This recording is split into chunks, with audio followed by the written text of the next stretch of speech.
the San Clemente City Council. Welcome, everyone.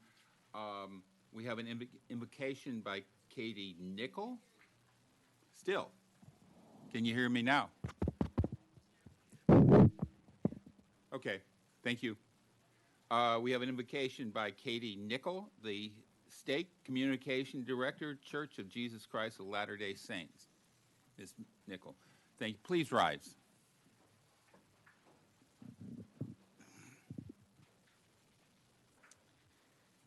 Our Father in heaven, how grateful we are to be gathered here today on this beautiful day.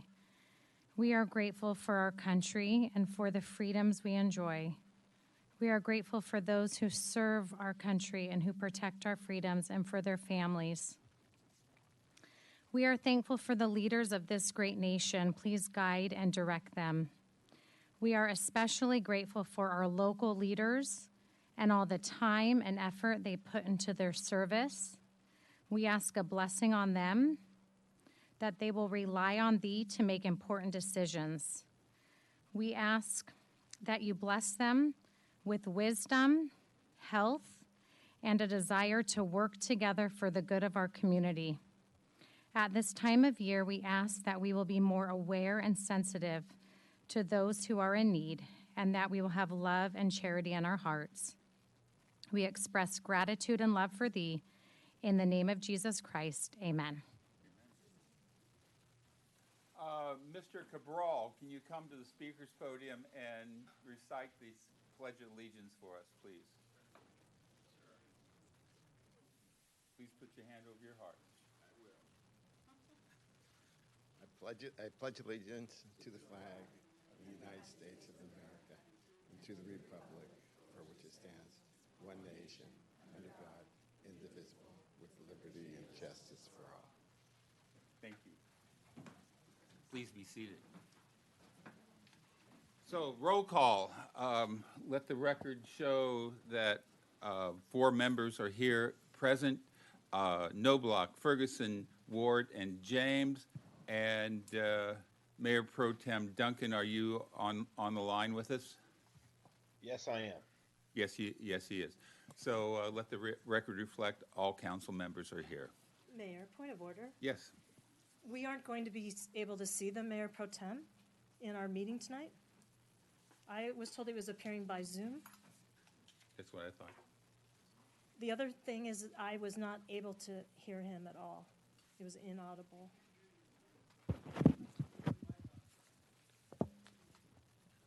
It's on. Yeah, I'm pretty ill. Would prefer to have the video off because I think it will just show me on the whole big screen. I'll try to speak louder if you're having trouble hearing. Thank you. I'm unable to hear. Okay, so city manager's dealing with this technical difficulty.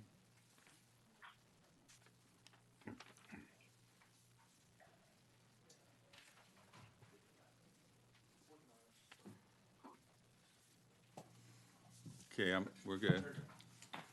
Can you hear me now? So the first thing I'm going to do this evening is actually make a motion. Council knows there's going to be a lot of public interest in item 4D, the second reading of the memorial care senior housing ordinances. I'd like to remove that from the consent calendar and ask for council consensus to take that item up during the latter portion of our regular meeting.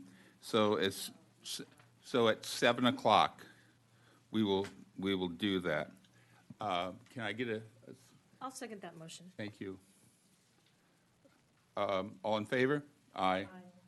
Opposed? No. Ask Councilmember Yeah, Duncan. I'm an aye. So that passes 3-2 with Ferguson and Knobloch voting no. So we will hear that item probably about 7:07, 7:10, right after special presentations this evening. So, City Clerk. Yes. Could we have a motion to waive reading in full of all resolutions and So ordinances? moved. Second. All in favor? Aye.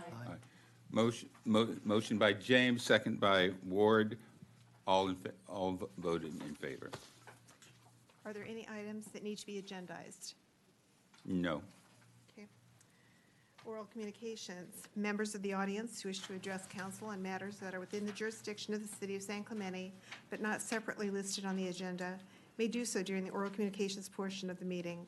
Speakers may address council during one time during either oral communications part 1 or part 2. A total time limitation of 30 minutes is allocated for oral communications part 1, with each speaker being allotted 3 minutes in which to give his or her presentation. And we do have a few cards. How many do we have? Let's see, 1, 2, 3, 4. Please. First speaker will be Amanda Q, followed by Don Urbanic, followed by Sharon Diner, followed by Scott Diner. Hello, council members and staff. Can you, I have a presentation, please. Next slide, please. The Burger Stop was an iconic area to eat. Next slide. A treasure in Burger Stop is lost. This is from the San Clemente Times article. And next slide, please.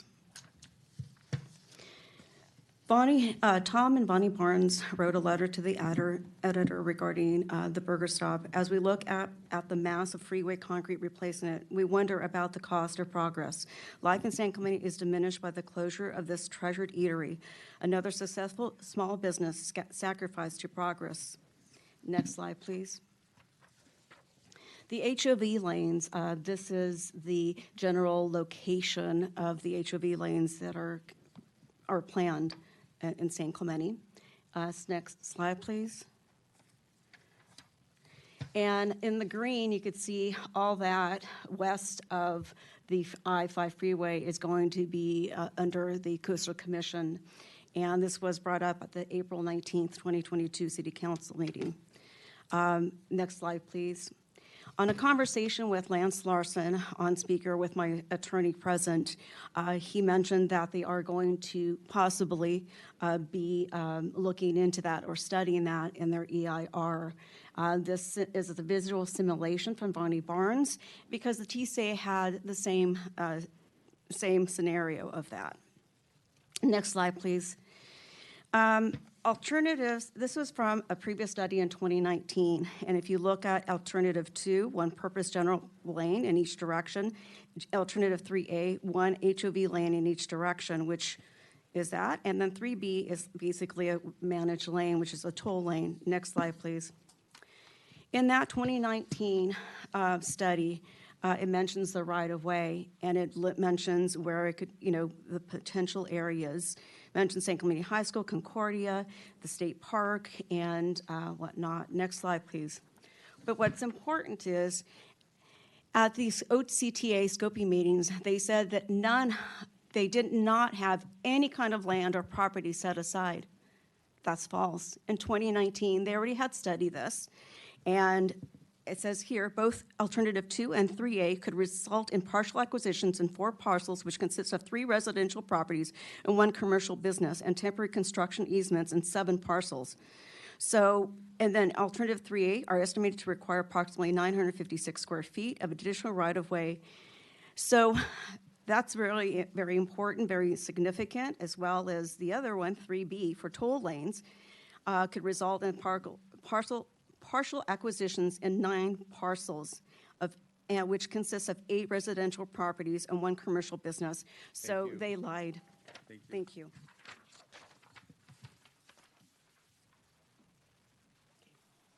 Don Urbanic.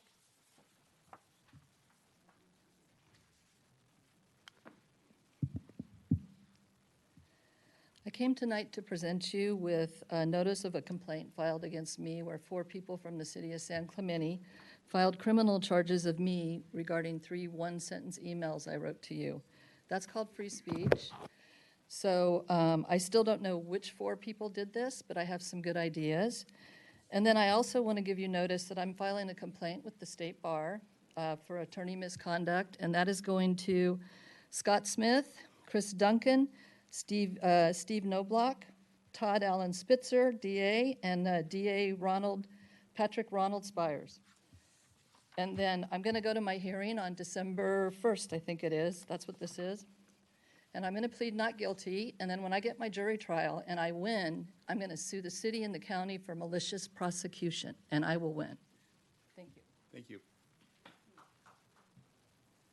Sharon Diner.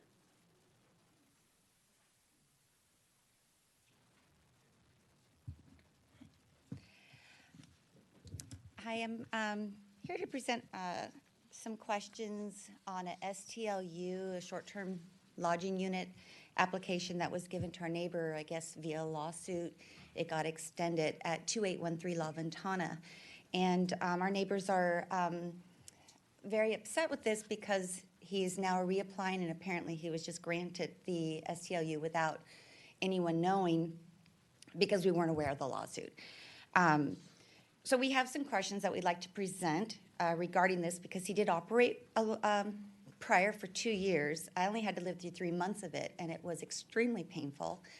We have other neighbors that had to endure the entire time, and it was extremely disruptive to their daily life. It wasn't a well-controlled, nice Airbnb, which nobody's against Airbnbs, but this location feeds into too many other properties, and it does not make for a nice private atmosphere. So some of our questions, so it was regarding address at 2813 La Ventana with Peter Shriekley. And going to just go through some of the questions. I have the questions also printed if you want a copy so you don't have to write down. And I'll just go through them, and then my husband Scott's coming up after me to finish my list. All right, so the first question, and these are just in relationship to his agreement, so we'll have to pull that out later. But on the agreement, the plaintiff had said that his lease or his permit had naturally ended in May of 2018, but he operated in May, June, and July until the city shut him down in August of 2018. So we're confused why it says that on the agreement that he actually claimed that he contended that it expired. That's on the past part. Now we're going through for he's reapplying and he, I guess, got his STLU, and he was to give the neighbors a notice. His notice was incomplete, and I have a copy of that. It didn't include any of what the city required. It just had his name. It was in a very generic envelope to hopefully be misconstrued as junk mail, and it was dated in October, but mailed in later, a week later, 10 days later in November, during a holiday weekend. So it was obviously sent to disappear in the mail, and it doesn't include any of the, other than his name and contact, it doesn't include any of the requirements that the city requires on the letter. So I do have a photocopy of that and the envelope that it came with, just to point that out. So the letter should not count, and I believe he's probably going to sign the notice to you guys saying he did notice all the neighbors, but he did not do it correctly. And it just shows with his noncompliance. He is a chronic noncomplier, and he did not manage his property well prior. He does not live in the state. So we have questions also for clarification. Thank you.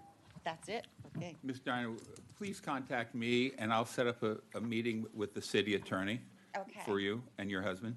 Okay. And should he present the other questions? Yes. Hi, Scott Diener. So we're 2 days into this, and so, but we have all the neighbors and all 300 feet of compliance who are going to kind of come to that meeting, so we certainly appreciate talking through this because it was a surprise. We don't want the buses coming again. We don't want the neighbor. This was wedding ceremonies, parties because of where the location is. So it wasn't just a normal Airbnb. And so when you've got all of a sudden 10 cars and you got buses going to different places, it was really disruptive.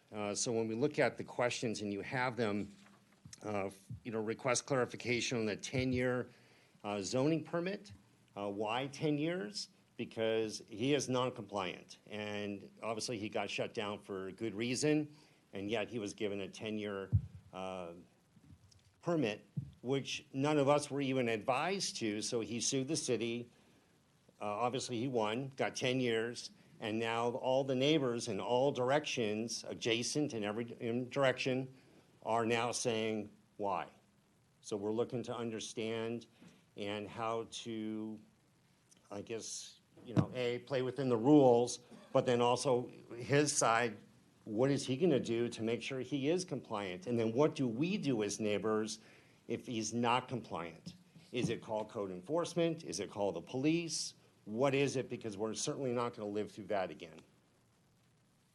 And we appreciate the meeting. Thank you, sir. Could we ask the city attorney when that meeting takes place to be sure and communicate to the rest of the council what the result of that thanks a meeting lot. is? We'll get you some notes for sure. Thank you. Okay. All items listed on the consent calendar are considered to be routine and will be enacted by one motion without discussion unless council, staff, or the public requests removal of an item for separate discussion and action. The public has requested the removal of item E, and 4D has been deferred to later in the meeting.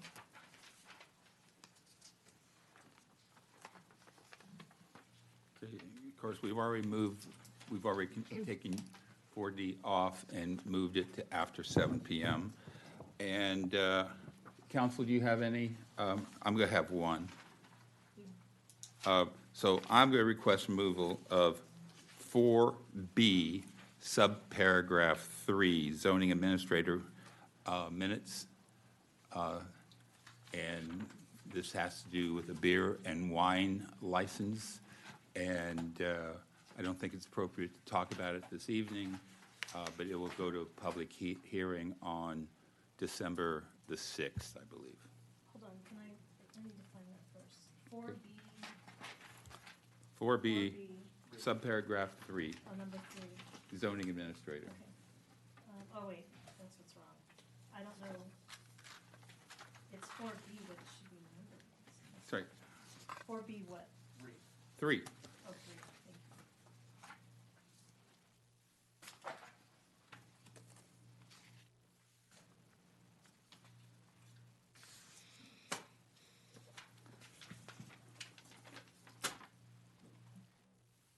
So it's a zoning administrator? Are we calling up for to come back to the city council? Yes, Okay, I'll second that. thank you.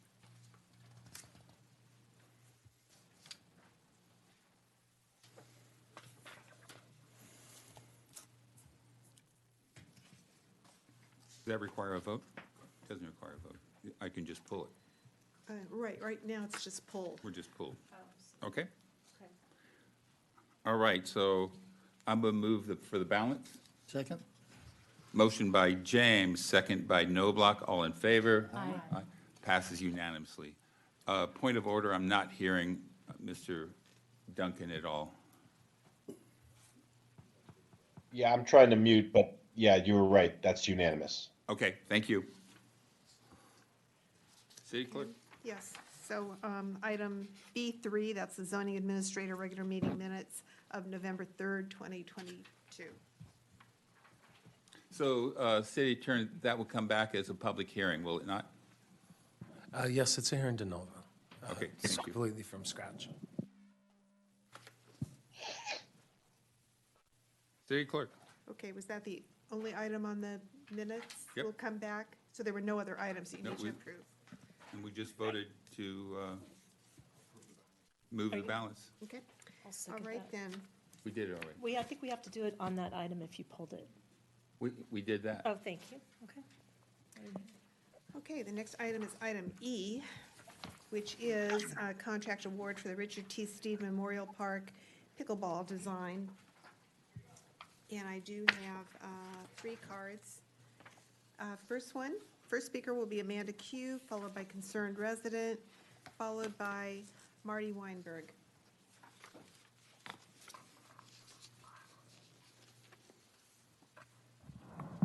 Hello, council members. I'm just kind of wondering why this is on the agenda here, because it did not go to the Beaches, Parks, and Recreation Committee. So there's a procedural issue there, and so that needs to be kicked out.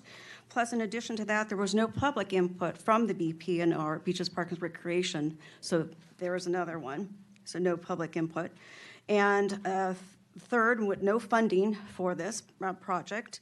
And if we're going to talk about having a STEED park, I already filed a complaint regarding ADA issues with the ADA compliance officer, Department of Justice, which was turned into the Department of the Interior. So if you're going to do any kind of STEED parks, you have to address the ADA issues at San Gorgonio Park and Maxburg Park.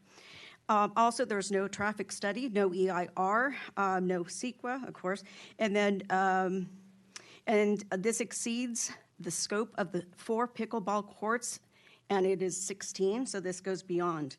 So I'm really appalled why this is going through here without going to the right channels into first the beaches, parks, and recreation first. This isn't right. This needs to be stopped, taken off the agenda immediately. Thank you very much. Thank you. Mayor, if I may. We'll have a staff report. Oh, thank you. I have one slide, please. I mean, talk about putting the cart before the horse. I have no idea what's going on here. You're being asked to spend over $400,000 on a design project that has never been approved. It's never presented to you. It's never been presented to beaches and parks. I've never had an opportunity to talk about it, so why would we spend $400,000 on something that we don't know is ever going to happen? And specifically, on December 21st, 2021, Council directed staff that their priority number 1 was to install a minimum of 4 pickleball courts in STEED before other park construction projects. We don't even have the CEQA. 5 weeks ago, I was told by our city manager that the CEQA is not going to be done till late spring. So I object to any of this. It has not, as Amanda had said so eloquently, it has not followed any of our procedures. The only project you approved is to get 4 pickleball courts in STEED ASAP. You need to deny this request. You need to have staff reminded that all park master plans are on hold. Staff's time and our tax dollars need to be spent on what the city's top priority is and continues to be 4 courts in STEED Park. $400,000 here could go a long way to accomplishing that. Let's get it done. Thank you. Thank you. Marty Weinberg, followed by Brad Malamed.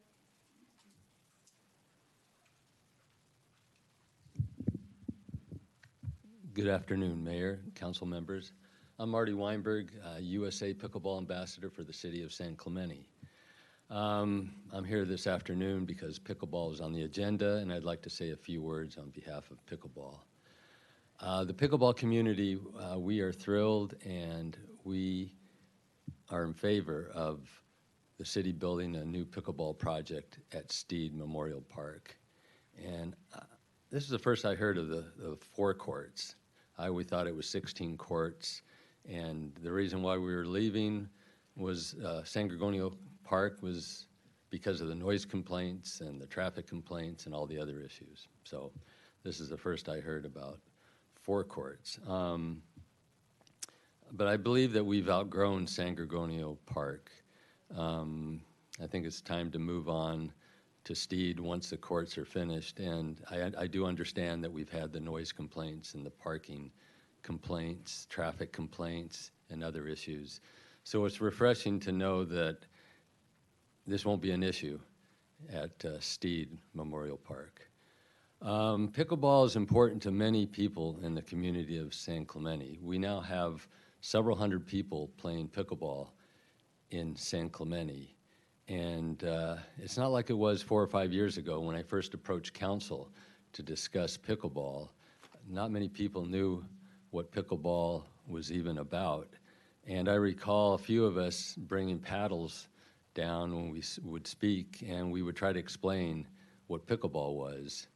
But now we have so many people playing. We have not just seniors. Back then it was probably 35 or 40 seniors, and now we have families playing. We have kids and teenagers, adults, and stay-at-home moms and dads, and of course we still have the seniors. But it's it's pretty overwhelming with how many people we have playing at our courts. And also, I'd like to reinforce that pickleball remains the fastest growing sport in San Clemente and in our country. A couple years ago, I used to know everyone that was at San Clemente pickleball, and now it's just overwhelming how many new faces. I just can't keep up with the new people that are there. So, in closing, I'm going to be brief. I'm just pleased that the city has a proposed project at STEED Memorial Park, and I'm sure it'll be state-of-the-art since it's new construction. Thank you. Thank you.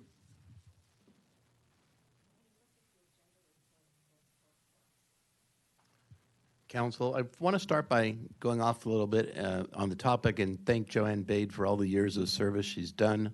I know there's going to be a new city clerk, but the city should be proud of all the work she's done, and the citizens sure are. And on this item, the agenda report is pure malfeasance. For years, I've been telling the council that the staff is supposed to provide a report that explains all the issues so the council can act on it. You've already heard all the problems. You know, the city council is the boss, not the staff, and this report is not only inadequate, but for all the reasons people said, it doesn't even answer any of the questions the council should be asking tonight. You know, it exceeds the scope of what council requested. That's where staff took over and didn't follow what council's guidance was. The EIR is not going to be available till spring. Why would the council spend $400,000? The EIR may say you can't build it there. Why would you ever spend that money before the EIR is completed? There's no funding for the $8 million. Where is that funding source? $8 million for 16 courts. It didn't go through the right committees. I could go on and on.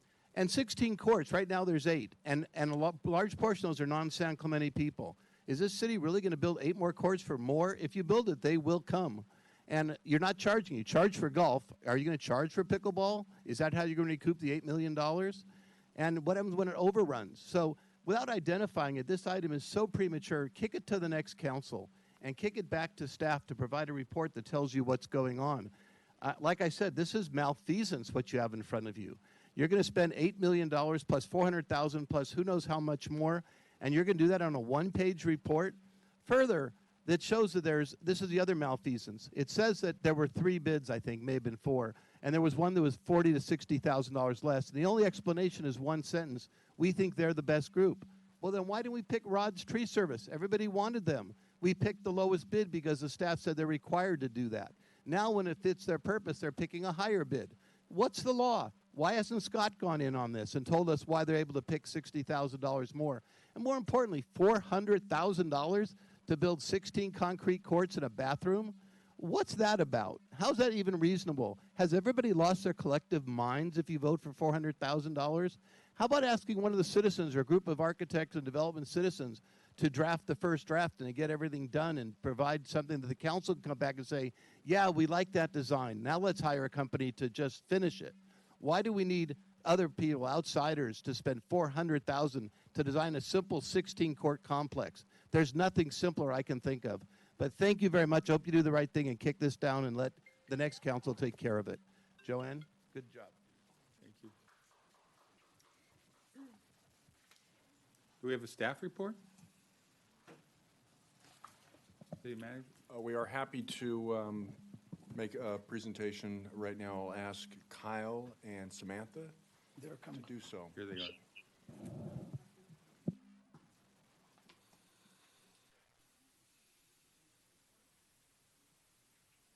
Good evening, Council. Kyle Koger, Public Works Director. The item for you tonight is to award a contract with RJM consulting firm to provide pickleball courts at STEED Park.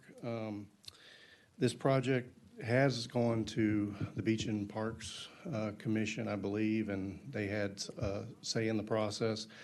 This project was identified as a priority by council in the last fiscal year budget to move forward on, and so that's what we're bringing to you tonight. As far as the $400,000, there's a architect with 6 sub-consultants to provide civil engineering, structural engineering, irrigation design, electrical engineering, landscape architecture, It also includes bid and construction support services, and I'm happy to answer any questions you have. Council? Thank you. What prevents us from just hiring one of our neighbors to design or build the pickleball courts? There were 5 consultants that proposed on the job, and so these are professional firms, so we don't necessarily just take the low bid. We look at, all 5 proposals.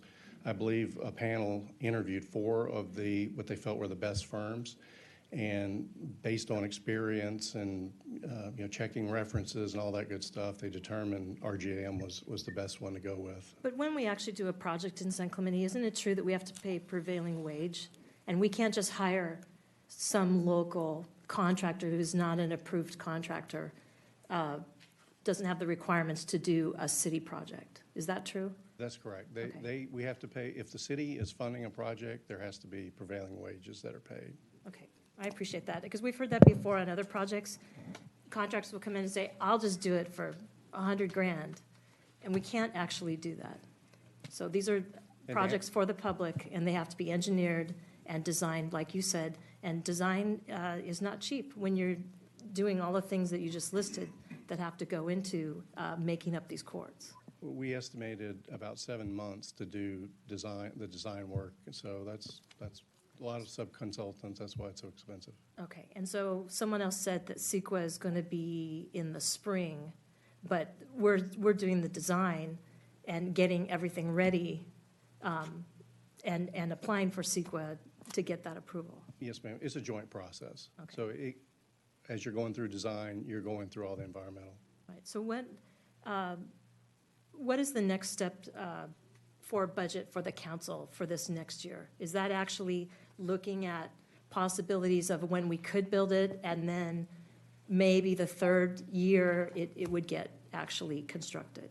Right, so this is all the design work we expect to be done mid next year. So I guess it's possible we could put the construction costs, if we know what they're going to be in next year's budget. Maybe we have to wait another year. And I'm not sure if construction funding has been identified. Usually we do the design, permitting 1 year, and then construction to follow. All right, well, I appreciate the time that was taken for this, because I know you're responding to council, and this is actually a budgeted item. So when some of the residents said this is not budgeted, it actually was part of our budget and was in response to our initial park master plan at San Gorgonio. We moved the courts to STEED, and we budgeted this item, and I believe council made it a priority, which $400,000 to design, it's not cheap to design things, public projects. But this is the commitment we made to put in new pickleball courts. So I thank you very much for all of staff time. Mr. Noblock. Kyle, what's the timeline on the track between getting the EIR and a project design so that the EIR knows what to analyze? You said they're concurrent. How concurrent? Which comes first? And what's your timing on that? That's a good question. Usually when the design is about 30, well, really when it's conceptual, the environmental regulatory agencies want to see what you're planning. And then once you hit about 30% design, they'll really start looking at the features and what they will and won't agree to. What was the response of the Harbor Beach or the Parks and Beaches Department or the Commission? What was their response? So you said you went to them, and there's a reference to it, but what did they actually do? Did they take a vote on this particular project? Good evening. Samantha Wiley, Beaches Parks and Recreation Director. If I can answer that question, the concept design for STEED Park and all of our 5 master plans that we were working on went to the Beaches Parks and Rec Commission in December of 21. So they approved or recommended approval of this concept design that puts up to 16 pickleball courts at STEED Park. And so for some refresher on history, we're here now because council wanted to expedite that process. And in doing so, we're simultaneously also running the EIR with a consultant. Council approved that as well previously. So that is expected to land in early spring of 23. So you won't be going back to Beaches, Parks and Recreation at all? That's correct. So the next step will really be to come to council to adopt the CEQA findings, whatever that comes out to be, and also adopt the plan that this RJM is going to be working on as well. I want to back up a little bit to the bidding process. You mentioned that the $50,000 additional amount in the contract was included because they were just better in the opinion of your committee. Can you tell me why they're better and what was the reason for going to the not low bidder? I didn't Beyond what you've already said, they just liked them better and they were quote Yeah, better. I think Samantha was on the panel, but I believe that they thought they had more experience in working with other cities and doing these types of projects. So the low bid was around $345,000. The high bid was around $463,000. So they're kind of in the middle. But Is there something unique about these parks? I mean, the pickleball courts are pretty much a slab. You've got some aesthetic issues and some structural issues on the cover and so forth. But can you expand on that a little bit, please? Yeah, I think jointly probably Kyle and I can handle that.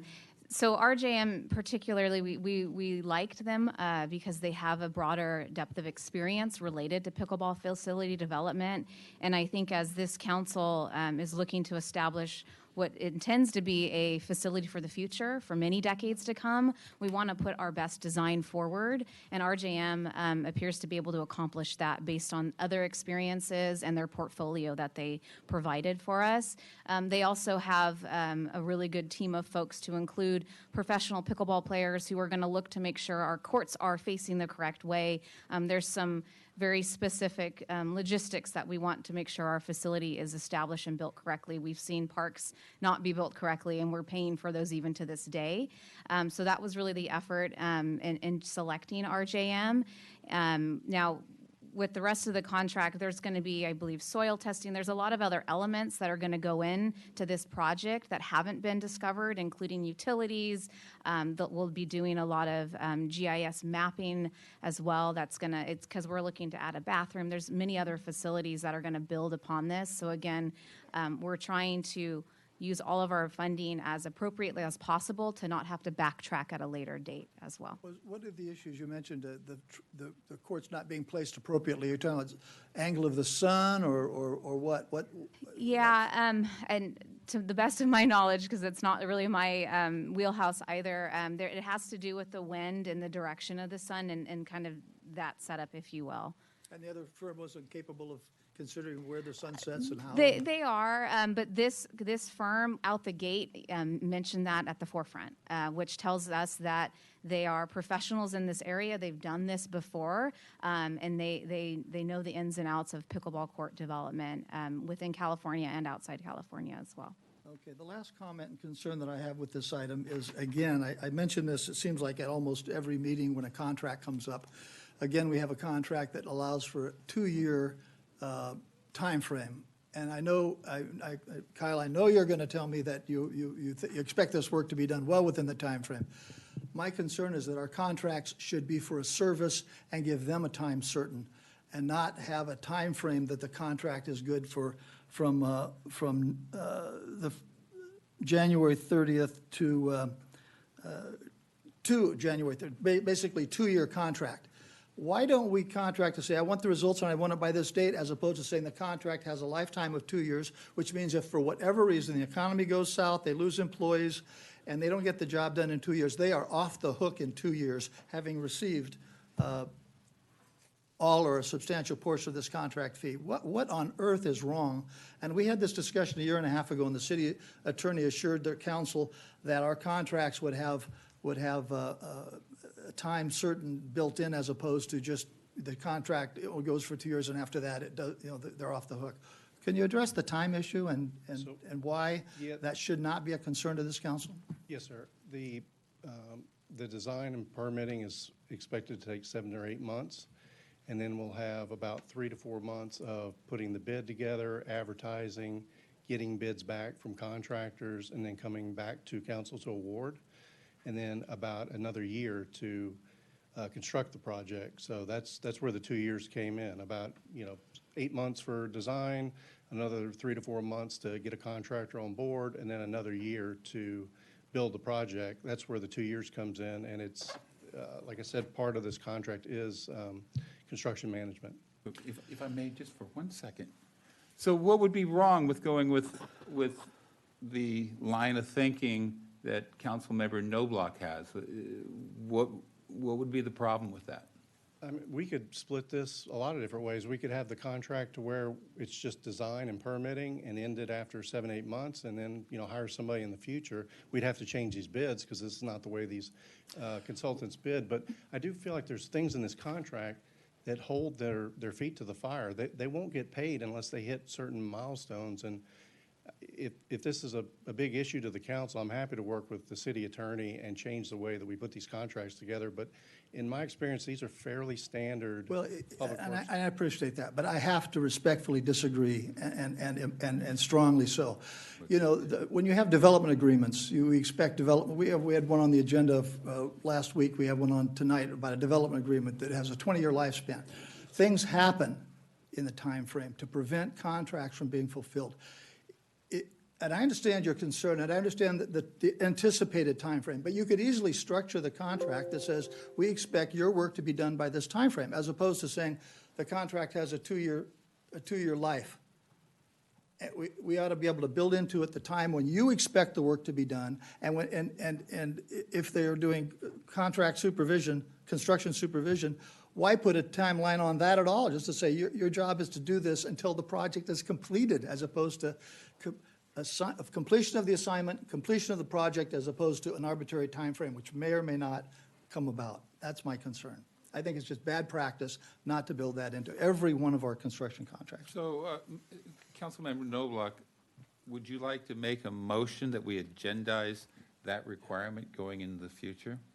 Could I mention one other thing? I apologize.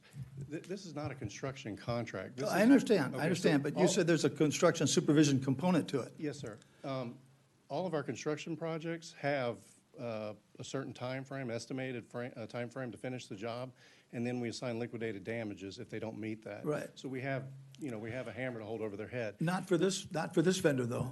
Typically, with a professional firm like this, to put liquidated damages, I don't think it'll work, because you're depending on regulatory agencies and others to get permitting and all, and that can slow their work down. We're mixing apples and oranges. I'm not suggesting you do a liquidated damage provision on I'm simply saying, give a time when they need to perform, period. And supposed to say your contract is good for 2 years, and after 2 years, we have no contract and you have no obligation to us. We're contracting these people. If we do this, we're going to want them to complete the project, and we're going to want it within 2 years. We don't want their rights and obligations, their duties, to go away at the end of 2 years. Why would we do that? Now, you're hoping everything will be done before then. Hopefully it will, but it may not.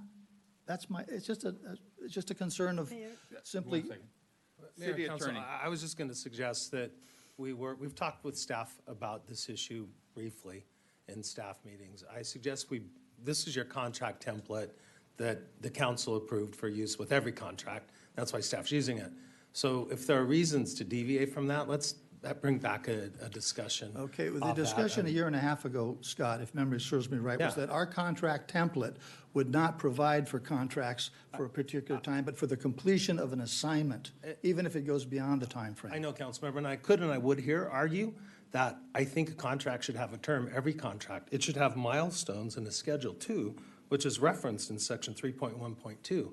But because the contract ends, doesn't excuse performance. We can still sue for breach for 4 years after the breach. Well, we So I'm could, not- but we could also not give them a timeframe to end the contract. Right. Why would we end the contract? Your staff, and this is a policy decision for you to make as a council. They and we recommend that the contractual relationship end at some point. If people are bogged down, if performance is excused, and there's an argument about it, they like to have the thing end. I have no problem with it ending. Yeah. So at a time, if they don't do their job by the time it ends, then some serious consequences. So I'm going to go over to Councilmember Ferguson. Oh, thanks, Mayor James, excuse me. Okay, I have a few questions I've written down here. One is, when this did go to the Beaches, Parks, and Rec Commission December of 2021, why did the Beaches, Parks, and Rec Commission then ignore the city council's authorized 4 courts versus 16. We never authorized 16, it was 4. So, if I may, Councilmember Ferguson, the Beaches, Parks, and Recreation Commission reviewed this prior to council's direction with 4 courts. That came out of, pickleball's come to council several times, and that direction for expedite the build-out of pickleball, focusing on 4 courts, that came out of later discussion with this council. So I'm not sure. Okay. We met on December 21st, 2021 as a council and authorized 4 courts to be built.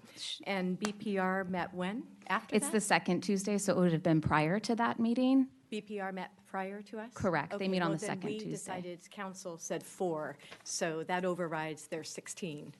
So it's 4, and unless council wants to vote tonight to make it 16, which is obviously in front of us, but that decision obviously was overridden by council 2 weeks later to make it 4. Yeah, so anyway, but that said, that will be discussed tonight and decided. And also restroom design, this might be for you, Kyle. The city has been approving prefab restrooms in my time on council. We've approved 2 because of cost overrides in the past of restrooms being designed from scratch, so to speak, like the one at the base of the pier that ended up costing a little over $500,000. So why are we not doing a prefab restroom? I can't answer here? that, yeah. I would suggest we do that because that's the trend of the council, at least in the last 4 years I've been here. Yeah, if I may answer that as well. That's something I brought up to the consultants that we interviewed, because I agree with you that that has been a real win for the city with prefab. So there's certainly, this group, RJM, is very adverse or very, very versed in doing that setup. So they're amenable to that as Good, well. thank you. I'm glad you talked to them about that, because that could save us some costs here. Now, this cost tonight of $404,000 is the grand total. $404,550.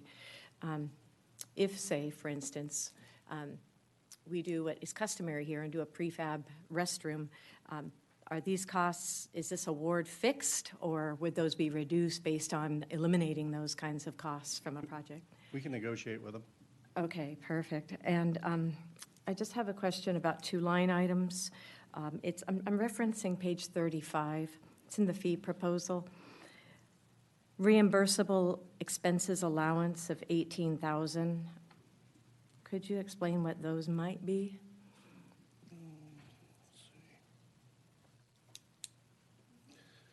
Yeah, it lists several for like their city business license. We'll reimburse them for that. Oh, I see.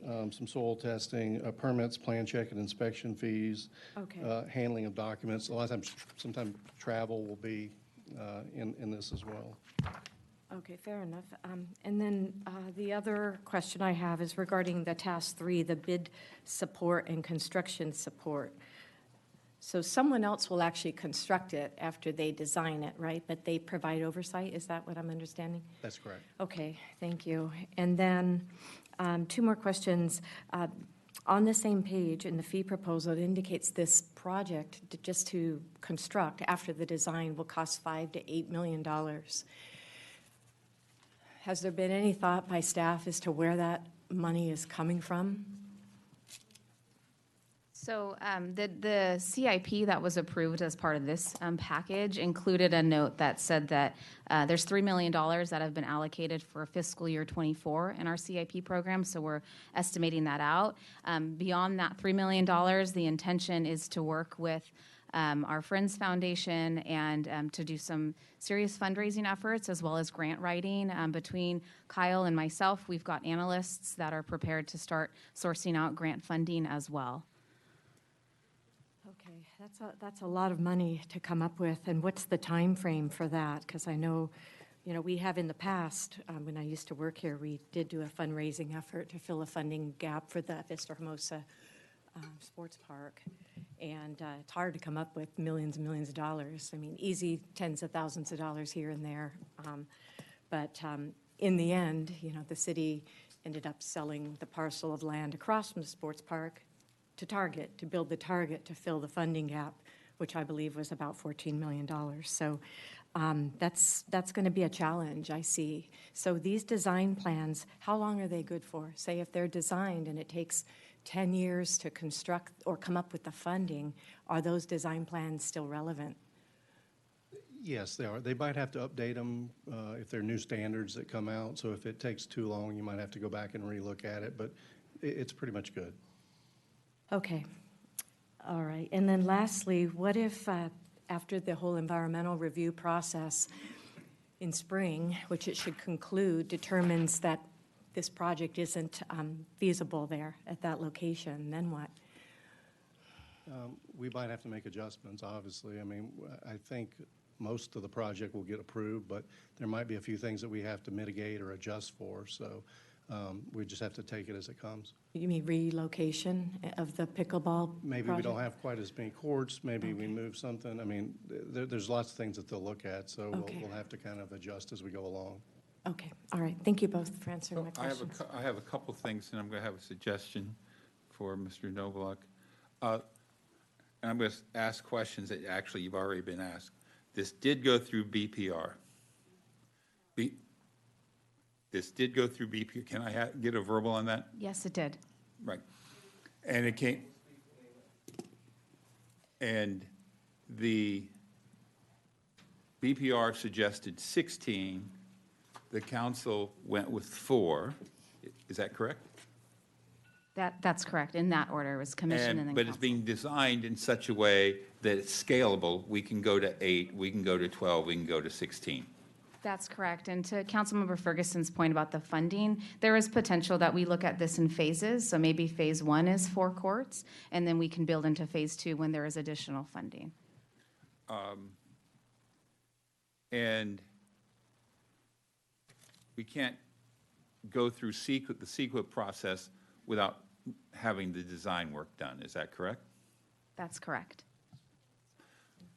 This 400 and whatever thousand plus change is in the budget. Is that correct? Correct. Correct.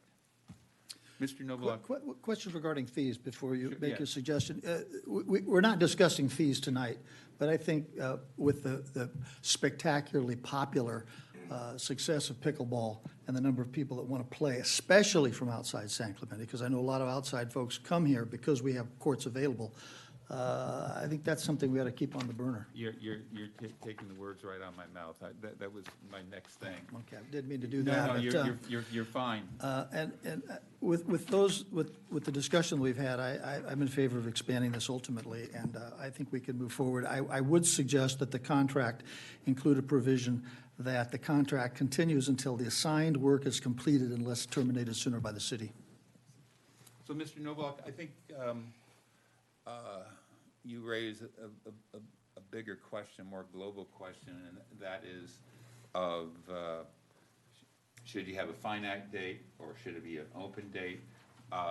Would you want to make a motion on that and have that discussion and give that direction to staff going forward? Mayor, you have to do a discussion first. For other contracts in the future? He has to agendize it. That's what and I'm then talking about. But he's not going to do that. What he's going But on. he's suggesting that I do that, and if that's your request, I think we need to have that discussion. I thought we had it a year and a half ago, maybe we need to do it again. I think we had the discussion, but I don't think we gave direction. Not clear enough, perhaps, yeah. So that's why I'm thinking maybe we need to go to the well one more time on this. And Mayor, if I may, I haven't been able to talk yet on that. I believe, and correct me if I'm wrong to staff, when we have something that goes multiple years, because we're on a fiscal year, we're not on a calendar year that everyone else is. So we're in November. We're already into this fiscal year that's going to end June. And then this contract goes into the next fiscal year. And I'm echoing for some reason, I'm sorry. So Councilmember Knobloch is saying, like, the contract ends. Don't you, at the end of that fiscal year where the contract ends, don't you come back to us and do a contract extension and explain it to the council why? I mean, don't you re-up contracts at that point when the fiscal year ends and that contract's going to end and the work still needs to be done? this type of contract we wouldn't bring back.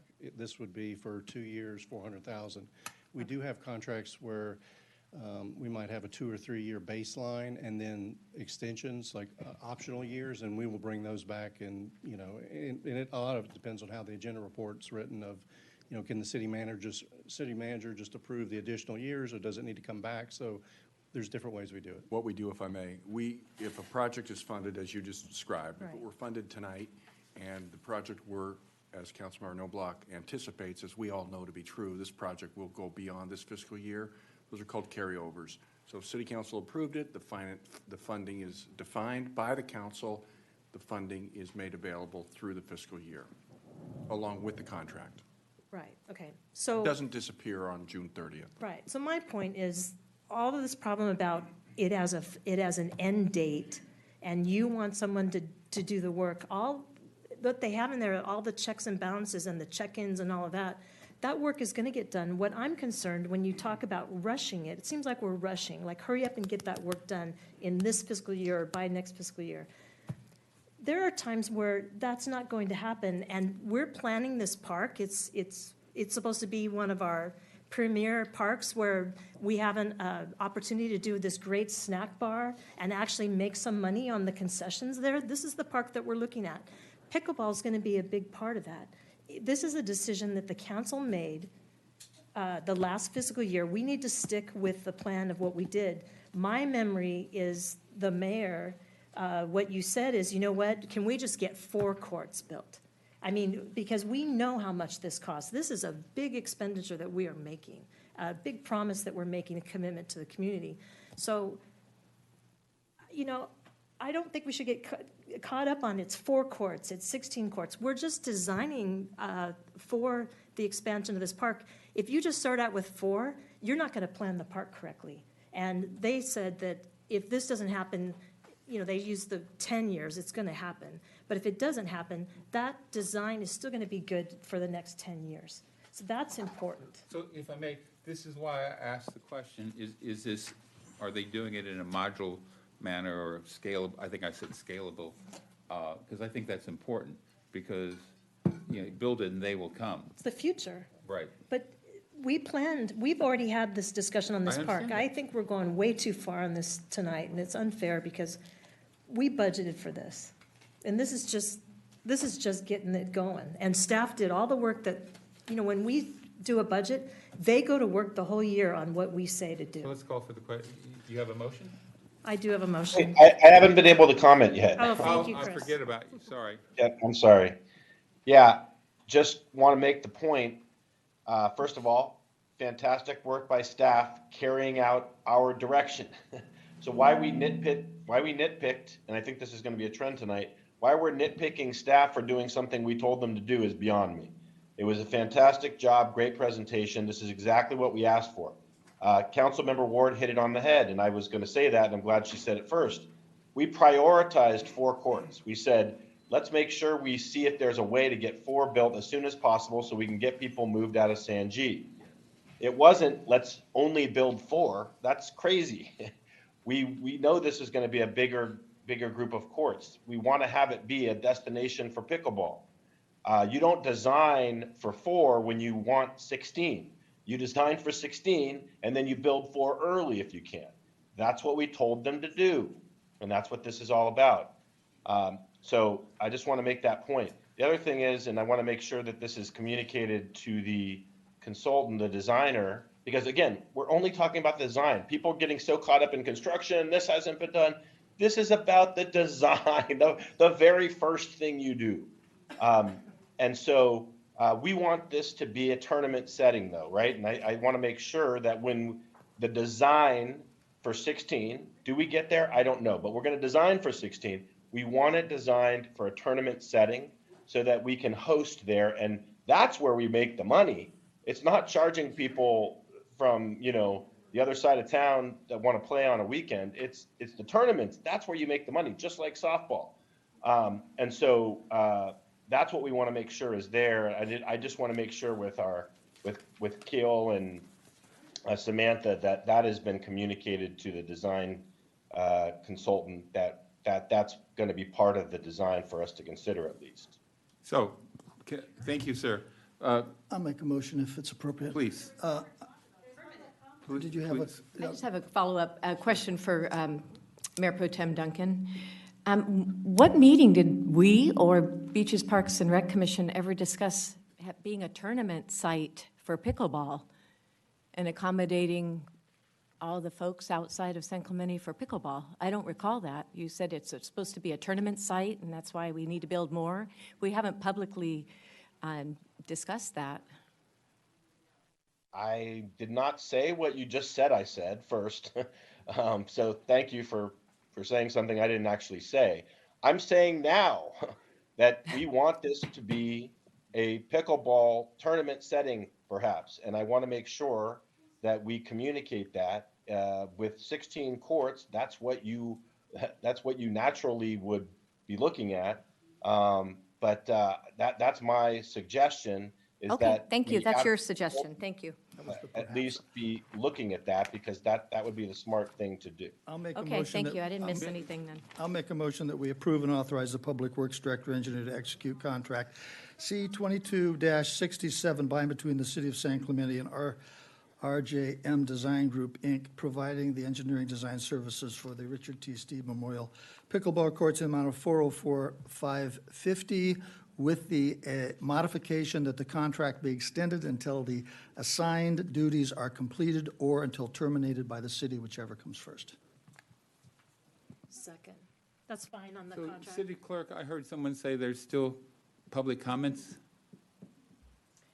Yeah, I don't think there is. After you went into deliberations. Okay, okay. Then I received a card. Got it, okay, I just wanted to ensure. So I second So motion by Noblock, second by Ward, all in favor? Aye. Miss, I have a question, procedural. So, no, the public speaker cannot speak because you closed the comment card collection? Is that correct? Council had previously, Okay. a In couple of years policy. ago, decided that when deliberations begin, then no more comment Okay. cards. May I make a request to make an exception, Mayor James, for the speaker to speak, who submitted a card post-closure of deliberations? It was Aaron Washington. I'd like to make a motion, I guess, to make an exception, City if Attorney. necessary. Mayor, I wouldn't recommend that because we've had issues of allegations of equal protection and equal opportunity to this forum. Right. But there's certainly an opportunity to write it in or to speak to council at the next open forum. So, motion by Noblock, second by Ward, all in favor? Aye. And Aye. I'm a no, four Okay. ayes. I'm a no, and I'm a no for two reasons. The construction, the $8 million, I would like to see an identified certain funding source before going forward. And secondly, I want to see that Beaches, Parks, and Rec Commission report in which this was discussed. So I don't feel So, comfortable voting tonight. Thank you. Motion passes 4-1 with Ferguson opposed. Thank you. Okay, moving on to reports. First is City Manager.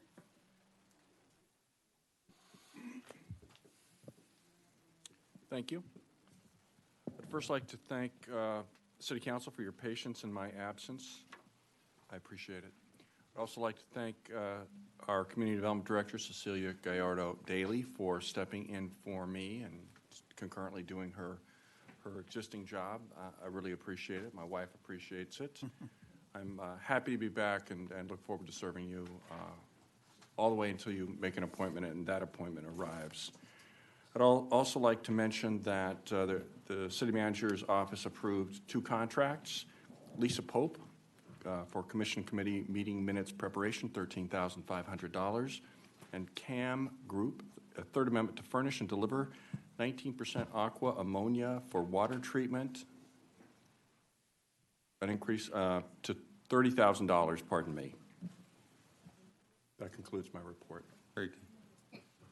Any questions, City Manager? Thank you. Okay. City Attorney. I have nothing more to report tonight. I just wanted to note, Mayor, as you convene the meeting, that Councilmember Duncan has submitted a request for accommodation and access to meeting under the Americans with Disabilities Act. that the clerk's department has reviewed and authorized his remote participation. But he can see in here the proceedings, needs to be asked to vote individually by roll call as you do that. And that's all I had tonight. Thank you. We have to take a roll call on? Well, just as you have been asking him his vote individually as opposed to having it just in the sound system. So that's all. Thank you. Council members, the first item is Orange County Fire Authority Community Education Outreach, and that was agendized by Councilmember Ward. Can the city clerk bring up that slide? And hopefully I'll be able to see it. So, council, the Orange County Fire Authority has several programs that they provide. Laura, can you scroll up just a little bit? They'll do fire station tours, school visits, and safety presentations. And a lot of times those are around holiday or time of year safety issues, like summertime would be drowning prevention, Christmas time would be fire, candles, Christmas trees, things like that. But they also will attend certain community events. So, and the one thing they will also do, I think it's at OCFA, is do car seat installations. And the board directed that. Used to have to go in and find a highway patrolman on duty, I think, to do that. And so the OCFA is doing that if people will come in to have that done.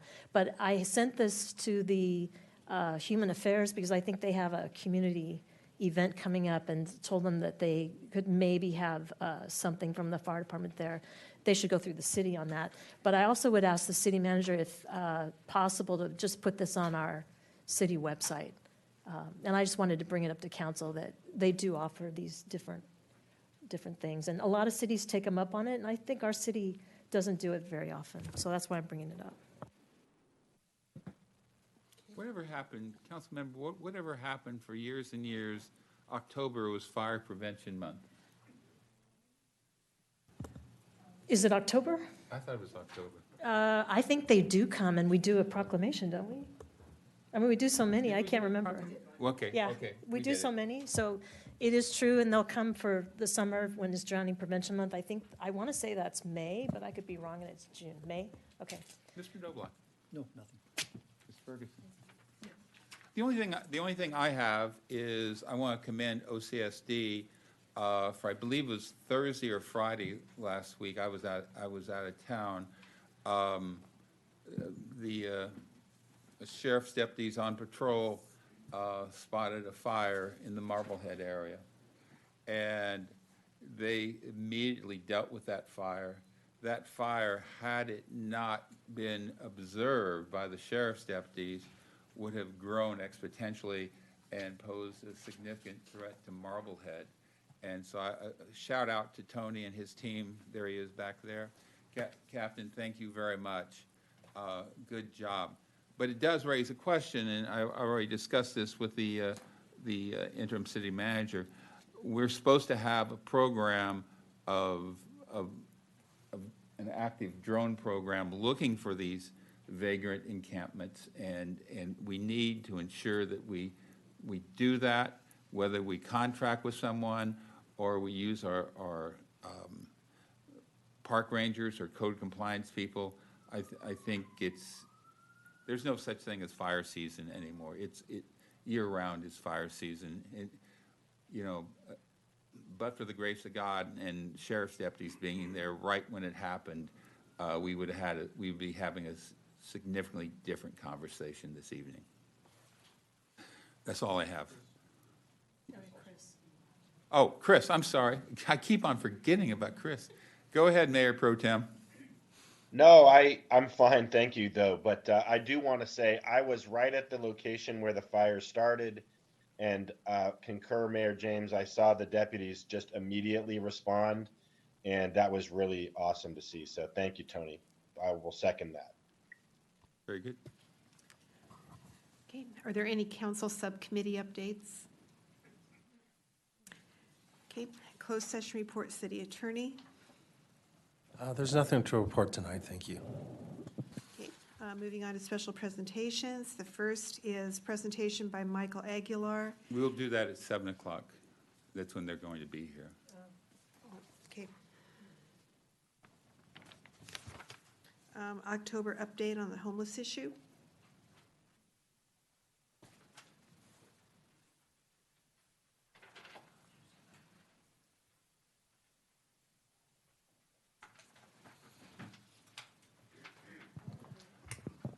Good evening, Mayor, members of the City Council.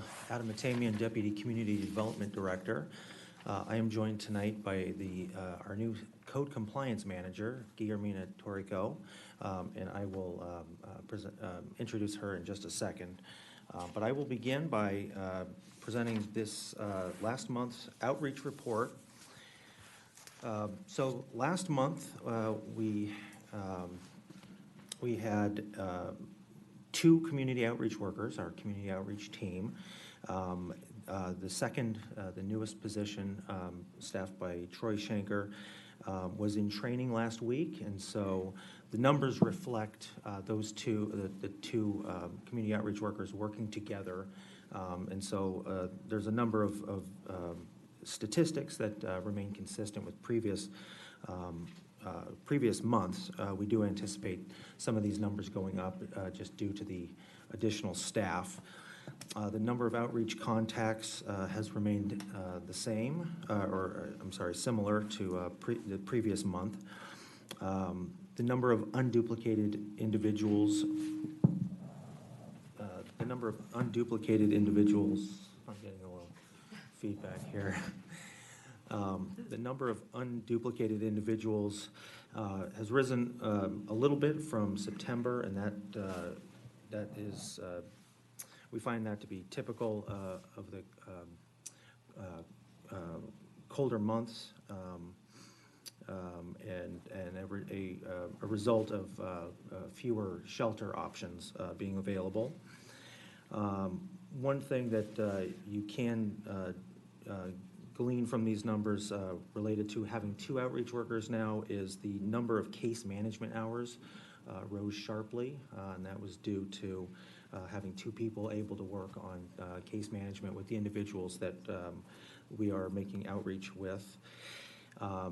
The number of responses to public calls and inquiries, that went from 57 last month to 72 in the month of October.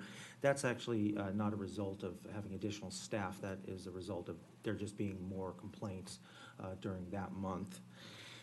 The number of street exits remains the same from September. We had 4, and some of these were actually rather monumental efforts of connecting people with family out of state.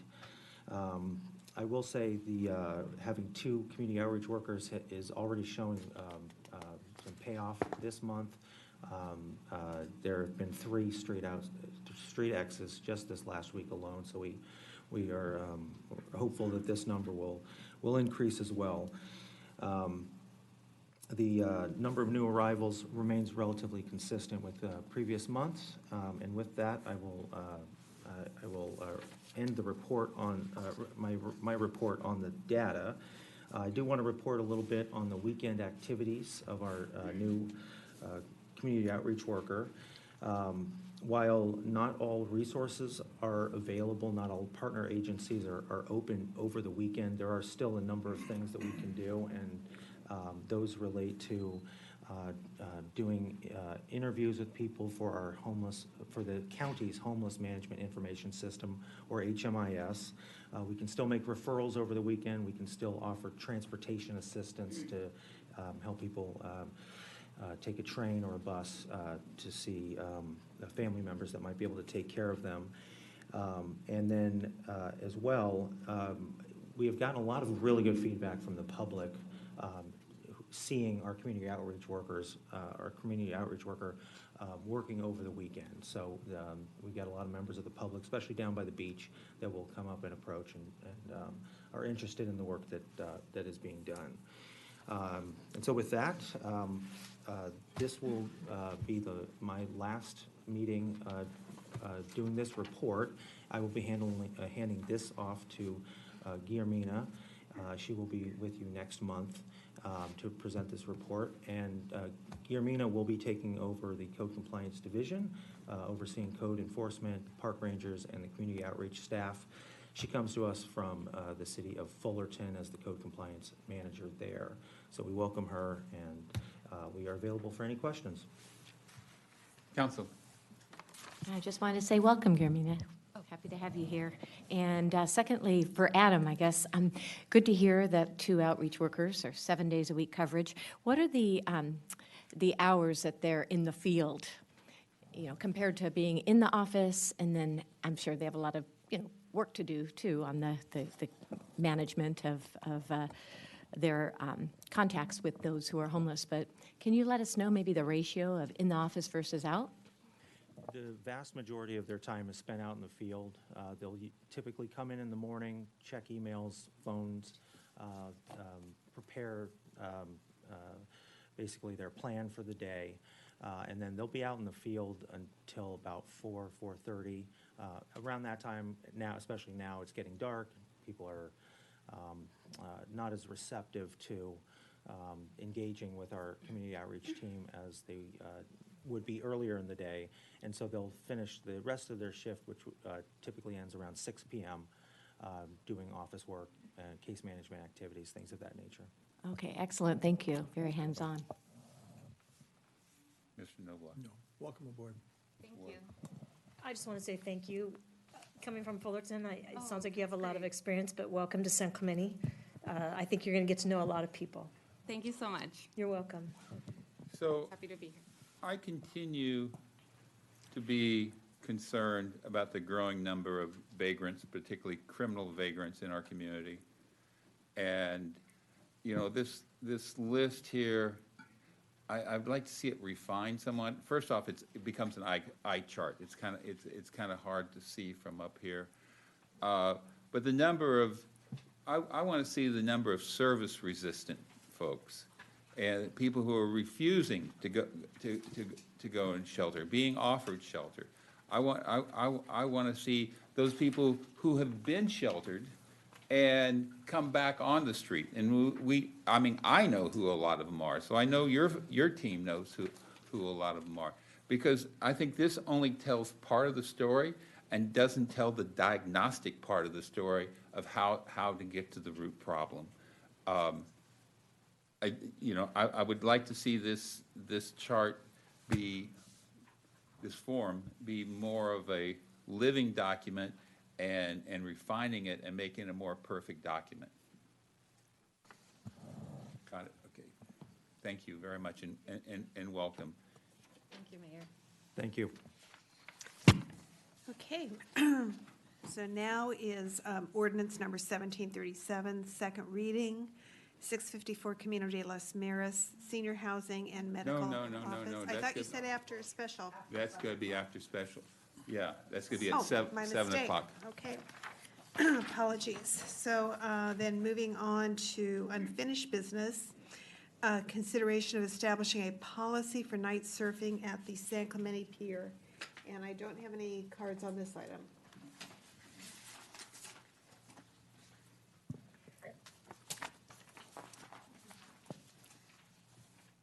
You're on the hot seat again, Samantha. Good evening, Mayor and Council. Samantha Wiley, Beaches, Parks and Recreation Director. Before you tonight is an item that's come to this council twice previously. I'll be brief in my report because I think the staff report really covers the history of where we've been and why we're back here today. There's some details in the staff report that outline some of the potential negative impacts that could be associated with the implementation of a night surfing policy. The ultimate staff recommendation is to not pursue this action any further. However, based on council direction from our last meeting, council did specify they wanted to see what infrastructure could look like, also a potential policy. So that is included in the staff report. If council decides to continue on this path, I highly recommend from a staff perspective that the Beaches, Parks and Recreation Commission have the opportunity to review a policy, also providing for additional public input. There's a number of concerns that are listed to include how this aligns with the general plan and our dark skies that we so work hard to protect as well. So with that, I'm happy to answer any questions if there are any, and that will conclude my report. Thank you.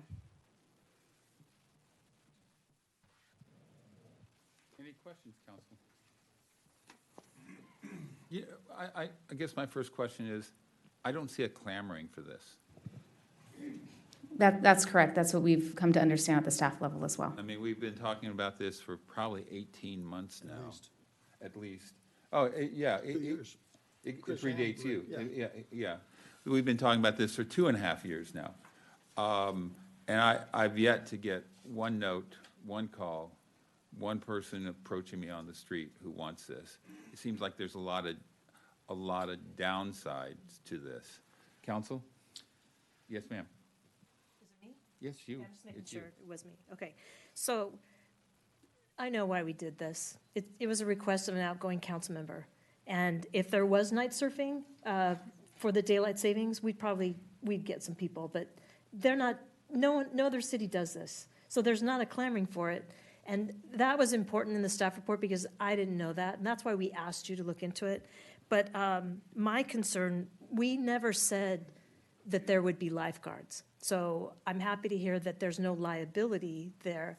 However, if someone reported that someone was drowning at night, it would be on our fire department or our sheriff's department to try to save those people in the dark in the ocean. Yes, that's correct, Councilmember Ward. So in the state of an emergency with someone drowning in the water and marine safety is off duty, our fire authority and sheriff's department are not the right authority or public safety body to respond in water. OCSD will likely do their best effort to bring in harbor patrol, but really that's the duty of our marine safety personnel. They need to be able to jump in the water and retrieve somebody. That becomes a very dangerous situation as the waters get dark and the sky is dark. Currently the practice would be there's a reported drowning or a swimmer in distress after hours, that's going to get called likely to our marine safety captain, Rod Malott, and he will then have to work down his list to deploy a staff member to respond accordingly. So there could be a delay in that response. Okay, so that concerned me, thinking of who's going to actually respond, and I think having the lights there is an attractive nuisance. It's going to bring people in the water at night where everyone tends to go home. The other problem was the marine life, and I thank you for everything in that staff report. Marine life tends to change what they do, and they tend to go to the light, and then predators are going to come and eat them. And so, they succumb to that. So I'm not going to be for asking for a pilot program. I think we just need to table this and let it go. Is that a motion? That is a motion to Second. table. So the staff recommendation is to take no further action on the implementation of night surfing at the San Clemente Pier. Motion by Ward, second by Noblock. All in favor? Aye. Aye. Aye. Passes unanimously. Okay, new business. First item is letter to the Orange County Board of Supervisors concerning election contributions by unions and the impact of increases to OCSD costs and budget. And I don't have any speaker cards for this item. So I agendized this. I'm really concerned. The deputies union gave $400,000 to one candidate, and that was just to one candidate. And I don't know how much they have in the race, the deputies union alone, and then you combine that with the Orange County Employees Association. So as it relates to our deputies, though, I want the Board of Supervisors to treat them fairly. However, I want the taxpayer to be treated fairly as well. And I have, right now, police services takes up 26% of our budget. Public safety as a whole, add fire, add marine safety, is 51% of our budget. We're at the breaking point with public safety, and I think it would be prudent of this council to send a note to the supervisors. And the interesting thing about this is previously the contract cities were predominantly in the 5th district. Well, that has changed. There's still, a majority of them are in the 5th district, but they're in two other supervisory districts as well. I think we need to go on record saying, we're at the breaking point. You know, so any pay raise that you give the deputies going forward, and this is not about the deputies, this is about union bosses. And this, you know, we're at the breaking point, and we would either have to, what I'm hearing is they're looking for a 5% pay increase every year for 3 years. And that concerns me. We would either have to look at reducing the number of deputies, reducing city services, or looking for other law enforcement options. None of those three are acceptable to me, but breaking the budget is not acceptable as well. I would also go after the other contract cities and start having meetings with them, or discussions at the very least with them, that they should start raising this as a problem as well. We're at the breaking point with public safety and the cost of public safety, and that's what has really prompted me to want to have this discussion on the dais. Please. So I seconded this for a discussion. I'm not sure that we can say a lot of what's in this letter, that we should be saying it. We should be talking about our concern, but we should be saying it to our city manager. That's who negotiates this contract, or oversees it, I should say. You don't negotiate the pay, but you oversee the contract. Is that correct, city manager? I manage that which you approve. I administer that contract. Right, so on he your behalf. administers it, but in meeting with other city managers, do you not talk, or can you not have the ability to talk to them about the police services contracts? We talk about the services. We don't collude about, concerning negotiations, certainly. We talk about services. We talk about how they're delivered. Talk about new ideas and the like. We compare services. Sure, we talk freely, but we surely don't collude about labor negotiations. Okay. But it doesn't mean we couldn't. Well, it means we probably shouldn't. We can't. Yeah, we don't actually weigh in on that, but So we're just going to sit back No. and let those pay increase. I mean, the number one driver is labor in the contract, and we can't sit back and continue to watch it escalate. but you're the mayor. You could reach out to the county supervisor and have a discussion on. Any council member could do that. We can. So I'm just saying, we should probably not be stepping into this now that I see it, in writing. We can certainly say our concerns, and we do that. When the long-term financial plan comes up, we'll be talking about that. But maybe, I don't know, maybe you could write a letter and send all of our concerns when we do our plan to the supervisor and say, this is the discussion we had. It was in public, it's not in secret, and it's not trying to talk about negotiations. This is exactly my intention, to have this discussion on the dais in front of our citizens, so they understand how we are indeed at the breaking point. We are, and it's actually been commented, we have a seat at the table for OCFA. We're actually in those negotiations, the cash contract cities and the structural fire. But that's a different It's thing. totally different. But I can tell you that we benefit from having a seat at the table, and we just don't have that with this contract. And maybe that is, city manager, is there any availability for cities to discuss modifying how we contract with the sheriff's department? In what manner that we do that, where we would have a say? When is our contract actually up with that? June. I'm not sure. No, it's up every year, but Right. it's renewed. Right. But I'm just saying, there has to be, I don't know if it's But you know open-ended. what that renewal process is? We just rubber stamp it. And the 1 year before I was on council, that we didn't rubber stamp it, the sheriff threatened to withdraw out of the city. Yes, he came up while we were discussing changing, I think, I can't remember, some deputy to something else. But I'll tell you that being on OCFA, I get to talk to other cities, and they review their contract with their police services every year, and they decide whether they want to add something or modify something. But I will say, since we have had our Captain Benfield, it seems like we have had better communication and say with So I think, our services. Oh, no, I mean, Captain Benfield is a superstar. And this is not about Captain Benfield, this is not about the deputies. This is about union bosses, this is about cost.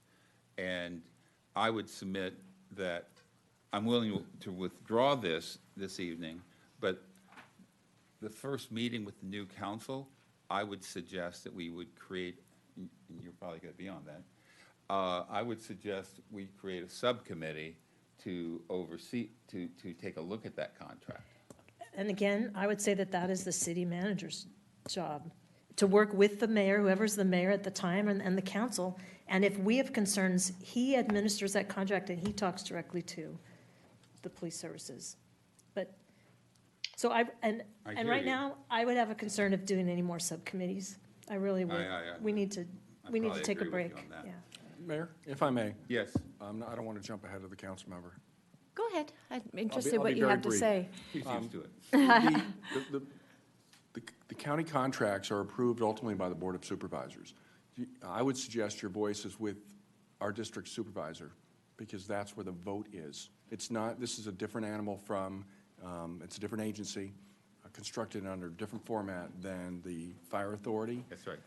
We don't have a seat at the table. I know you don't want to hear that, but we don't have a seat at the table in labor negotiations. But we are represented by 20% of the vote of those contracts, and that is our County Board of Supervisor. Thank you for indulging me, Councilman. Miss Sure. Ferguson. No, I appreciate that. That is a very good point. No, I just wanted to note that a resident had sent me the letter that this was already sent by you, Mayor James, on November 4. As one council member. Yeah, on your own individual stationery to the Board of Supervisors, so they obviously already know how you feel about this. I certainly see the influence, of course, of unions in electing candidates that will certainly lean their way. You would think and hope people that do win for election will be objective. You have showed objectivity, Mayor James. You've been endorsed twice by the Orange County Deputies Association Union and accepted $10,000 from them as well. So I don't know. I just like to see the next council go ahead and address this because it is a little deeper than what we have here on this page for them to consider. I mean, I'll be leaving council, same with council member Ward. You'll so. have 3 minutes right up there to direct us to do that. Just wait. Laura and I are going to come back. I know you will. Want you. Okay, so I'm willing to withdraw this evening. Wait, I have a comment. I'm sorry. Yes. We forget about you, sorry. I apologize. I'm trying to raise my hand in the hopes that somebody sees that. I don't know if you can see that raised hand, but I didn't so forget about you, Chris.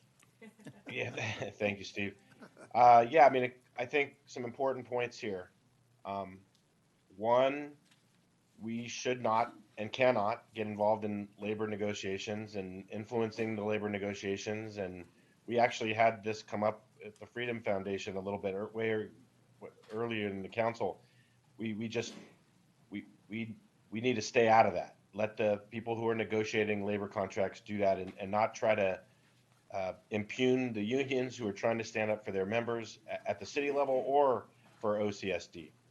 That's one point. Second point, I think we need more police, not less. I think we need to pay them better, not less as good. I think they risk their lives for us, and I couldn't stand behind, statements that tend to, and I know that that's not what you mean, Mayor James, but that tend to cut the other way there.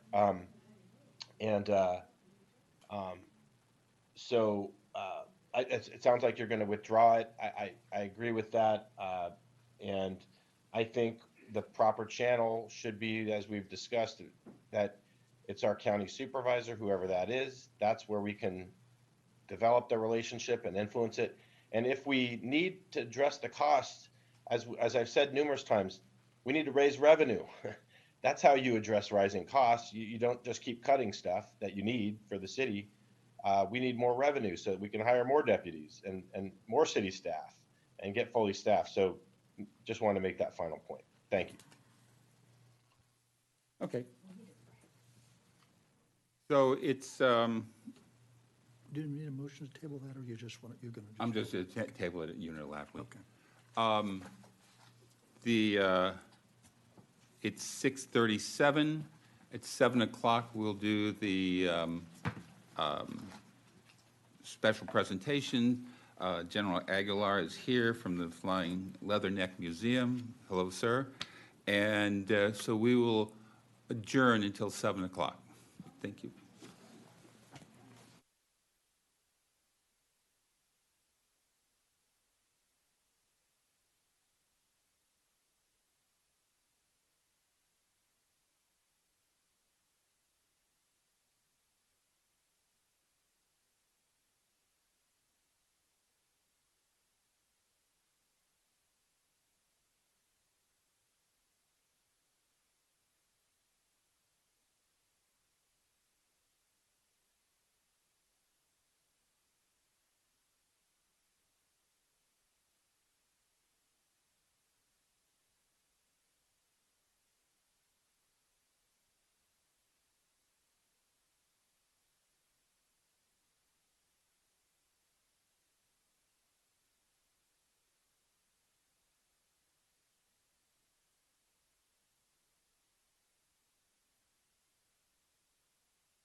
Okay, it's 7 o'clock. City Clerk. Yes, we're at item 10B, bicycle parking at Riviera. No, we're going to go with Oh. special presentation Okay, 7. the special presentation is, find that page, I hate these two-sided agendas. Flying Leatherneck Historical Foundation. General Aguilar, you're on.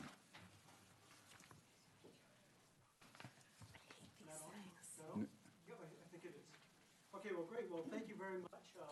I'd like to thank Mayor James and the city council members for the opportunity to share with you about an exciting project we have ongoing with the city of Irvine to return the Flying Leatherneck Aviation Museum.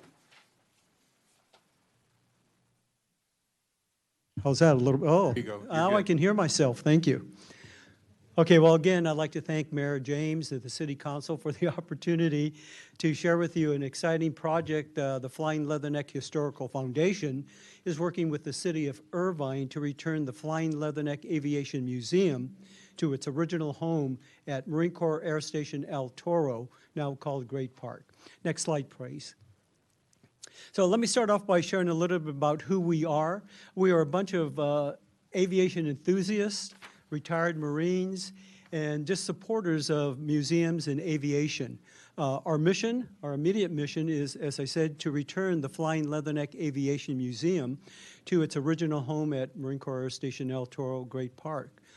Our purpose, our immediate purpose is to raise the funds, work with the city and the Marine Corps to create the premier tourist attraction in Orange County, even going up against Disneyland. But more importantly, to share the history and legacy of Marine Corps aviation with the community, the next generation of what we like to call the next generation of great Americans, and hopefully excite them about the scientific and STEM disciplines. We think it's very important for our next generation and for the nation to maintain our position, our current global position in these disciplines. Next slide, please. Here's a rendition of what we're looking at. The city of Irvine has identified the historic Hangar 296, which was built in 1945 at El Toro. And we are hoping to use all 215,000 square feet to display all the aircraft. And although this depiction shows several of the aircraft outside, the hangar is large enough to actually house all 42 aircraft that make up the collection. Next slide. A brief history. Next point, please. The museum was actually started and supported by the Marine Corps Air Station El Toro Historical Foundation, which opened the doors in 1989. Next point. And for the next 20 years through 1999, the museum operated at El Toro. And as part of the DOD mandated base realignment and closure, was relocated to Marine Corps Air Station Miramar. Now, some people think Miramar was a Navy air station in World War II. It actually began as a Marine Corps air station, and we finally turned it over to the Navy, and we returned in '99 to claim our property. So it was always a Marine Corps air station. Next point, please. In '99, we, the Flying Leatherneck Historical Foundation, opened the doors, and for the next 20 years supported both operationally and financially the museum. Next point, please. Unfortunately, after 20 years of continuous operation, the commanding officer, due to financial constraints, had to close down the Marine Corps Command Museum. The museum was owned by the Marine Corps, as are all the artifacts and aircraft. Next point. So the Flying Leatherneck Foundation has been working over the last 21 months now, to find an alternative to the closure of the museum. Next slide, please. Achievements to date. Next point, please. We have worked with the Great Park Board of Directors that approved the development of a memorandum of understanding with the city. Next point. Early on, we had the Marine Corps to halt the divestment of the aircraft. When the museum closed, the Marine Corps was going to literally get rid of the aircraft, so we were able to have them agree to stop the divestment of the aircraft and the artifacts. Next point. Irvine City then approved the recommendation of the Board of Directors, and we did sign an MOU last year in May, which provided a framework to reach out to the Marine Corps and move forward with our plans. Next slide, please. We did also start a soft fundraising initiative with a goal of $5 million. And I'm pleased to say it was a 2-year plan that we were able to achieve in 9 months. And being overachievers, we immediately moved the goalposts. So our new goal is now $10 million. I will accept any donations from this crowd today. Next point, please. Irvine City Council did move forward, and they did approve a $7 million contract for an architectural and engineering contract to get an idea of the integrity, structural integrity of the facility. Next point. And then we hired a president and CEO of the foundation. That is me. Next slide, please. Hold your applause, please. We also hired a local production company. Instead of going after your old type of museum design, we actually hired a production company that does also work with museums, but they're bringing a very innovative approach to our display. So we're looking to make a very interactive, immersive, experiential type of museum. So we're excited to have been brought on Sightline Productions, which is a local company. Next, thank you. In May of this year, we were able, along with the city, to enter a tri-party MOU with the Marine Corps that allows us to move forward with the relocation of the collection, the museum collection, to Irvine. And next point, please. And of course, we're working with the city to finalize, move from the memorandum of understanding to a final agreement for the new museum. Next slide, please. We do have challenges that we will be facing, though, in the upcoming months and years. Next point. Not the least of which, the museum closed in April of 2021. It's hard to sell a product when you have closed doors. So it's a challenge, but the opportunity to share what we're doing with the community, such as I'm doing tonight, will hopefully overcome that challenge. Next point. We have started to catalog all the artifacts in the collection at the museum, a very time-consuming process. Next point. We are refining what we call our program of action and milestones. I'm sure you can appreciate the complexity in the various moving parts of a project this large. Next slide. We are talking to several transportation firms to move all 42 aircraft down Interstate 5 back to El Toro. So you can imagine what that may entail. We are hoping to capture that for posterity and actually work with some historic or some firm to maybe capture that and do a little program with that. So here in the near future, you can expect a bunch of aircraft to be coming down the freeway right here down Interstate 5 in San Clemente. Next point, please. The preservation and the maintenance of the aircraft during this project is critical to us. Right now, they're all parked. If you have the opportunity to go down Miramar and by the airfield, you'll see there's a big sand lot with a bunch of aircraft parked out there. So they are exposed to the environment, and we are concerned about the preservation and maintenance. Next slide. Fundraising, as we like to say among our board members, vision without funding is hallucination. So we recognize that in order to bring this project to reality, we need a lot of money, and we're actively involved. Next slide. And what we do realize is we are starting a museum business. It's not just a bunch of retired old aviators. Sorry, Don, don't mean to point you out. A bunch of old retired Marine aviators out there trying to get a place for us to have coffees and tell our stories. It is a business. It will be the premier attraction here in Orange County, and we are taking it and approaching it in that manner. Next slide, please. Okay, we have a great team that's working on this project. The first one is, next one, please. Of course, the Flying Leatherneck Historical Foundation. Next one, please. The City of Irvine. Next slide.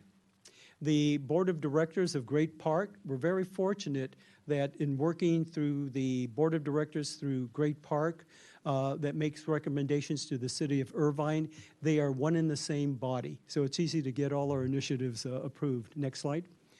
Of course, as I mentioned, the United States Marine Corps is completely behind the project. Next one, please. And we have been working and using as a model the San Diego Air and Space Museum, a very successful museum down in San Diego.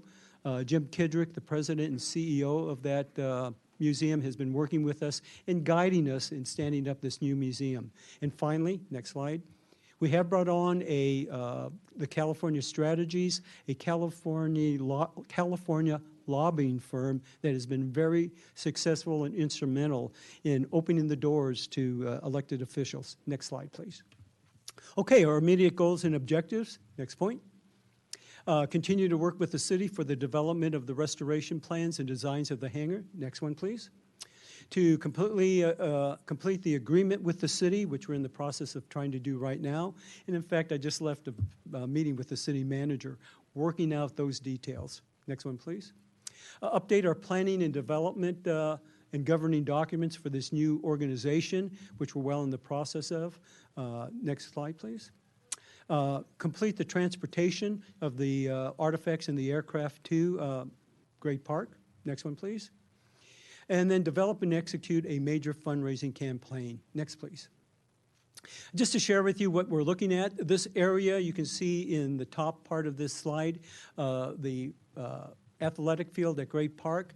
Outlined in red is what the city calls a cultural terrace, and that will be the development of this project right now. Next slide. This is two pictures of the two hangars. There are two hangars, 296, and the sister hangar, which right now is going to house the California Fire Association Museum and Pretend City.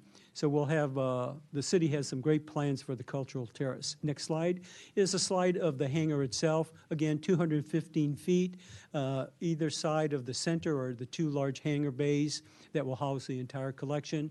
And the initial estimates from the city of what will cost for the restoration, movement, and completion of the hangar. Next slide, please. Okay, this is what it looks like right now. It's a very large, structurally sound, empty hangar that we hope will be refurbished rather quickly. Next slide. And we already have a complete plan of the layout. Again, as I mentioned, we'll be able, with the exception of two large aircraft, to house everything inside the hangar. Next slide. Some of the ideas we have, again, we wanted to be a very experiential type of displays for the public, and we're very excited with Sightline, some of the ideas that they have. And this is just a few examples of what they're looking at. Next slide, please. Timeline, originally we were looking to open the door in late next year, August 2023, but for a variety of reasons, that's now slipped to early 2024. We are still working with the city to have some sort of at least soft opening for the museum, but we're pretty much on track with our timeline right now. But again, any project of this size and complexity, you just don't know what you don't know and what might hit us. Next slide, please. Okay, our next steps. We're going to complete the facility assessment initial design. Next one, please. We're going to finalize our loan agreement. Next slide. Complete our preliminary restoration and budget cost assessments. Next point. Update our business plan. Any business plan is only as good as the yesterday, so we continually need to update that as changes come to our attention. Next slide, please. We're going to hire essential museum staff. We want to have on board, by the time we open, a cadre of staff that will take ownership for the project as we move forward. Next slide. And then, of course, the transportation of the artifacts and equipment and all the aircraft. And last point, please. And, of course, complete our major fundraising campaign. We have hired, in addition to Sightline, a developer, a strategic fundraising planner that is working with us to meet our new goal of $10 million. Next slide. Okay, our vision, as I said, we're going to make this, next slide, next point, the premier museum tourist attraction here in Orange County. Next point, please. And as I mentioned, create a setting that inspires the next greatest generation of Americans to pursue careers in public service and hopefully the STEM disciplines. Final slide, please. So subject to any questions you may have, I'd like to thank you for the opportunity to share with the City Council and the community, I think, a very exciting project that will be beneficial to all of Orange County. So if you have no further questions or any questions. City Council. Yes, ma'am. I'm only reasonably familiar with the hangars there. Are those the only two hangars, or are there more? No, there are actually, this is on the south side, along the railroad tracks. There's a bunch of warehouses. Just on the other side of those warehouses are these two hangars. And then on the north side, there are three additional hangars right next to the still standing control tower. And that's all that remains of the facilities. I've been in them during one of the fires in Irvine in the last couple of years, and they were used to stage fire department from all over the country for that. And it's a shame to tear any of those down. So if, in talking to Irvine, if there's anything, comments you have, or I'm glad you're saving the ones that you have, but I think the other ones should be safe too. The Great Park is so large, and they don't have a plan for it all. It can't just be homes. It's supposed to be for the county and for everyone. So if you know of any other uses for those other, maybe they'll take your example and save the other hangars also. The Irvine City Council recently just passed what they call the framework, framework, which includes a comprehensive plan for the remainder of El Toro, the runway in the north and south. So I'm not privy to the designs exactly, but I do know that they have planned a botanical garden, some other sports activities. So they are moving quite aggressively forward to develop the rest of the property. Very good. Thank you. Councilman Ferguson. Thanks, Mayor James. Thank you for the presentation. Really great to see. Now, in the other cities that you've presented at, have any of those cities agendized providing a donation to your group? Not yet. Not yet. We have reached out, and we are actively reaching out to other cities, to other organizations, other institutions such as the local schools, and we are finalizing our final major fundraising campaign, and that will always be part of that effort. A handout, as I said, any vision without funding is just hallucination. So we certainly recognize that we need to be very aggressive, well, not aggressive, but forward in trying to raise those funds. But no, we have not received anything from other cities yet. Okay, thank you. I'd certainly like to make a motion for that tonight to agendize a consideration of a donation. Thank you very much. General, I'm curious, is your organization affiliated with the current Air Museum and the General Lyons facility on the north side of the Orange County Airport? No, that is not. It's a separate private museum itself. Well, I have spoken with the director there, and we see that there is some synergy and opportunity. It's a beautiful, as you probably know, a beautiful museum. Unfortunately, located at an airport, it makes it really tough for getting there and the parking and all that. So there may be an opportunity, but no, we're not formally have a relationship with them. Thank you.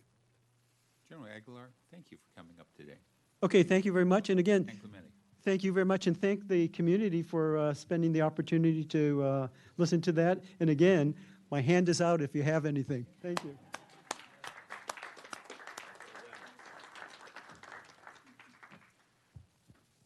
Okay. Yes. Excuse me, Item Mayor D. James, Yes. did we want to vote on my motion? Well, I'm waiting for your motion. Oh, it was to agendize consideration of a donation. Second. Thank you. All in favor? Aye. Aye. Mr. Duncan? Aye.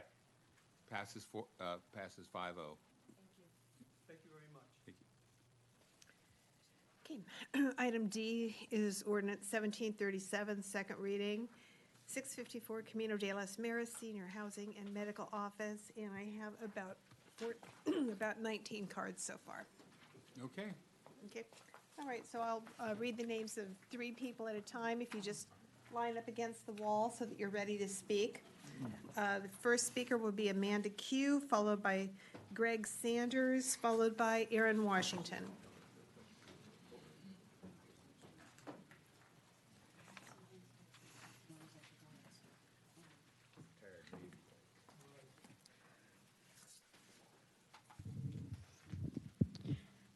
Okay, next slide, please. Actually, this is 7th. If you could go to slide 7, please.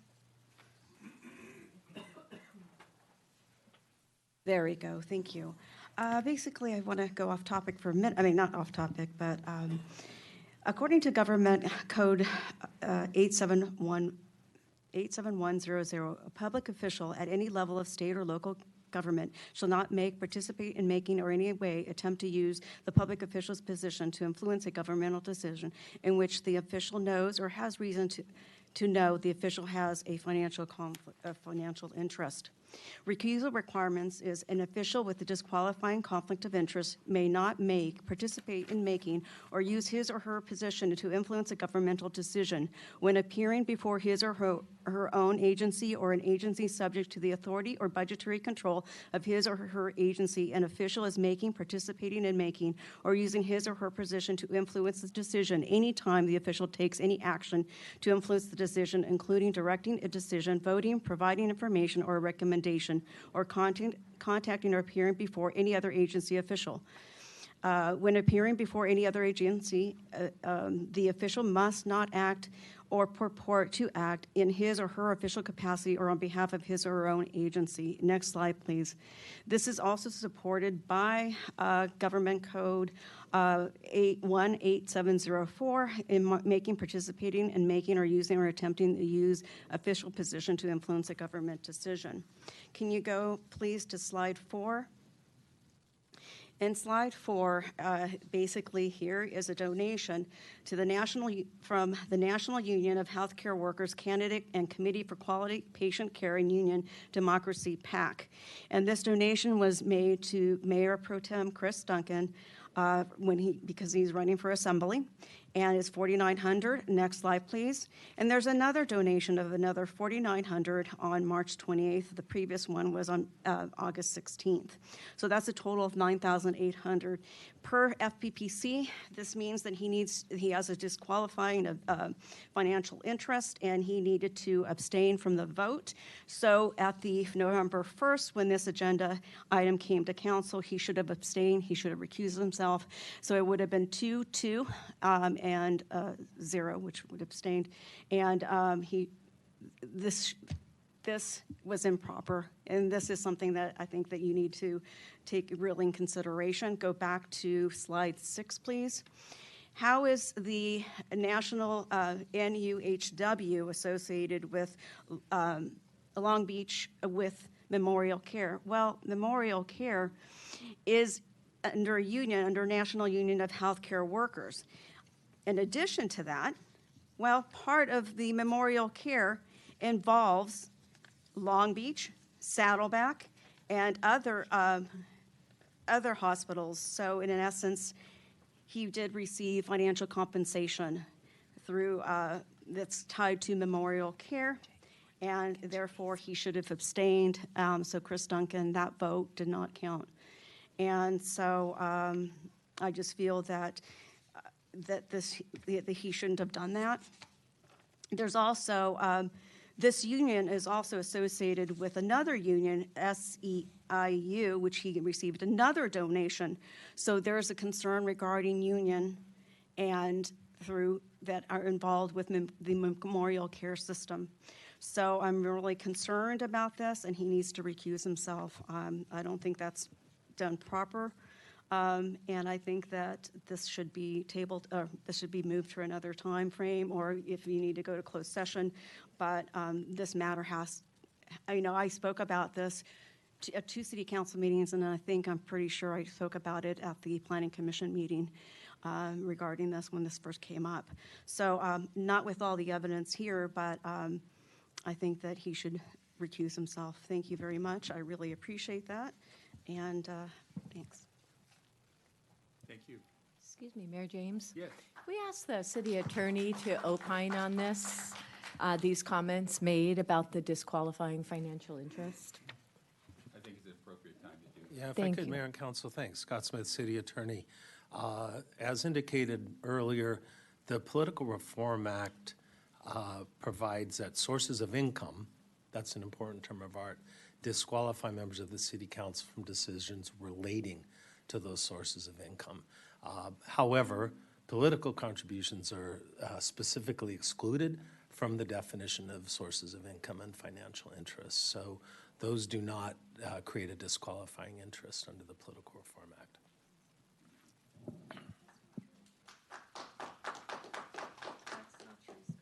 Thank you. Go ahead, sir.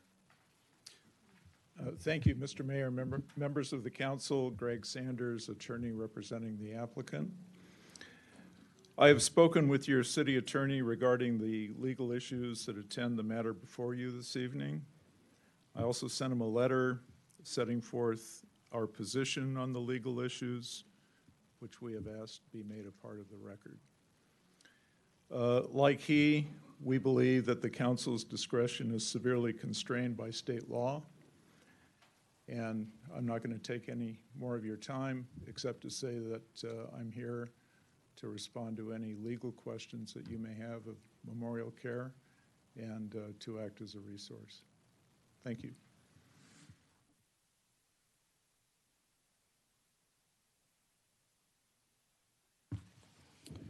Hi, good evening. First of all, I want to thank Jean and Kathy Ward, and no pun intended for the rest. Let's hold our ground on this. I know there was a comparison on traffic saying that it shouldn't be that big of a difference. But when I looked up how many beds the old hospital had, it had 73. And we're talking 250 units here. That's just double that. That's 500 beds, traffic-wise. It just seems like we need to pump our brakes on this and not, as Jean said, be bullied. As a homeowner and taxpayer, this is one fight I would be willing to pay for. You know, my taxes, not be bullied. All we asked was that the height not set a precedence, because once we raise height here, it will happen again and again and again. And we asked them to make the units reasonable, a reasonable number. We're not asking for much. We all think the idea is a great thing. Hell, I'm 58. 20 years, I don't think I'll even see it. So, and also, you know, who wants to wait 20 years for a project? But anyways, that's all I want to say. Hold your guns, don't pass this. It's a great idea. Let's get them to work with us here and not tell us about the state law. Thanks. Thank you. Beverly Wiesen, followed by William Bosinger, followed by Kathy Esfahani, followed by Denise Fleury.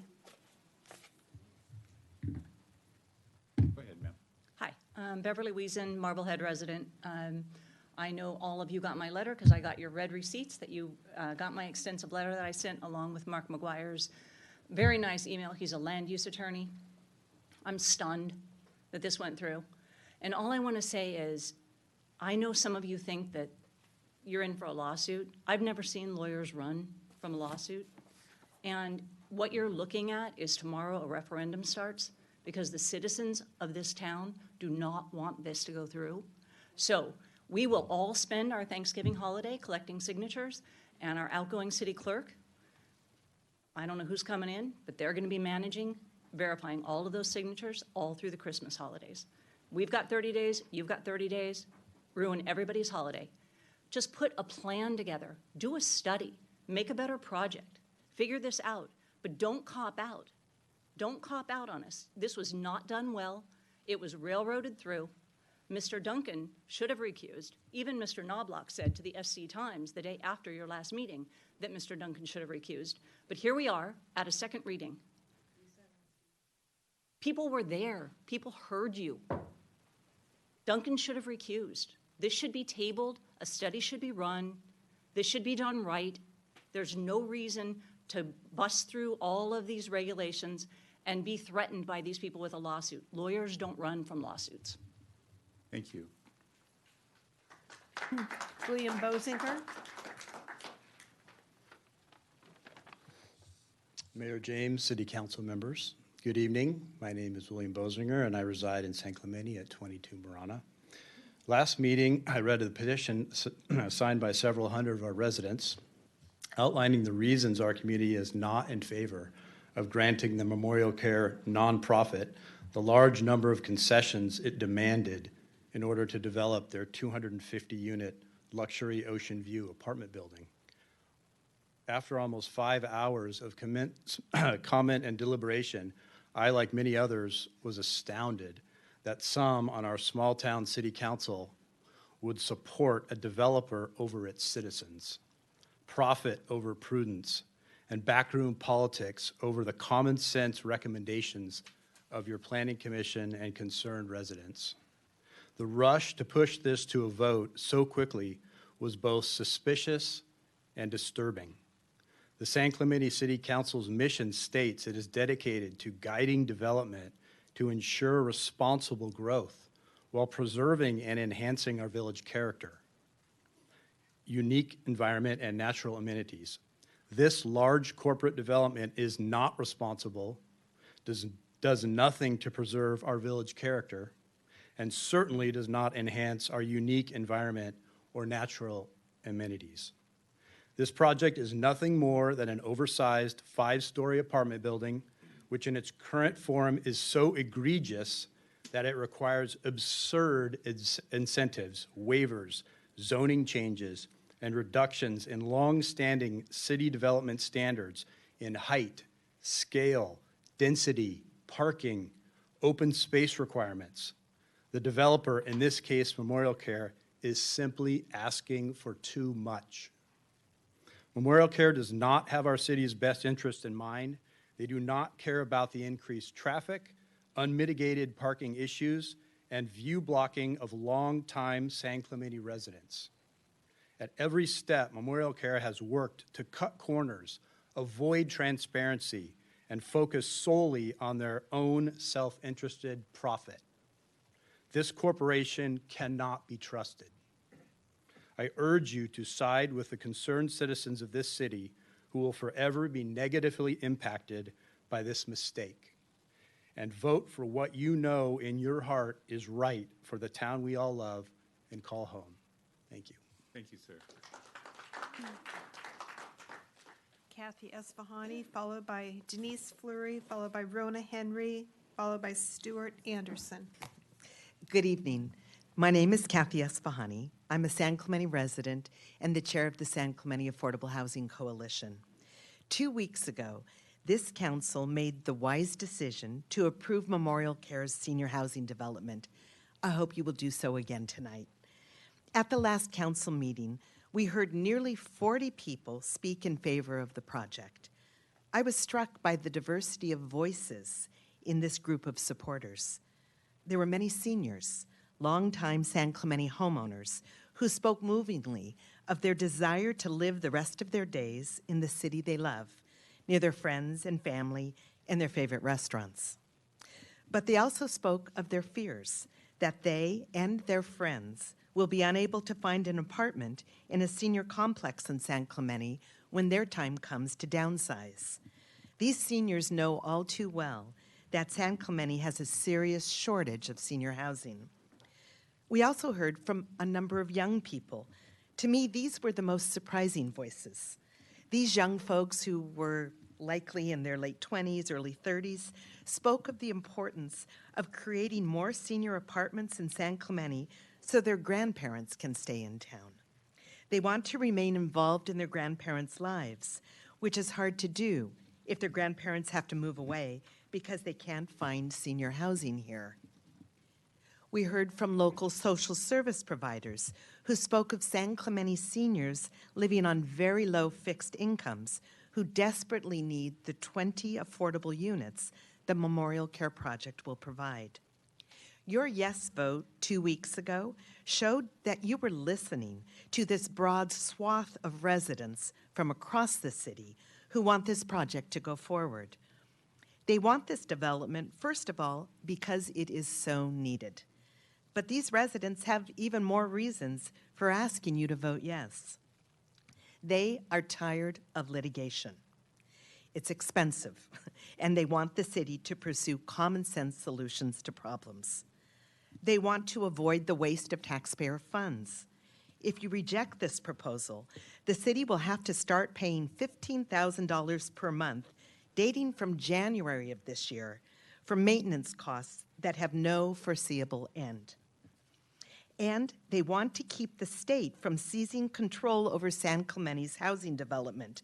If you reject this project and the city's housing element falls out of compliance, San Clemente will be subjected to the dreaded builder's remedy, like Santa Monica was, and we would lose local control over development. For all of these reasons, I urge you to vote again in favor of the Memorial Care Senior Housing Development. Thank you.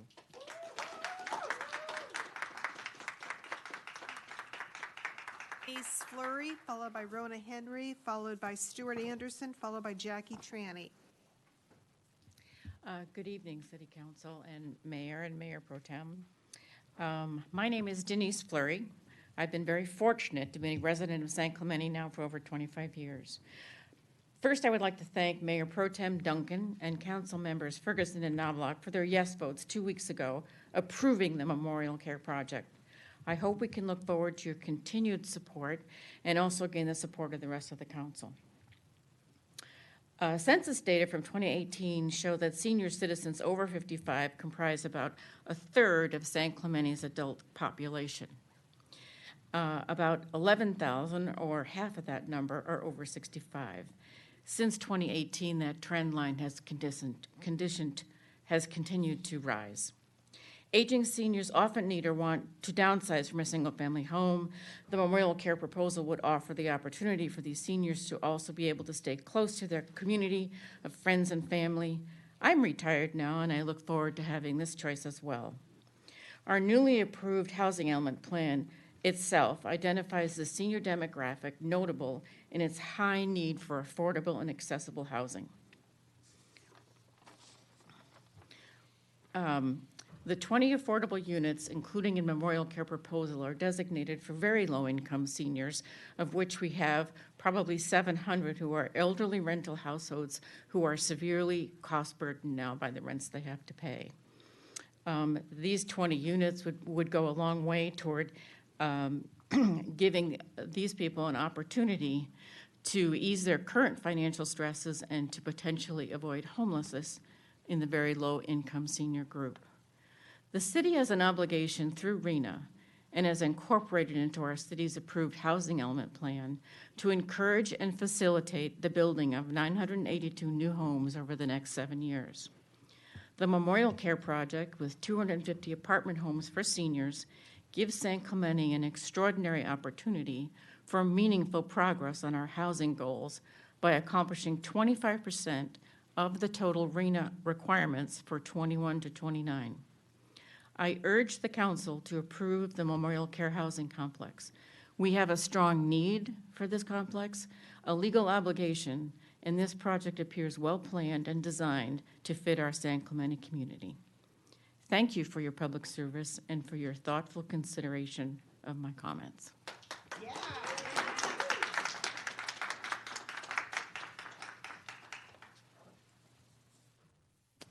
Hi, I'm Rona Henry. I'm chair of Welcoming Neighbors Home, which is a ministry of Tapestry Unitarian Universalist congregation. We have members in San Clemente. Thank you, Mayor Pro Tem Duncan, Council members Ferguson and Knobloch for voting in favor of the Memorial Care Project at its first reading. I hope your two colleagues on the City Council will reconsider their no votes and join you tonight in voting to approve the senior housing proposal. It's important to think about what the alternatives could be if not approved. There is a very real chance that by not passing it, a headline that is now being applied to the Santa Monica City Council will be applied in San Clemente. Quote, "Builder's remedy debacle shows council delivers the wrong kind of change." An excerpt from the article shows a scenario that could happen in San Clemente. Because the city's housing element was out of compliance, if only temporarily, a window opened up under state law that allowed for any development contract to be automatically approved should it either have 20% affordable housing units or entirely moderate income units.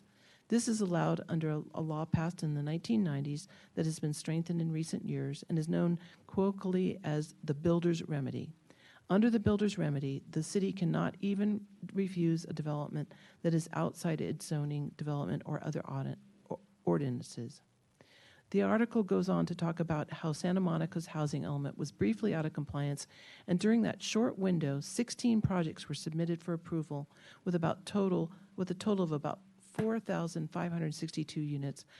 Because each project had required 20% affordable units, the city had no power to stop the development.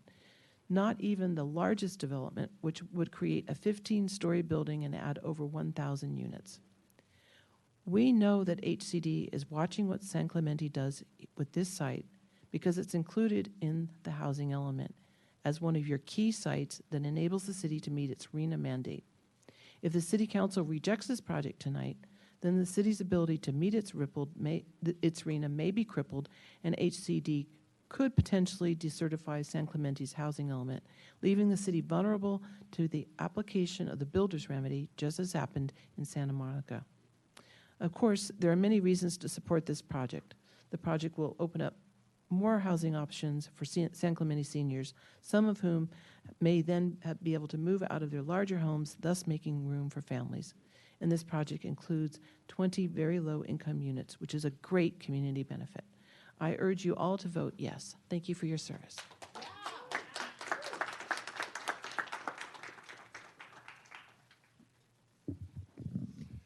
Good evening, Mayor James, Mayor Pro Tem Duncan on Zoom, and City Council members.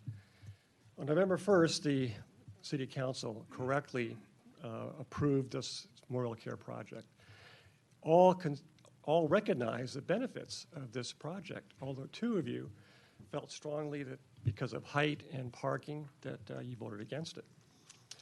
You don't have the luxury of being able to demand changes. California Law 65915 grants a height concession and waivers. Any attempt to deny these waivers will be fruitless and expensive. Any lawsuit brought by the builder will be won by the builder, and all court costs, all lawyers' fees will be borne by the city. If you deny this project, you'll also be liable, the city will be liable for the $15,000 a month maintenance for the site, potentially retroactive to January of this year. Denying this project would also undermine the city's RHNA, which could potentially lead to lawsuits, fines, and even total loss of control of permitting. So I urge you to please do the fiscally responsible choice and approve this project. Thank you.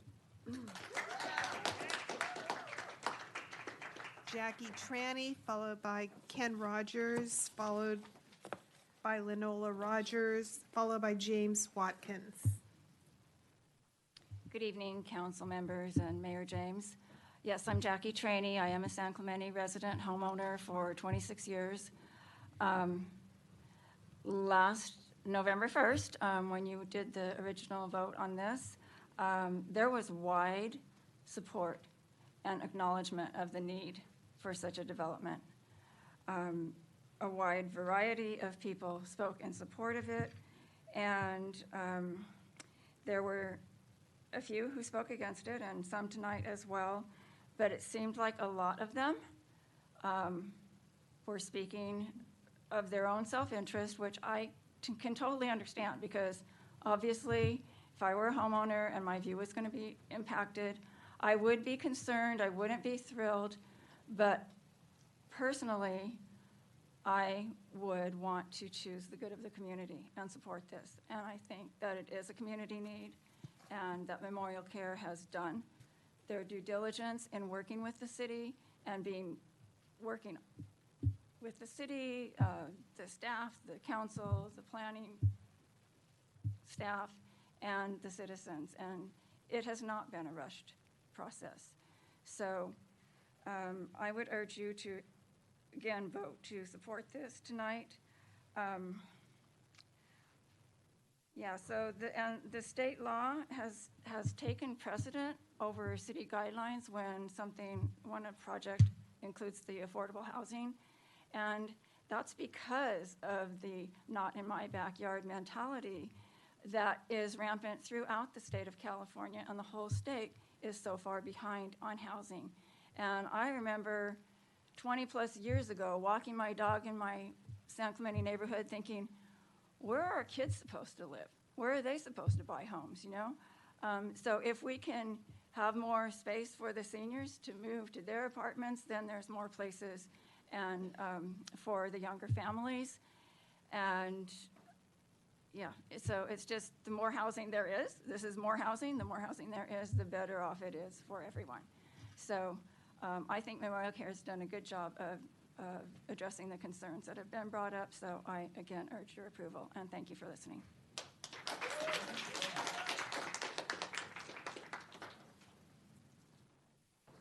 Good evening, Mayor James and City Council. My name's Ken Rogers. I live at 15 Campanilla here in San Clemente. Love this city. And thank you for hearing my thoughts on Memorial Care's luxury apartment project. I'd like to talk to you about story polls. And Mr.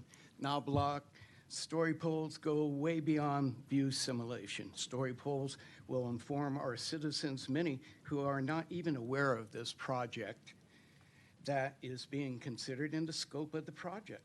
Doesn't the City Council owe it to your constituents to keep our citizens fully informed?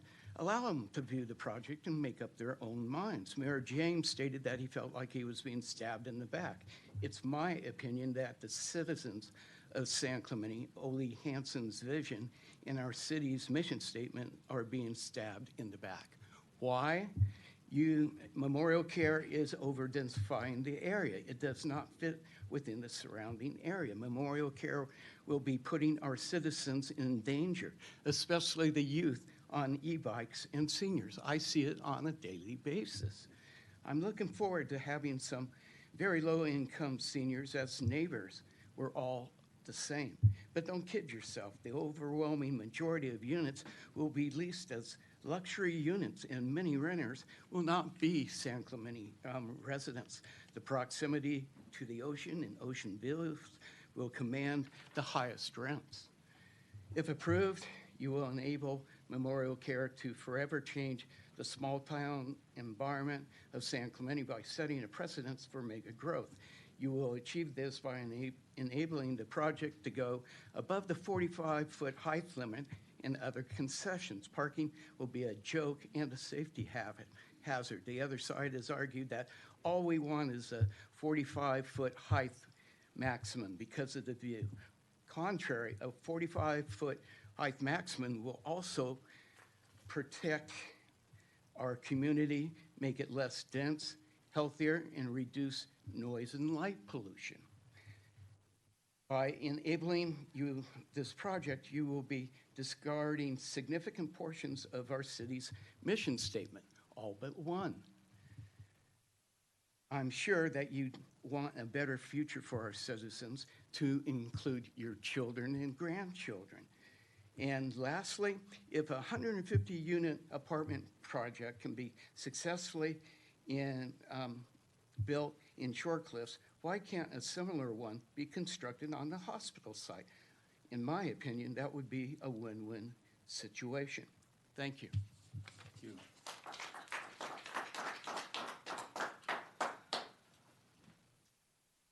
Hello, Mayor James and City Council members. Here I am again to cite my disappointment over the size and scope of the Memorial Care Luxury Senior Housing Project. I'm glad that they're building a senior housing, but the project is far too big for the site that they want to build it on. Everybody raves about the fact that there will be low-income affordable housing available. There's only going to be 20 of those available. And over 40 at the last meeting were in favor of this. Well, that's only 20 that can live into those units. These 20 units are going to go fast. That leaves 230 units that will be priced at higher than market rate because of the new build and particularly because of the ocean views. We get slammed for talking about losing our ocean views, but these ocean views will be a large attraction for the rental of the other 230 apartments. Again, there's also very inadequate parking. They seem to think that people 55 and older, a couple, only have one car per household. I don't know of any couple under the age of 80 that only has one car. Who do they think they're fooling? Where are these extra cars going to park? Do we really need another medical building built there? There are plenty of medical offices available in the units across the street. There's also the empty Krikorian Theater building that could be revamped for medical offices instead of a large empty space. Camino de los Mares has been widened as much as possible. There's going to be as many more cars on the road after these units are built. I'm worried about the safety of our residents that travel this road on a daily basis. I'm sure most of the people that are approving of this project don't travel Camino de los Mares. I'm kind of unsure even if they live in San Clemente. Also, how safe is the road for bicyclists and especially kids on e-bikes? There's no bike lane. I had to stop today for a kid on an e-bike who was going across an entry to the Ralph Shopping Center on the sidewalk, and he had the red light against him, but he kept on going. I almost hit him. This project's been rejected by the Design Review Committee and also by the Planning Committee. It was unanimously voted down by the Planning Committee. These people are experts at what they do. That's why there's a process to go through these people before it gets to you. If they don't think this project is good in its current size, then why should it be approved? You, the city council members, are voted in by the citizens of San Clemente. You're supposed to be looking out for the interest of the citizens and not your own personal interest. I understand a couple of you may have outside influences that is causing you to vote in favor of this when you know it isn't in the best interest of the city of San Clemente. Do you want to forever change the way San Clemente looks? I certainly don't. That's why we moved here, because we like San Clemente. Thank you so much for allowing me to speak.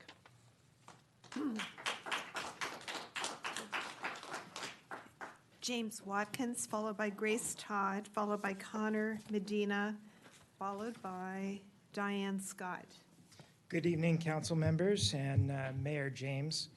My name is James Watkins, and I'm a San Clemente resident of 22 years.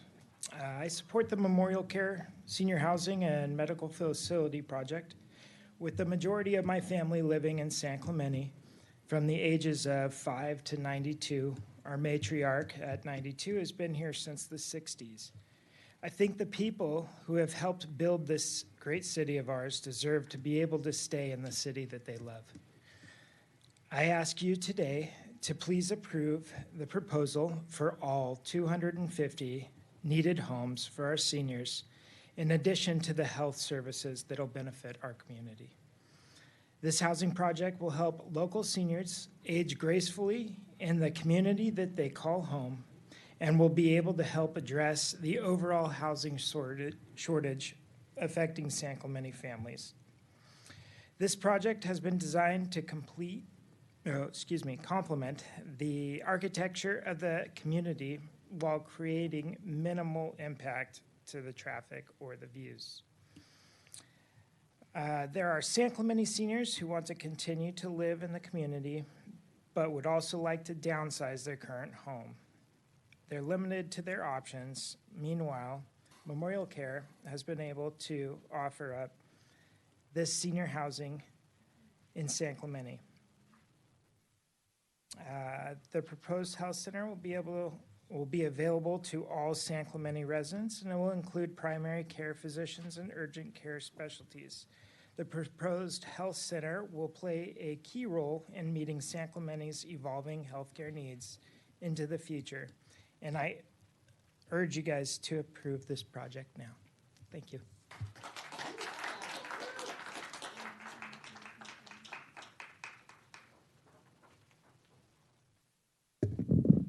Hello, my name is Grace Todd. I've lived here for 21 years. I have 3 kids, and we raised them here. They're ages 21, 18, and 16, and they love San Clemente. And I'm here today to support this Memorial Care Senior Housing and Medical Facility Project and thank those that approved it at the last meeting. And I think that this project is the result of thoughtful collaboration between the city and the property owners and the local residents for the needs of our residents. We know there's a growing need in Orange County for housing for our aging population, and it's going to help our seniors stay close to their families. We learn a lot from our older generation, and we should cherish them and give them the opportunity to be involved in the lives of their grandchildren actively. I think from what I've seen of this design, it really does look like the Spanish Village by the Sea architecture. And with the affordable housing, it fills a state-mandated need for the city. I've said before that I drive by this project every single day, the property, and it's just been sitting there vacant, not serving the community for so many years when we've come up with a solution that will serve our residents. I hope you will move forward with this progressive vision for San Clemente. And lastly, I want to say that I recently met some local business owners who have lived all over the world. They were from Venezuela, and they've lived in south of France, Australia, all over, and they said nothing is like San Clemente, and that's why they choose to have a business here and live here. And so I think that our seniors should be able to continue to be part of this special place as much as they can. Thanks.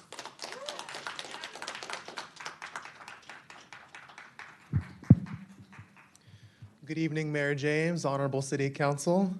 Pleasure to be back in San Clemente again. My name is Connor Medina, representing the Orange County Business Council, the leading voice of business in Orange County, representing a very diverse array of industries and businesses in our mission to enhance our region's economic development and quality of life.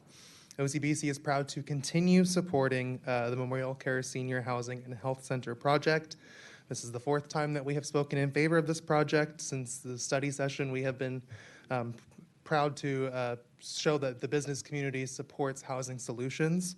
This council wisely voted to approve this important and sorely needed housing project 2 weeks ago, and it was evident then that business, housing advocates, healthcare, and Ms. Esfahani said 40 diverse members of the San Clemente community backed that decision last meeting. The Business Council's work on housing policy goes back decades. It's one of our 4 primary issue areas. We want to help facilitate the development of new housing because the housing shortage is an existential threat to the economic vibrancy of Orange County. We need housing across the board, including for seniors.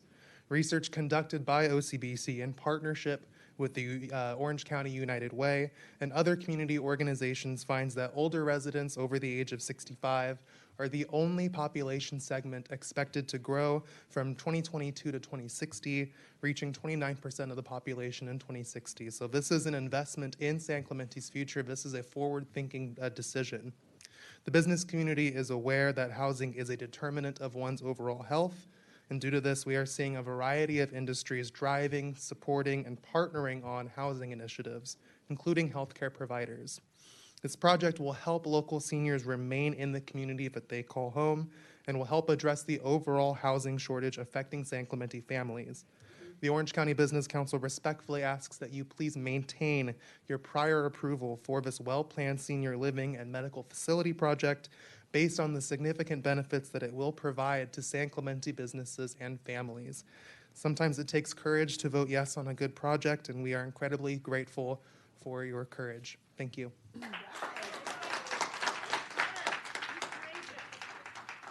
Diane Scott, followed by Judy Jones, followed by Anna Davis, followed by John Conk. Hi. First of all, I want to thank you, Mayor and Councilman, for letting me speak this evening. My name is Diane Scott, and I have been a San Clemente resident for 30 years. I support the Memorial Care Housing Project and Medical Facility Project. This is one of the most exciting and appropriate projects I've seen in many years. I ask you not to delay and please approve this project today for all 250 needed homes for our seniors and additional health services for our community. This housing project will help local seniors age gracefully in the community they call home and will help address the overall housing shortage affecting all San Clemente families. According to the demographics that I've reviewed, San Clemente has the highest senior population, only second to that of the Laguna Hills population. This project has been designed to complement the architecture of the community while creating a minimal impact to traffic and views. So thank you so much for your consideration.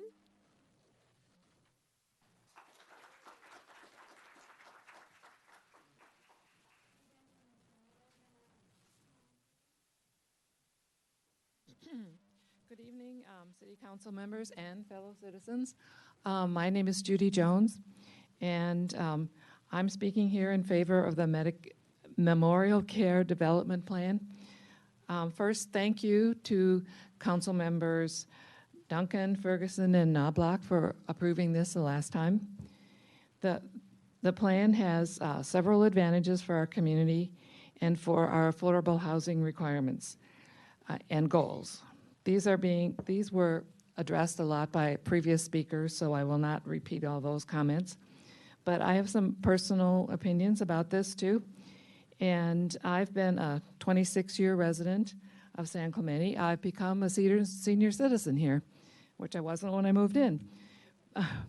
And I live 1/2 mile from the closed hospital on Camino de los Mares. And so I drive by there frequently. I see the abandoned buildings, the ugly fence almost every day, and I'm hoping to see an improvement in there soon. In addition, the aging population of San Clemente demands that we provide more housing for seniors, and me personally, I want to keep my senior friends in San Clemente. So please do approve this plan.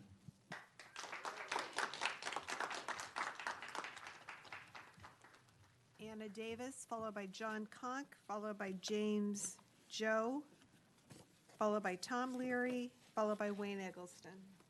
Thank you. Good evening, Council. My name is Anna Davis. I'm a 20-year homeowner here in San Clemente.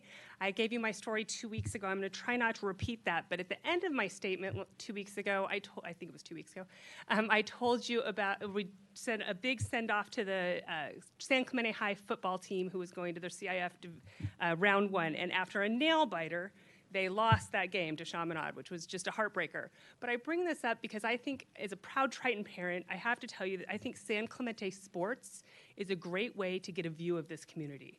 There's no better place than one town, one team here in San Clemente. Go to any sporting event at San Clemente High. What are you going to see? Amazing athletes, wonderful supportive coaches, and families. And those families just aren't the parents and the siblings. Those involve grandparents, and for a few very lucky families, it also involves some great grandparents. I know my in-laws are some of those people in the stands every week. My father-in-law's Parkinson's and my mother-in-law's bad back that requires her to walk with a cane do not stop them from coming to those games to see their grandchildren. So I think your job as a council tonight is to look at what are the concerns in this community, what are the most important pressing concerns, and what are the legitimate concerns. So I would say a legitimate concern here is families and keeping families like my family and my extended family together.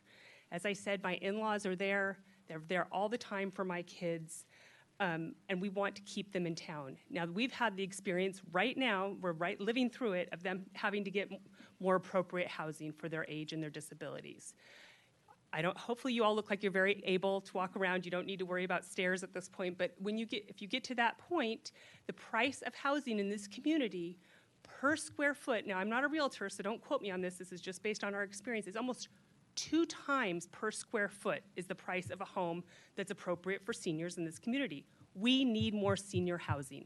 That is a legitimate community concern. We need to bring down the prices of all the housing for seniors in this community. That is a legitimate concern. Now, I realize these houses, I believe, are going to be rentals, so it's not, but just providing more supply reduces demand, brings down the prices. That's a legitimate concern. What are the other concerns that we're hearing about tonight? We've heard about safety concerns, and we heard about this 2 weeks ago as well. Traffic concerns and parking concerns. Now, are those legitimate concerns? They might be individual legitimate concerns, but are they legitimate community concerns? Because what I heard 2 weeks ago was if those buildings were 5 feet shorter, I am 5.5 feet tall. 5 feet shorter, all of those safety concerns go away. The parking concerns go away. The traffic concerns go away. There are legitimate needs in this community that we need to think about. You heard from... Thank you. Thank you.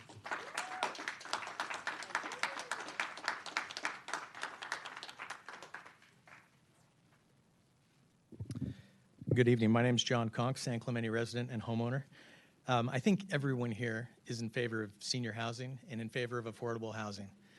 I don't think anyone has stood here and said that they're not. I think we all are. This project, though, is simply just too big, too dense, too tall, has insufficient parking for the site that it's proposed to be built on. It asks for too many waivers, too many concessions, and you've heard about that from many, many people.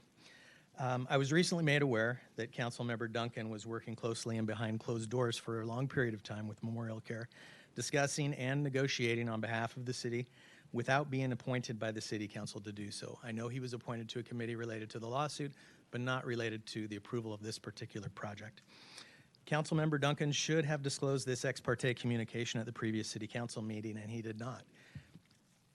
I want you to consider that, whether or not he should have been able to vote related to the project without making that disclosure. Also, I wanted to point out, after the public comment period of the last City Council meeting, there was a lot of discussion between the applicant and the city council members, and there were some statements made which were completely incorrect and not true. And I wanted to clarify a few of those for you.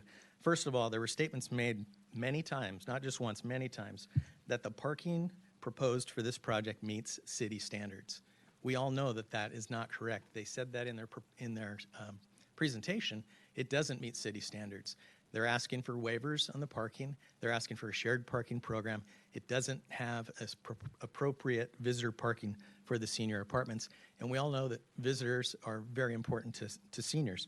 They need a place to park. Second thing, it was stated that some in the audience, and I think they were talking about me in particular, believe that an addendum was not the appropriate vehicle to approve CEQA for this project. This is also not correct. I agree an addendum could be used for CEQA on this project, but the addendum should have been circulated for an official public review and comment period.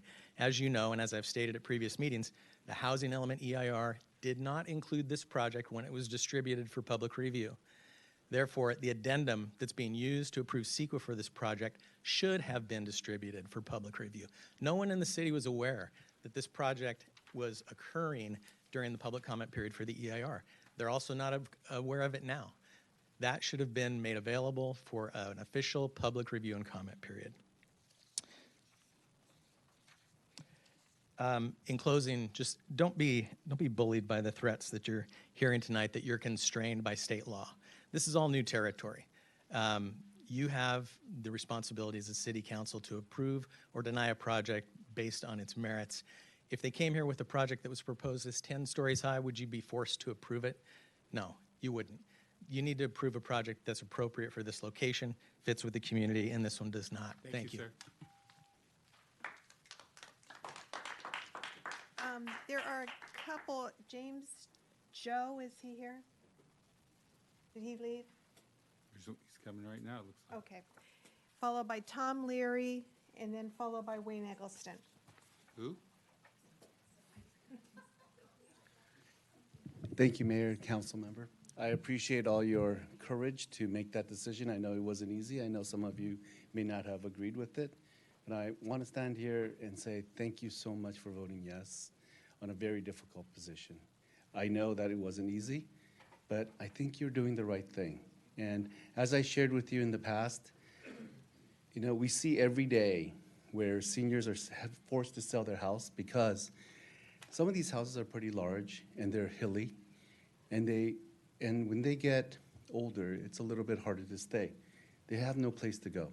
There isn't any senior housing that's appropriate here. We do need that. It's necessary. And our seniors actually want to stay where their family's going to be. Every day, or at least every month, I see seniors having to move away from San Clemente. The way the San Clemente is designed and our city is, you kind of have to move away to get any, even rentals, even to get decent rentals. That is, senior is appropriate, right? So if this is this building, and I know you guys all reviewed it, so I know you guys already saw how it's built. I'm pretty sure you guys already know, and I haven't heard one person say it wasn't going to be built properly for the seniors. This is what we need. This is what our seniors need to be able to stay in their community. And like a lot of the people that you heard today, their families are still here, and we want to stay here. And this is what we want from our families as well. We don't want to see them move away unnecessarily, especially that what we could sell these houses for. Yes, we could afford a little bit more expensive, views and all that stuff. That's what they want. We want to be here. This is why we're here, and please allow more housing. I mean, this is what, 25%? We have another 75%. We have a lot of work to do, but this is a great step in the right direction. And honestly, I'm not sure what Santa Monica happened and all that stuff, but it doesn't sound good. Please protect us from it, because we don't want that here. I'm so grateful that you guys are making that hard decision. I know it's not easy, I know, but I'm so gracious, and it's so gracious that you guys, and honored that you guys were making that tough decision for us and helping us move in the future, that we can all stay around and address what we call, what was it, 10, I heard somebody say that we're going to be doubling our seniors. double in the next 10 years, where are they going to go?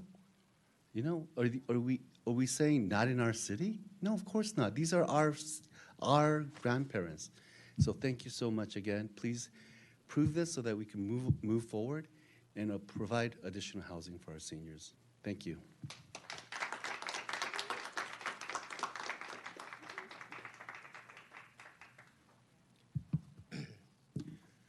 Good evening, Mayor James, Mayor Pro Tem Duncan, council members. I want to thank you for your engagement on this project and on this issue. And I want to thank everybody here, even the folks that have spoken. Speak to us, please. Okay.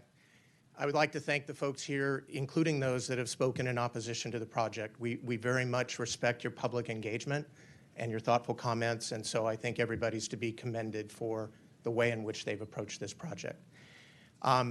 We spent a lot of time at the November 1st council meeting talking about the virtues of this project, so I'm not going to repeat those here. Those are already part of the record.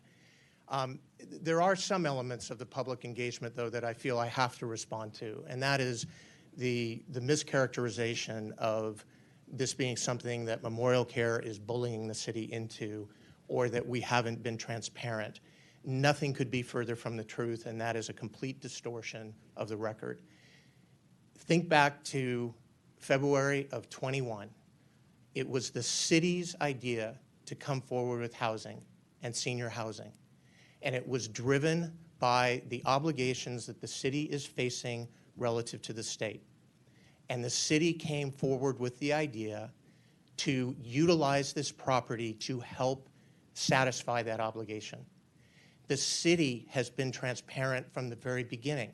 This has been included in the housing plan elements filed with the state.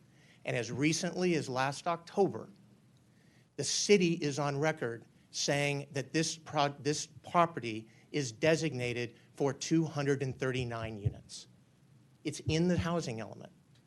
Now, the consequences of that are between the city and the state. You don't need to look to me to understand that. You have your own advisors that can speak to those issues. So you'll have to assess the significance of that. But the suggestion that this is being forced down your throat by Memorial Care is simply untrue. We have been working with the city staff collaboratively from the very beginning to meet this need, and we think we've done just that. You may say, why now? Why now? Because you have all of the information before you that you need to make this decision. These have been studied. It's in the record. The now closed public hearing established those findings. It's time to make this decision and to move on and allow this property to be used for the benefit of this community.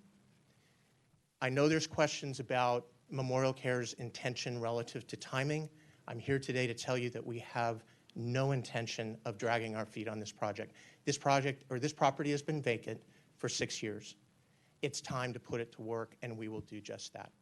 Thank you very much for your time.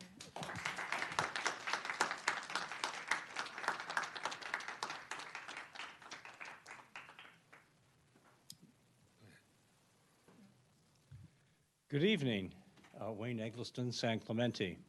This is the first time I've been in the new council chambers. It's very impressive, first class.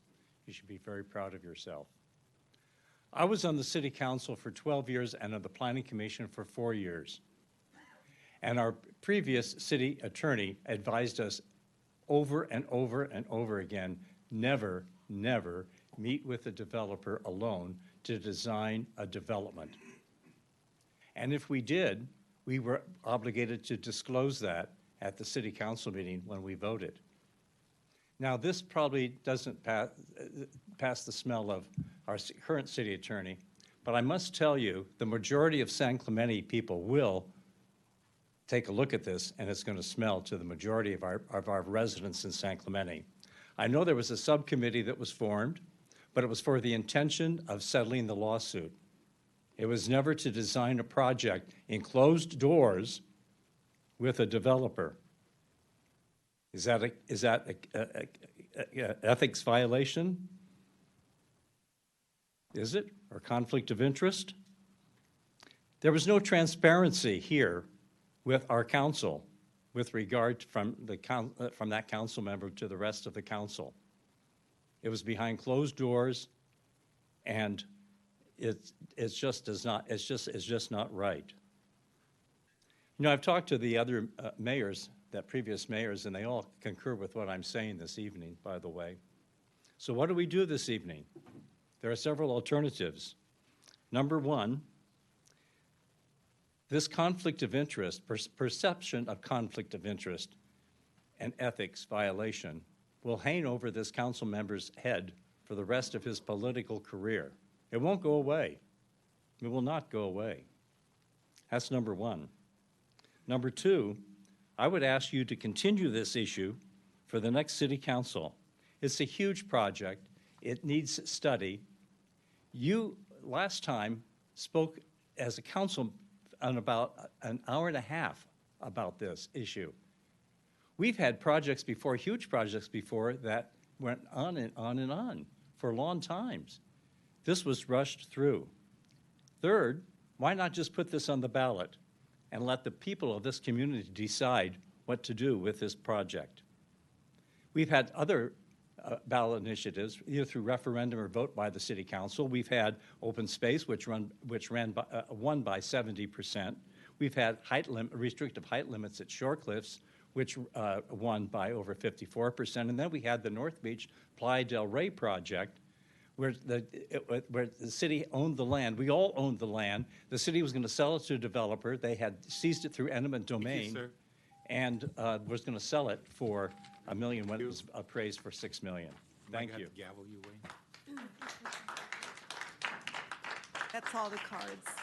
That's all. Council members. You had some questions. Well, you know, Mr. Leary made some statements. Are you on? I am on, I think. Can you hear me? Yeah. Thank you. Mr. Leary made some statements of, I'd like him to come up because I need you to answer a question for me. Mr. Leary, Are we do you going come to up? are we going to have another? No. Okay. So never the mind. Go public ahead. hearing part, or it's not a public hearing It's anyway. not a public hearing. Yeah. Could you come up, because I need this answered. You're trying to make a record that the city approached you and asked for housing. That is correct. Who is that?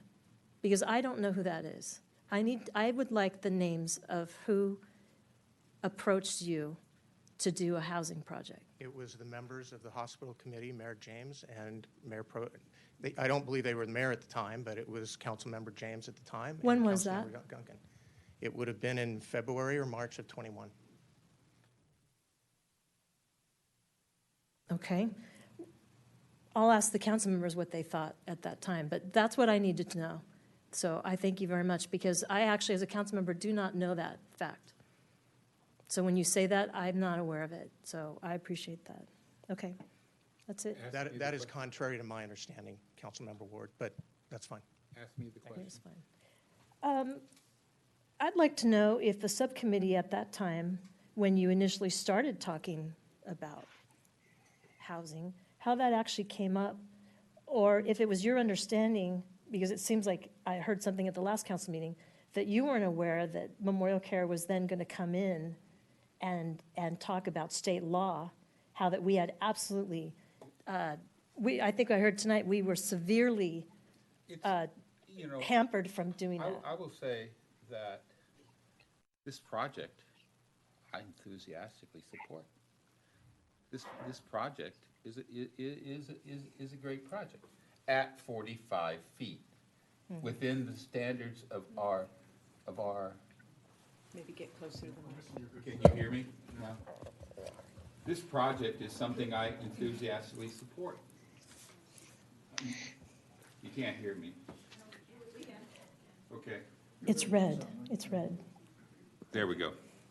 This project is something I enthusiastically support. I think it's a great project within the confines of our general plan. Okay. And that was never discussed on being over our general plan. Additionally, I have concerns about the traffic study. I have concerns about the parking study. I think we should do that. our one obligation, and city attorney, correct me if I'm wrong, our one obligation as it relates to this settlement is to rezone that property, right? Yeah, either to reverse the zoning from before or to come to some new zoning that the city and the And there applicant. lies where I'm really confused on why we haven't done that, why we're putting the cart before the horse. I don't want to. I have some things to say. I don't want to take up any more time. Well, but did I answer your question? I have more information than I've ever had, to be honest with you, and I have to wonder. And you know, I'm really. It's unfortunate that Mayor Pro Tem is not here tonight, so I hope he's listening to the words. He is not here for me to look at him eye to eye. But to me, I have an issue with the process. I have a huge issue with the process. Things that some people said, done behind closed doors, no one knew what was going on, done privately. It's all absolutely true. I'm a council member, and I'm telling you, I did not know that this was being, like, negotiated. I heard, this is what I heard, Memorial Care thinks they want to do a project, but they're not sure. They're willing to, I didn't want to go into the $15,000 a month. I wanted to settle the lawsuit, but it was said they want to do it, so they're going to waive it. This is not the way San Clemente does a project. This is not a way any city does a project. It's never done behind closed doors. It's never done secretly. And that's why I'm asking the subcommittee what you thought, because then I know we had the first time I really saw it was our, what was that called? Study session. Oddest thing I've ever attended, where we had the complete planning commission and the city council with us, and none of us knew what was going on. We couldn't understand this project because they're asking for 7 different things, all at one time. We tried to tell them at the time, this project is so messy that you need to clean it up and you need to tell people what you're doing so that we can understand it. I watched the planning commission try to turn themselves into a pretzel. I watched their meetings late, right before our council meeting. I wasn't able to look at the council meeting or the planning commission meetings. Design review, they tried to figure this project out. They tried to work with you on it, and they tried to make it be a project that would have public support. But what I'm really upset about is the actual process. You were on the subcommittee, but I don't understand how a subcommittee can meet with a developer, and I don't even know how many times. Wait. You're mischaracterizing. Okay, I need to know that. They were not a developer at the time. They've turned themselves into a developer. They were someone we were in litigation with. Okay. And we were looking for a way out of the litigation. We were looking at a way out of the $15,000. But you now understand we simply had to give back the zoning and put it back to what they were entitled to, the general plan. Absolutely. Okay, I appreciate that. So you can understand my disbelief in how we got here. Now, I had Memorial Care met with me. The staff made us available, and we were going to do 2x2s. Apparently, there was no council member to be with me, so I was by myself. I asked Mr. Leary a direct question, how many stories this was, because there was nothing to look at, and he wouldn't answer the question. He wouldn't tell me how many stories it was, so I asked him, leave some elevations with our staff, and I'll eventually see him. So I still thought, and I still think today, that all that we had to do, or that we said that we would do, is we would consider a project. That's right. But right after our study session, and I believe that was in August, September 8th, we get a letter from their attorney saying, we're not going to do this process, and you have to do all this, and we're asking for everything, and you don't have any say. So that's news to me. And it's just interesting. I feel like like this discussion got led down a road. I really do. Good intentions, but the execution was not good. And I actually think whoever you met with shouldn't have met with you without our attorney present if you thought it was part of talking about a settlement. But I will tell you, this was not the direction that we were going. So it's interesting to me to hear that you suggested housing, or maybe you just discussed housing with them. To be clear, we did not start off discussing housing. We started off discussing how to settle this. Why would you do it without the city attorney?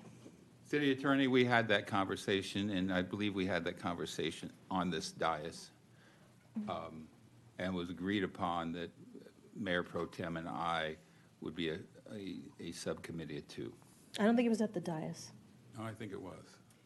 If I may, or are you asking the city attorney? Okay. Yeah. And then I'd have to check the minutes to know the genesis of that appointment. Check the minutes. Yeah. I don't. Yes. I don't believe it. No, I'm not done yet. When are you going to be finished? No. It wasn't like Duncan and I just out of the clear blue declared ourselves a subcommittee. No, I do remember when it was, and we actually, it came out of closed session, so we can't really talk about it, okay? But it wasn't from the dais. Okay. So there's no record of any closed session after that where we got an update. So when I tell you I didn't know, I was not updated by the subcommittee. And then all of this started showing up. And in January 2021, there's a letter to Ms. Savage all about the project, but I didn't see it until it was actually in a staff report. So my notice is when this came to the council and it was in a staff report. That's not a good process. I feel like, Councilmember Duncan, you let me down. You didn't just let me down. You didn't make it so I could do my job for the city of San Clemente. I've been on city government for almost 10 years, carefully doing this, and I feel like I haven't been able to do my job and represent the citizens of San Clemente, but I also think that the residents have been let down. I'm disappointed tonight to see everyone come in again tonight and show their signs and all that. I don't think anyone has said we don't want to see a housing project there, but we want to see something that's the right size. I heard tonight a very nice gentleman, I think he's a retired attorney, very nice, come up and say that they are going to be ruthless and it's going to be expensive. So I would say that doesn't seem like someone that you were trying to talk to be a partner with. Certainly not for me, but my issue is the process. It wasn't good. It's not how the city does things. It shouldn't be how a developer does things either. And they are in the development stages now. You don't meet with the subcommittee. You don't have a deal. This always had to go to the city council. And the way that it was daylighted to us was not how we do things. I think the only remedy that we have is because we're being told now all this, because you didn't come to us and there wasn't an update and it didn't come. Wait a minute. Just wait a damn minute. No, I'm not trying to do that. Because it didn't come to me, I didn't have the ability at that time or the council to say, you know what, we need to do a study. We need to do a study because these points are starting to come up. But that didn't come to us. So the only remedy that we can do now to do an informed decision, because right now they're saying we have to do 250 units, and it's because they say so and they want them. We don't have any choice. I actually think we do have a choice because Memorial Care, actually, this is not a mixed-use project yet. It's not mixed use until we actually give them the zoning change. The mixed use is what allows, and we give you the zoning designation to, I don't know, CC4. With a CUP, a conditional use permit, you are allowed to do senior housing. That's when you get the entitlement. All of these things are entitlements. That's even said in your requested entitlements. They're all entitlements. A CUP is completely discretionary by the city council. Mr. Noblock. I still reserve my right because I'm not You done. come back to you. Can I respond to the attacks? Yeah. please. I'm still waiting also. First, I'd happy to let Councilmember Noblock speak, but I mean, frankly, I'm shocked. I've been serving with you, Kathy. I know you, Wayne. You know that I'm not an unethical person. I did not do anything unethical here. I have no conflict of interest. I have no personal stake in this project. I was working with Mayor James to try to resolve the lawsuit. I got the project when everybody else got the project. I didn't know what it was going to be like. The reason that they focused on housing is because we put that in our housing element to have this be housing. Kathy, that's how we got our housing element approved, was because of this lot. Okay, we all voted on that. Everybody, all 5 of us. That's the reason that it's in that it's housing, not because of some backroom deal that Gene and I did. We were just trying to resolve the lawsuit, looking at multiple options. They came forward with this option. Then it's come forward to the Planning Commission and through the normal process with staff, where you could go look at the same materials I could. I didn't know what it was going to look like till I walked in and got the same materials you got. So this implication is unfair. It's not anything I've done on council. I'm not sure where it's coming from, other than personal animus to Memorial Care or something, or maybe me. Absolutely not. That's not true. I don't have any personal animus towards any of you, so I'm very hurt by these attacks because I have no personal stake in this. I'm trying to do the best thing for the city.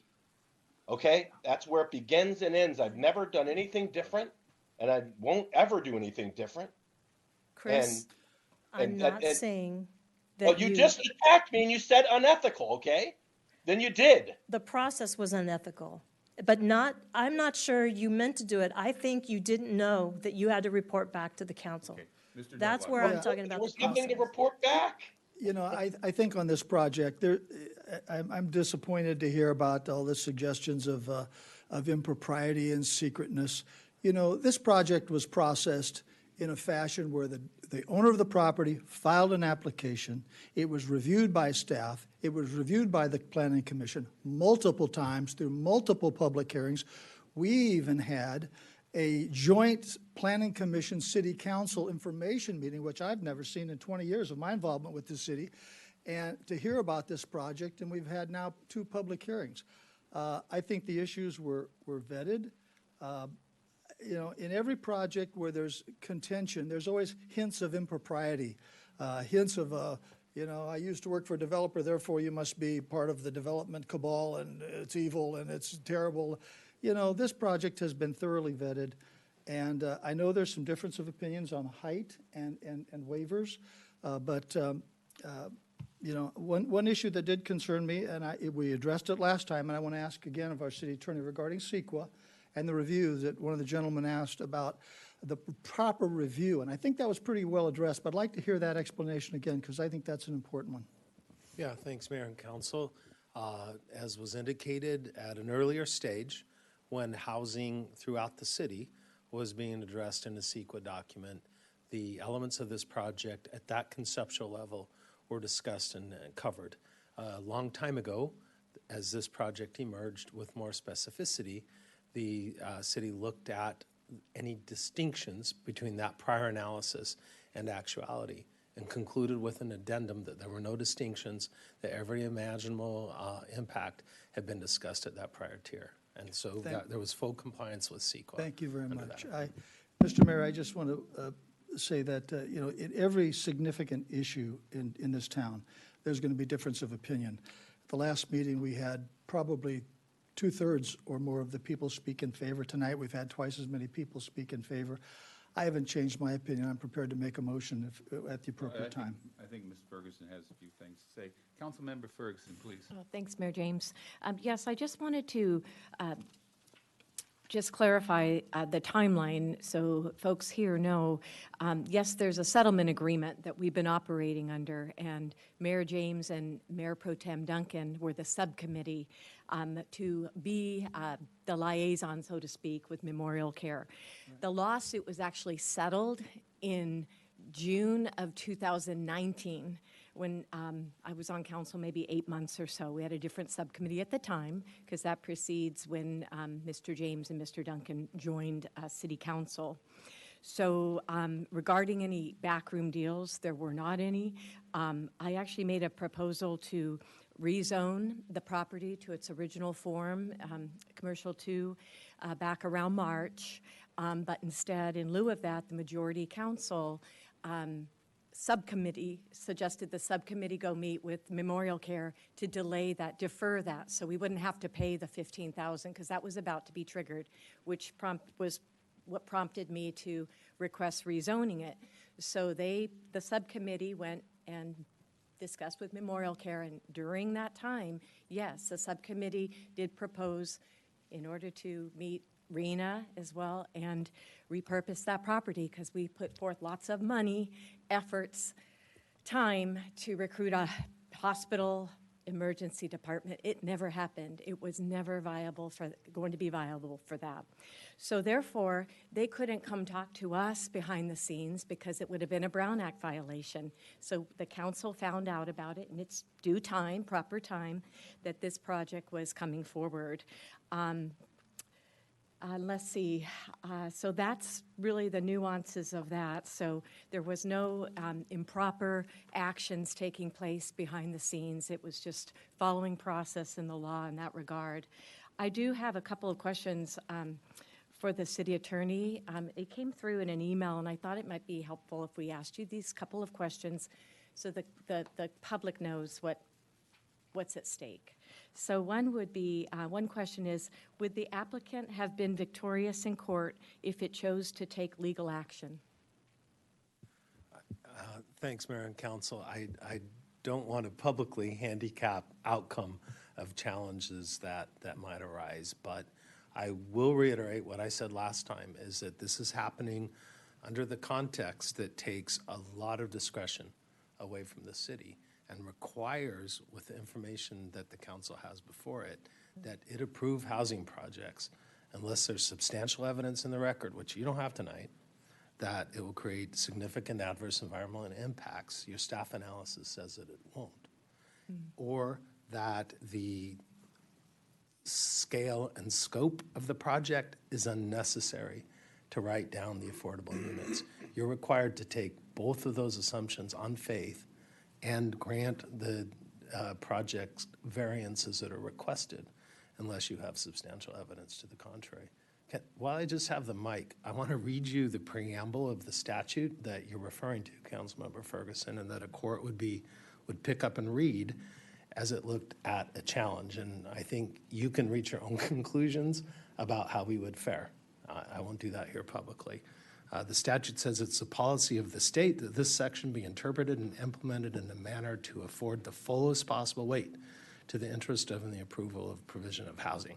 It's the intent of the legislature that the conditions that would have a specific adverse impact upon the public health and safety, as described in paragraph 2, I just mentioned that, arise infrequently. It is a policy of the state that a government not reject or make infeasible housing development projects that contribute to meeting the need determined pursuant to this article without a thorough analysis, independent, I think, of the economic, social, and economic effects of the action. If you get that wrong in a lawsuit, then you pay the attorney's fees of advocates that sue you. So I just want to read that to you. It's not helpful. a full answer to your question, but it's on record. Thank you. And then just one more I just wanted to ask you. Did the nature of the project override the height limit in parking as well as density? So it sounds like you kind of answered that anyway. That was the second one. And then lastly, if no variances were being sought, did the council have a legal right to vote against an application? If no variances were being sought. This applicant has been submitted under the density bonus law. Variances and concessions. That's the landowner's prerogative to do and to seek the corresponding concessions. Okay. Yeah. Thank you, City Attorney. I appreciate that. Well, yeah, you know, it's what it is we have to deal with in the state of California. You know, cities are creatures of the state.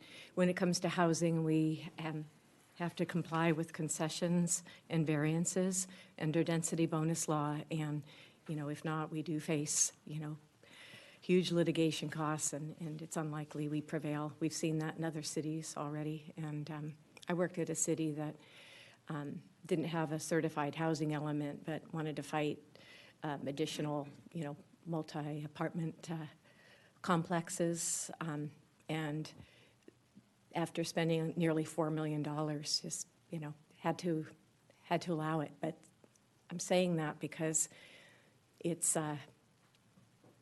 not winnable, and I think Memorial Care has done a fine job with working with our subcommittee and coming up with a project that is reasonable, and that in the end, I believe it's going to be an asset to the community.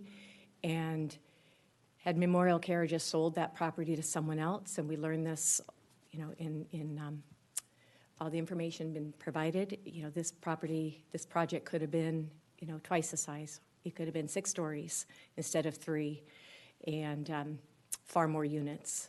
So that's all I have to say, but I'm prepared to vote. Thank you, Mayor James. I have some, this problem goes all the way back to 2016 and the actions of council then. You had council members in front of the hospital with a bullhorn. That wasn't helpful. Someone earlier said politics, that we're experiencing politics over citizens here. I believe that. I have to ask, do we want to become Dana Point or Huntington Beach? No, we don't. I don't care whether this is 5%, 8%, 10% affordable housing. I'm fine with any one of those numbers. I am just not fine with a tall building exceeding our general plan. And I fail to understand, of all the work we did with Memorial Care, in which I thought they were partnering with us, why can't they continue to partner with us and build something within our general plan? I'm very disappointed in that.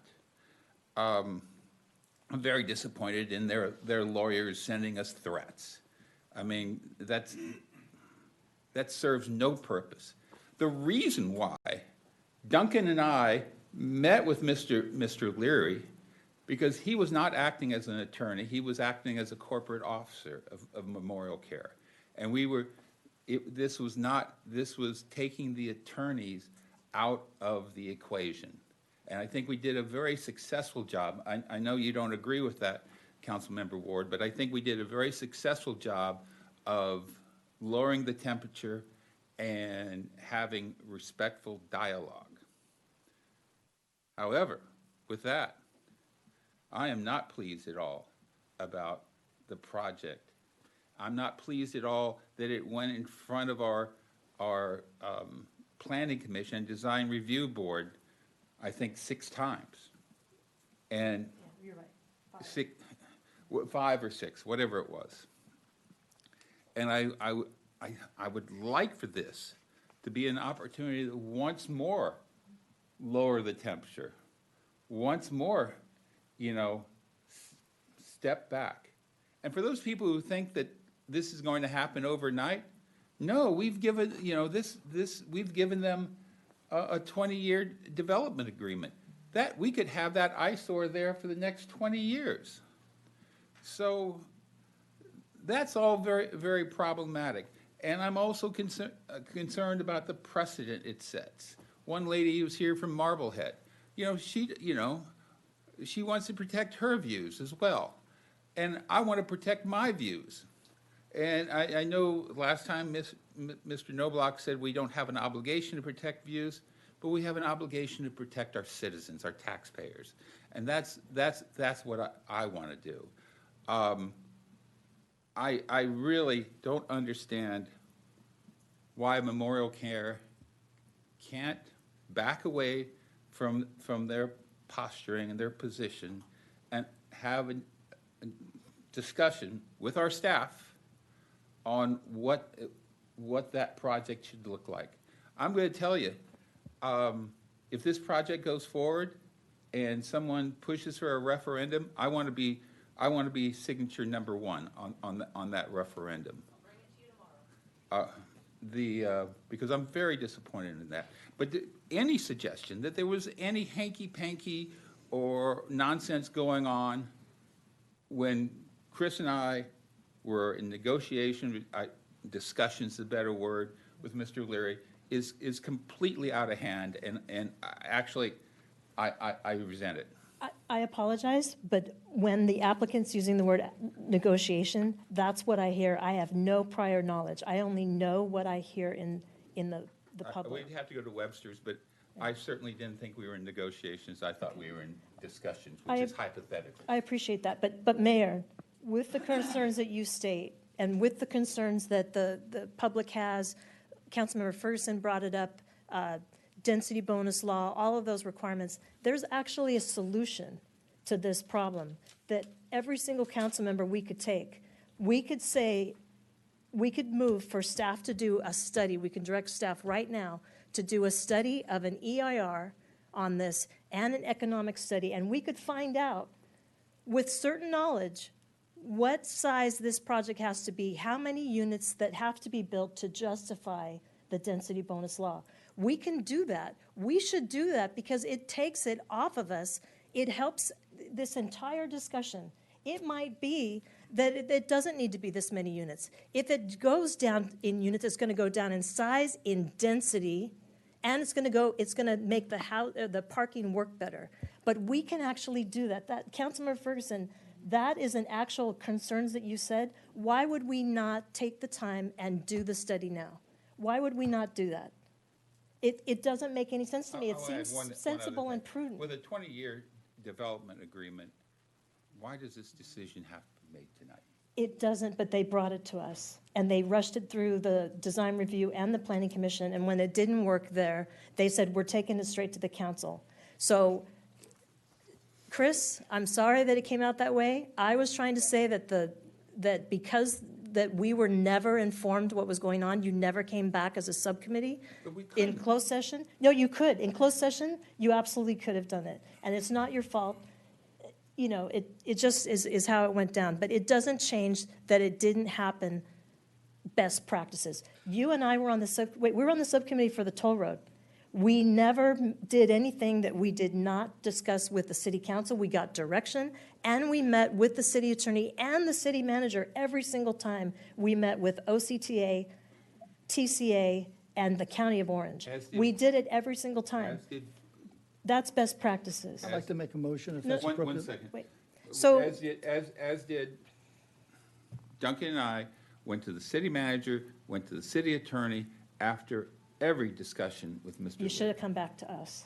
That's the thing that I'm talking about, that we didn't get to say that we wanted to do a study. I would like to move that we adopt ordinance number 1737, entitled an ordinance of the City Council of the City of San Clemente, California, approving and adopting an addendum to the San Clemente Housing and Safety Elements Update PIER under the California Environmental Quality Act, and approving general plan GPA 22-097, zoning amendment ZA 22-098, and development agreement for the mixed-use project with 254 rent senior residential units and a 7,500-square-foot medical office to subdivide one lot into two lots to rezone the priority from regional medical facilities 1 RMF1 to Community Development 4, CC4, and to change the general plan designation from RMF to CC, located at 654 Camino de los Mares. Second?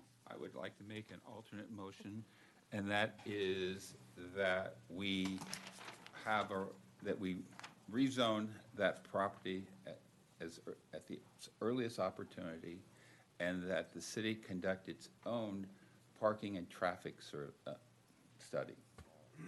And Can I modify that? yes, Okay. So more formally, it would be a motion to table the second reading and direct staff to initiate a general plan amendment and a zoning amendment to revert the zoning for this property back to the original zoning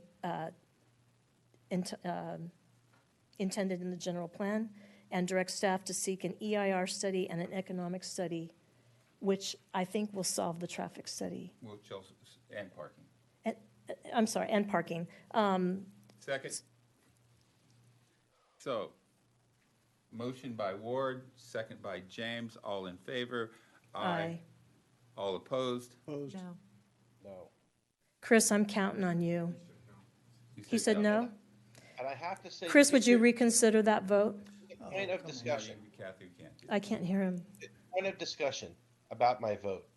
What you're proposing can't work. I understand where you're coming from. I wish there was another way. That's not possible. If we go down that road, to Laura's point, we're looking at a way bigger project than this. Their position is a compromise. You're acting like Not they if got Memorial everything. Care was a true partner. They could go way higher and way bigger.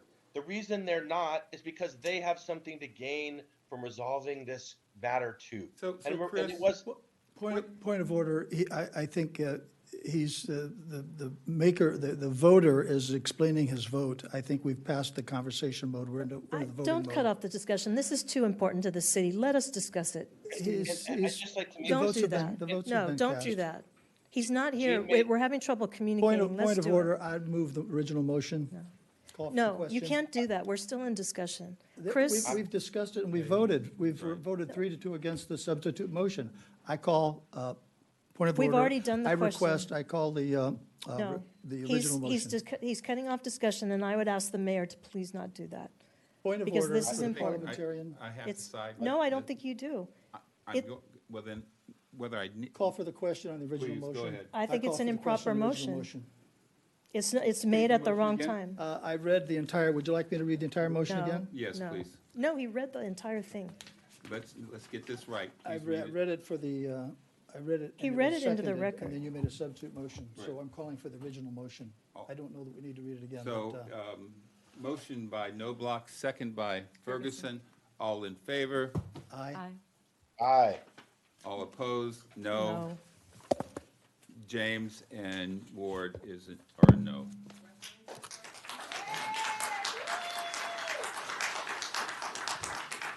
Disgusting. Disgusting. I hope the city clerk's looking forward to working over the holidays, because you'll have 6,000 signatures.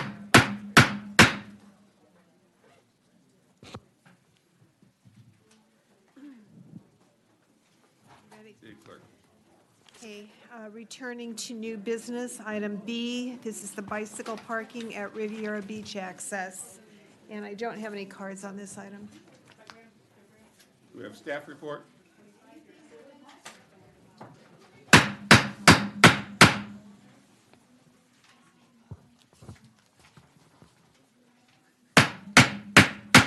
Okay, we'll take a 5-minute break if we can't have decorum in this. Thank you. Please.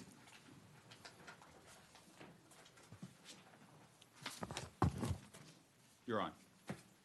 Good evening, council. I'm going to give you a quick update on some potential bike parking at the Riviera Beach access.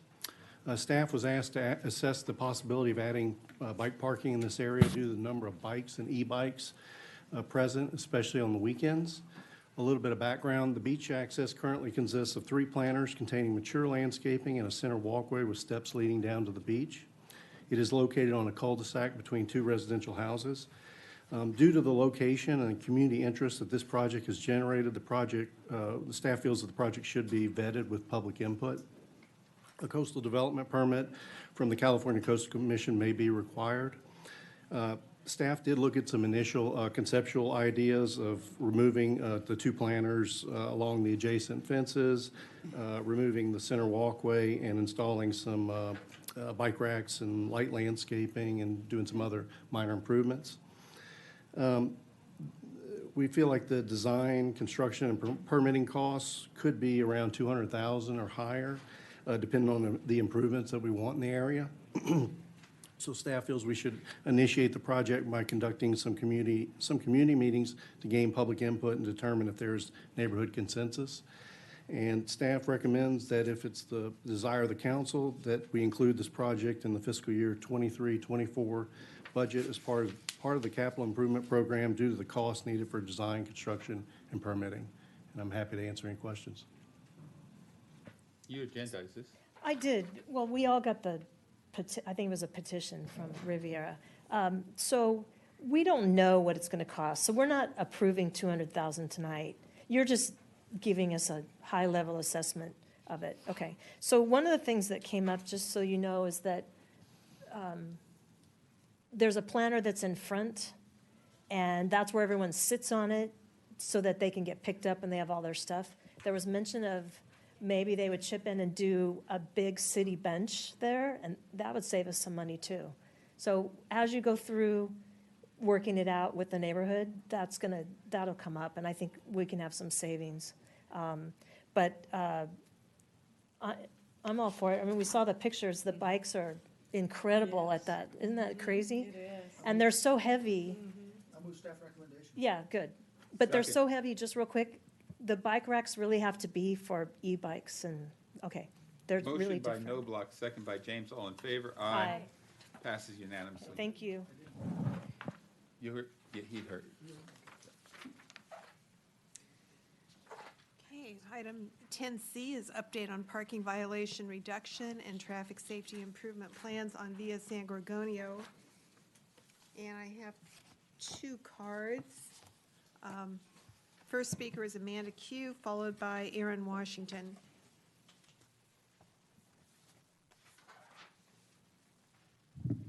I think I have a, there we go. Next slide, please.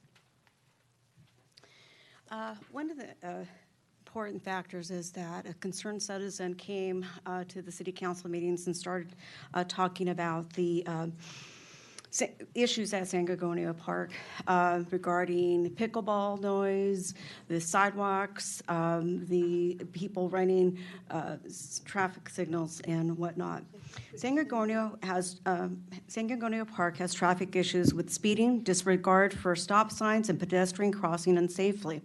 In response to this, the council has proposed signage to and increase OCSD and civilian traffic patrols to curb these violations. But my concern is that Captain Benfield, I think, spoke about this at one of the meetings, and he said that there wasn't OCSD available on the weekends. So I just don't, I want to make sure, I want to confirm that, and I should have spoken to him before. So sorry, Captain Benfield. Next slide, please. So basically, this is my little chicken scratch here. Sorry, I had some problems with it.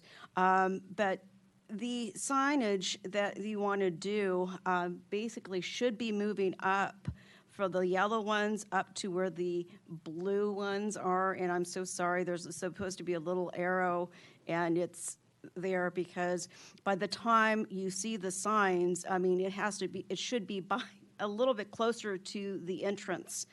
And, you know, there's so many people run stop signs coming out of San Gorgonio Park. So, I mean, these are moving violations that, of course, you know, if you get 3 of them, you get your license revoked. Next slide, please.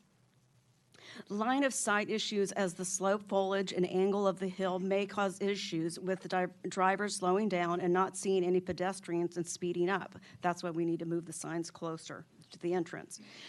Marked blind spots with red, and then no pedestrian crossing signs accompanying an intersection sign.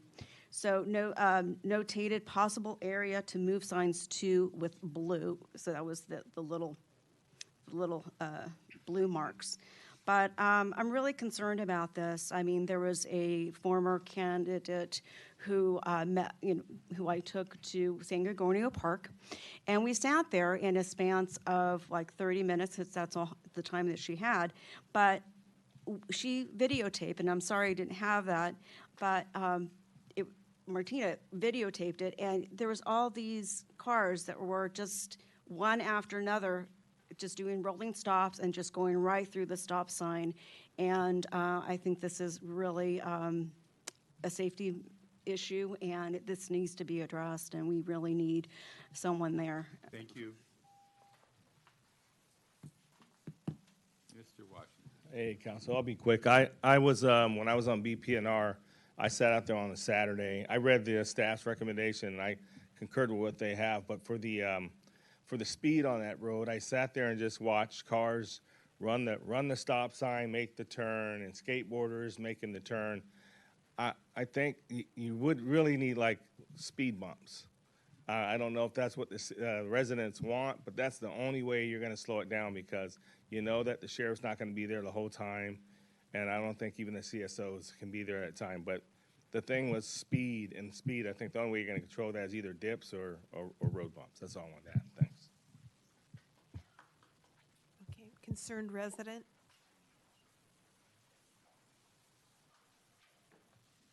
You can just run the video constantly for me if you wouldn't mind, Megan.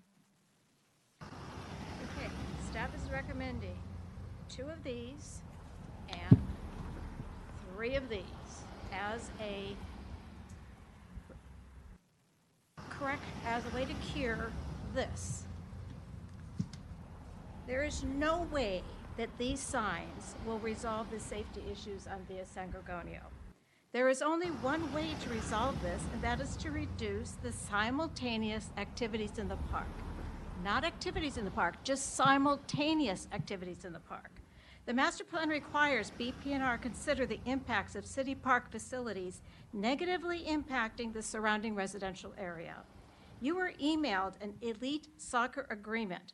I asked you to look at item 7, field use and parking. It addresses city parks with athletic fields that have limited parking. This is definitely applicable to San Gorgonio. 7.4 says, in an effort to reduce the impact on parking and congestion in these parks, the city will limit the number of permits on weekends during league play and summer months. 7.5 says, when scheduled at neighborhood park fields, Elite must coordinate game schedules to reduce overlap of game times and allow for adequate time between games for players leaving the park to vacate the spots for people coming in the park. City staff must be aware of how overuse of San-G creates unsafe traffic and unsafe pedestrian conditions, or these requirements would not be in these agreements. San-G is a neighborhood with only one way in and one way out, and that is on Via San Gorgonio, a 40-foot wide residential street with no through sidewalk. The city has built about 20 parks in San-G, and yet San-G is the only one that staff knowingly allows usage that creates unsafe traffic and unsafe pedestrian conditions. BPNR has total disregard to the San-G neighborhood. Why do you keep asking Public Works or Public Safety to come up with a solution?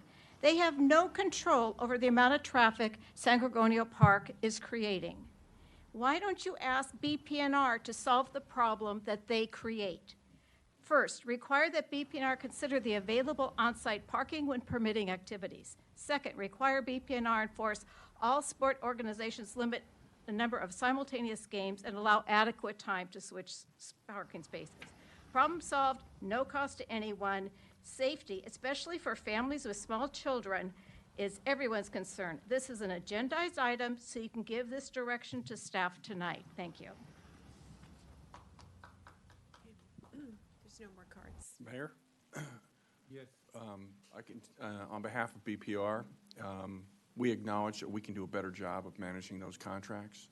We can do a better job of scheduling those events, and we are determined to do just that in coordination with any other extra work that Ryan and Zach do. But we can do a better job. The language in the contracts is clear, it's unambiguous, and we believe we have the authority and in the exercise of good judgment, we can improve the circumstances as they exist today.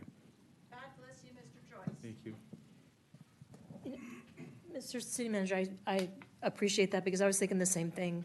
We have contracts with all of these soccer, and clubs, but I am aware that the city, we don't have enough fields for all of these, so it's going to have to take looking at it comprehensively altogether. It can't just be the users at San Gorgonio. We got to figure out how to share. And it's one reason why, we built Visitors Hermosa, and we have 2 empty lots that, are probably going to need to be fields. And that's a long-term thing that we need to look at. But we have available space, and we're just not using those areas in Visitor Hermosa, and that is our premier sports park. So it's not a bad idea. Also, I just have a question of staff. So 5 signs, and what I don't understand, she held up some signs, so that helped me a little bit. What does a side roadway sign mean to people? It's a good evening, Council. Zach Ponson, Assistant City Engineer. A yellow side street sign is to warn drivers that a side street is approaching. And so when you see yellow, it's a caution. So it's basic, and then same with the pedestrians. You're entering an area with high pedestrian traffic. And so that's why you're seeing the yellow caution. A lane, could be an alley, could be most. It could be any of those things. And due to the high amount of traffic coming out of that side street, that's why the sign is being recommended tonight. Okay, so side roadway. So Yeah. these 5 signs, are they going on people's property? No, they'd be going within the right-of-way. San Gorgonio has enough right-of-way to put the signs in. Where would that be? In the sidewalk? On the curb? On the residential side of the street, there is sidewalk, and then on the other side of the street, there's dirt behind that curb, and so, and I since just wanted to know, because I remember when I wanted to add street sweeping requirements to southwest San Clemente, that they balked at the number of signs that we would have to put on the streets, and they said, no way, we don't care, we don't want it, because, they don't want signs. So, but I understand this is a safety issue, and that's a different issue. So it's not as discretionary as street sweeping. But I don't have any other questions. I didn't know what a side road signage was, so that was interesting. Mr. Kim, it's nice to see you, by the way. Mr. Nobler. Safety issue is important. I guess I'd like to ask Captain Benfield if he'd like to opine on the ability of traffic enforcement on the speed and the turn through the stop sign, rolling stop.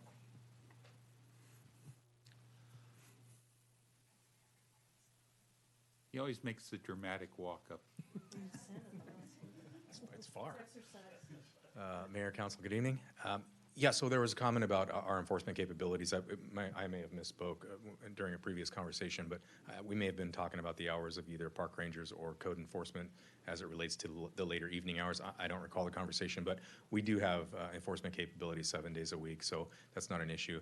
I've recently heard that this is kind of the off-season for the parks. I'm not sure when the video was taken. It looked pretty busy if that was recent, but our understanding is that this is kind of a little bit slower season, but we're happy to take a look at any concerns or problems and send our people down there. Any of our deputies, and not just the motors and the CSOs who typically do parking, but any of our deputies can enforce any of those violations. So. Do they rotate through there on a regular basis? Can you enforce? I mean, I've seen a lot of patrols recently on Pico, and I just wondering if. Yeah, it's something that we look at that area, specifically 'cause asked our motor deputies to take a look at, particularly on the weekends, and our CSOs to head down there and tell us what they think. Because we've heard all kinds of problems from, possibly an engineering issue with how far back the stop sign is set to whether or not the curbs are red and whether or not that would help. Fire hydrants that can't be seen. Many of the issues you all have heard at these council meetings. So there is some concurrence of our people that, yeah, there are some improvements that could probably be made to help. Tickets get the message across real quick to the people that are using that street. Yeah, for sure. Absolutely. One of the things, and this is going to be a separate topic, I'm going to agendize this in the near future, but one of the things, we do speed studies, but we do speed studies with our trailer, which displays your speed. Well, a lot of speeding is inadvertent.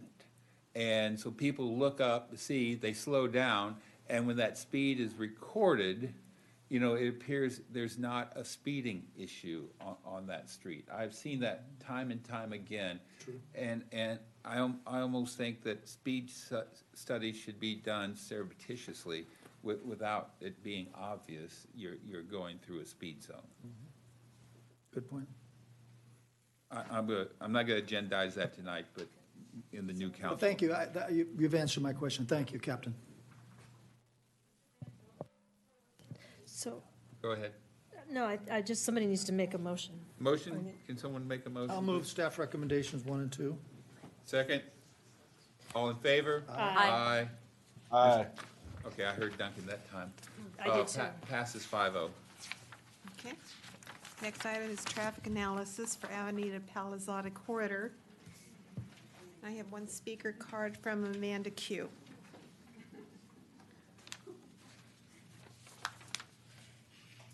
My 6th agenda item that I'm speaking on.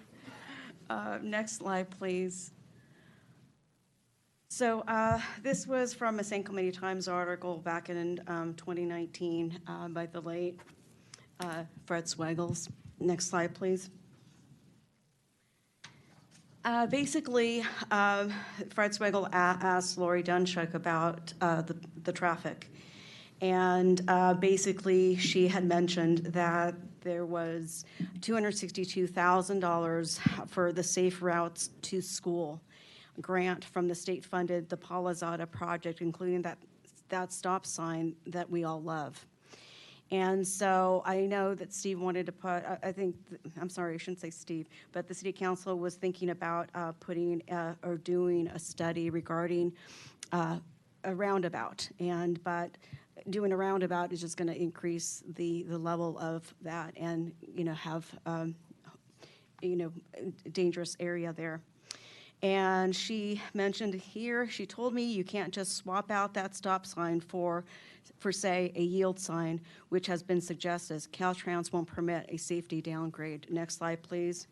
Here's another city article in the San Clemente Times, City Council to tackle bottleneck at PALIZADA. This was in January. And of course, our Caltrans was already had communicated, next slide please, with the city regarding the PALIZADA exit. And as we've seen, I mean, they're our friends. But, basically what they're saying is that it's the city's responsibility for their own local streets, layouts, driveways, sidewalks, and use permits and traffic operations. And so that really should be done locally. Next slide, please. And the reason why I'm bringing this up is that at the January 18th City Council meeting, I spoke regarding traffic signal. And I couldn't think of the word traffic signal synchronization, but Tony Hughes used to bring that up at the TSA Board of Directors meeting a lot. And I suggested that back in January. So you learn a lot when you go to TSA meetings for, what, four years or so? Every meeting. Yeah, exactly. So I'm glad that they're going to, I had an opportunity to speak to Mr. Kim last week about this, and I'm glad they're going to be studying a traffic signal synchronization. So it's just a matter of timing it correctly, and I think I'm in support of that. Thank you so much. I appreciate it, and thank you. Thank you. Council members? I originally asked that this matter be considered, and when I mentioned the roundabout, it wasn't, it was because of the distance between the stoplight at the off-ramp and the light on Estrella. It's a very short distance, and if you come off that exit on the freeway, to get into the center lane to get downtown, you got about 50 feet to cut across if you're in the second left turn lane. It's problematic. It's hard making a left as well. Yeah, hard to make a left and very difficult. And if you want to go through that intersection, it's even harder because then you have to switch lanes if you're in the left to start with. But my point is, I had suggested a roundabout, not just in the current right-of-way, but to expand it into Valero. This report doesn't say anything. I appreciate the possibility of signalization and synchronizing them, but in my mind, we haven't seen any analysis, and we've mentioned it several times every time this issue comes up.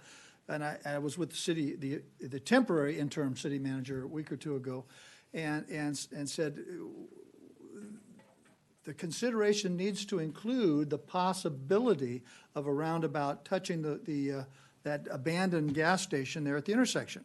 Now, no one likes eminent domain, but for a legitimate public purpose, eminent domain is constitutional, and it can be a benefit. I'm not sure if a roundabout would work there, but I haven't seen any analysis from our traffic engineer to say it won't work. There's not enough room, or there are other solutions, and that's why I asked that this come back simply to say, where's the analysis on a roundabout large enough to move traffic without having to stop?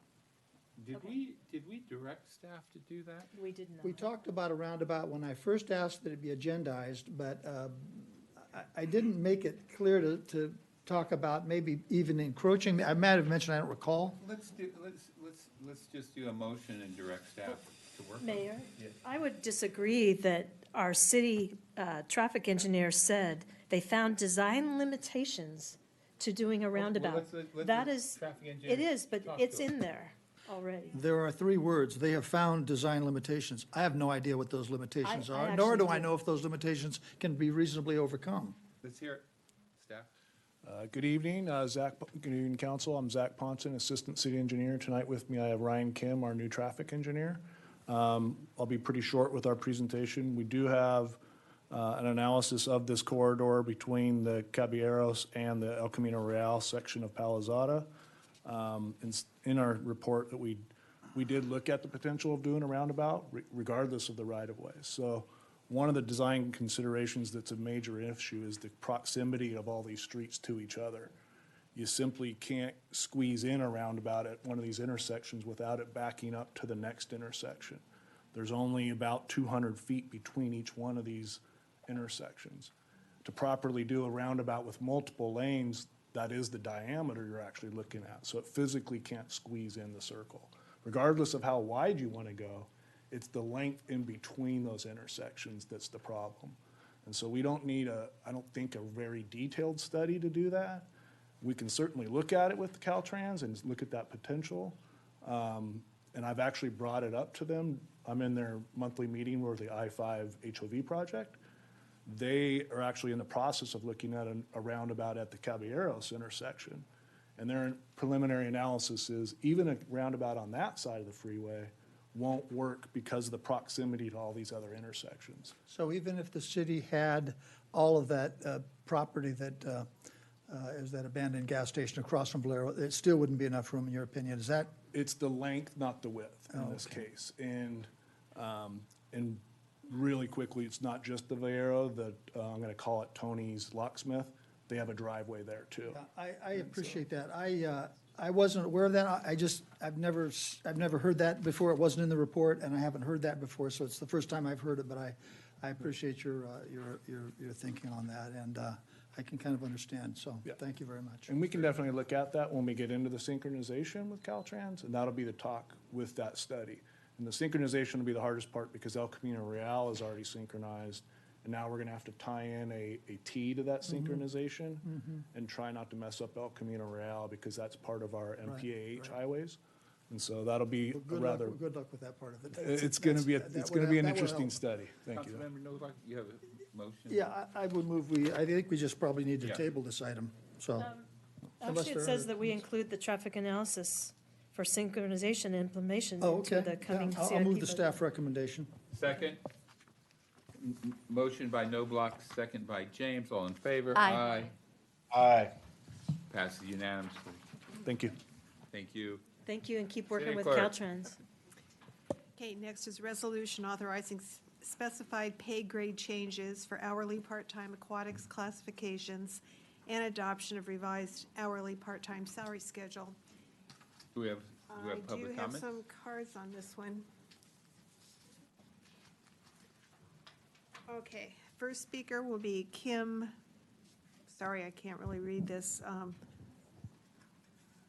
Starts with a W, followed by Jamie Debussy, followed by Marianne Johnston.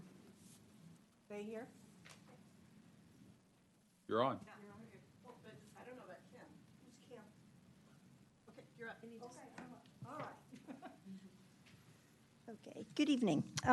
My name is Jamie DeBussy, and I am not a resident of San Clemente. I am a resident of the south end of San Juan Capistrano. My kids both graduated from Shore Cliffs and from San Clemente High School.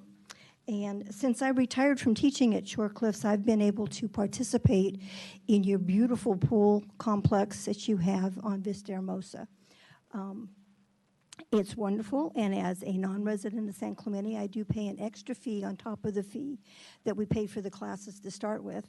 And my concern is that you have made a huge investment in that beautiful complex and with those beautiful swimming pools, but they can't be used because there are no lifeguards. And there are no lifeguards, we hear, because the pay is not competitive with what other employment is in the area. So it's a shame. I look at that small pool every time, every Monday, Wednesday, and Friday, and think, oh, wish we could use it, but there's aren't enough lifeguards. So anyway, please vote for an increase of the lifeguard pay. Thank you. Thank you. Hi, welcome. Good evening. I'm Marian Johnston, and I also swim at the Hermosa Center, and I appreciate it. It's such a beautiful facility. And I swim there Monday, Wednesday, Friday, and Saturday. And we also have Ole Hansen Pool, too, which is so historic. And I know we have a crisis of hiring lifeguards throughout the country, but the way you can get lifeguards is to pay them more.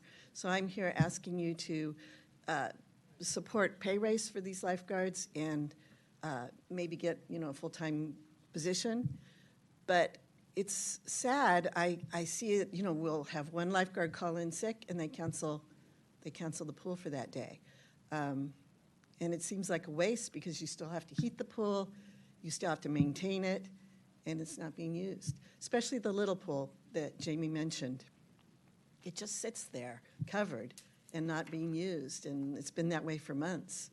So we really need some more lifeguards. And they're leaving their job because, one, they're stressed because if they're not there, they realize the repercussions that happen, and two, they can go to Panda Express or Starbucks and make more money and have less responsibility. It's a huge responsibility to be a lifeguard, and we should pay them for that. So thank you. No, I think there's one more. Okay, was Kim Westrider, she's going? Quite a few people here. You can't get between seniors and their sleep. Thank you. So, Go ahead. Make sure they're not Okay, here. so- Catherine Stefani, Jane Burke. Jane, Sue, you can call me Sue. Okay. I'm here. I've been you can hear me now, a resident of San Clemente since 1982 and love the classes that through Parks and Rec, and like these other ladies, have been doing the water aerobic classes at the Aquatic Center. And with the lifeguard shortage, when school started, all of a sudden we were sent to Ole Hansen, and we lost a lot of the participants in the class. And I appreciate very much those lifeguards. I know the amount of training they have to go through, and they have to keep it up, and the responsibility, and they just are very, very underpaid. And I would like to be able to continue my classes. I'm immune compromised, so I need to be outside, and that's one of the few options I have. I had to give up my community center classes because of it. So thank you very much. Thank you. Patty Schaefer. Okay, that's all the cards. Staff report. Good evening, Mayor and Council. Samantha Wiley, Beaches Parks and Recreation Director. I also have Hannah Thordahl, the Human Resources Manager, here today. This is a joint report in front of you. We also collaborated with our Financial Services Officer, Jake Ron, on some of the fiscal impact as well. I will be brief in my report because I do think the staff report covers the objectives. This is coming back to the Council at the Council's request. And there's a couple factors that I want to make sure the Council knows that we're working through. We are in the process of the part-time employee class and comp study. We've kicked that off. We've done a series of meetings already this week. That's going to look holistically at how we pay our hourly staff, not just lifeguards. That said, this pushes this forward a little bit quicker for our lifeguards, and the intention is to make this, if Council goes with the recommendation tonight, it would be effective November 28th, and we would be able to start advertising at a higher rate and compensating our existing lifeguards at a higher rate as well.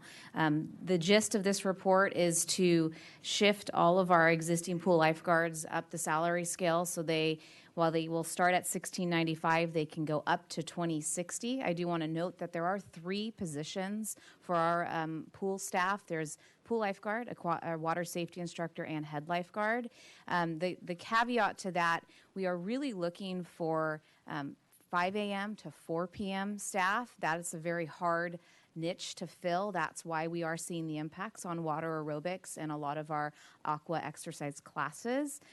So that said, we are also seeking authorization from council to allow the city manager to grant what we're calling a shift premium for that challenging time frame of up to 25% of the hourly rate.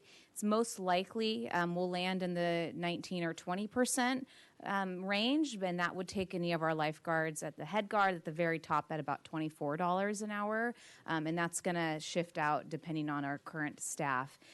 So with that, I will conclude my report, and I'm happy to take any questions if there might be any. Council members. HR, did you have anything to add? I'm sorry. I cut you off. Oh, no, thank you. I think Sam summarized it. We're just available for any questions on specifics. Council members, any questions? Entertain a motion? No, I'm going to make a Okay. comment first. Right.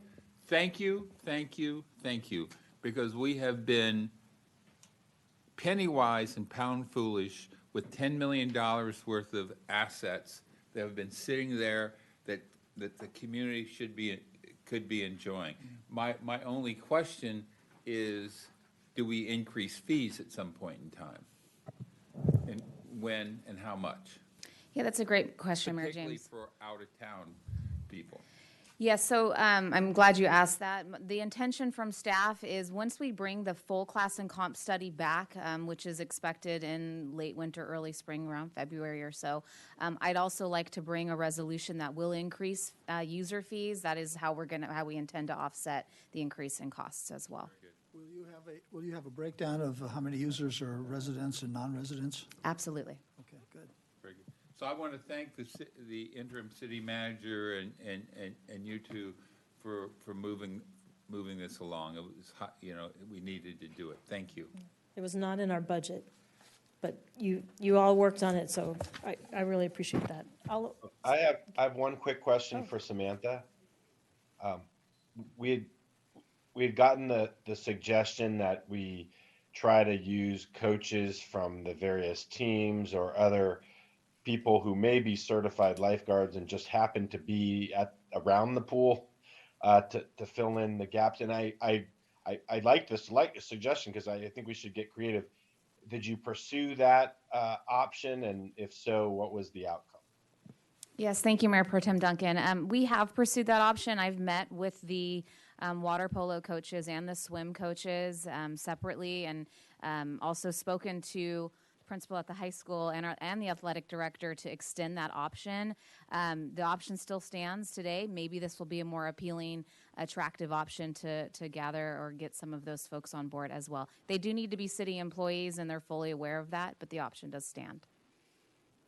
No takers, though, at this point. None at this point, that's correct. Keep in mind, just the water polo youth program is 350 kids, right? That's a lot of kids we could be serving. So, thank you. Do we need to read the motion, or do we? I think. I'll move all four recommendations of staff. City clerk, you okay with that? It's a resolution, so the title needs... I was afraid she was going to say that. I knew she was going to say that. That's why I was ready.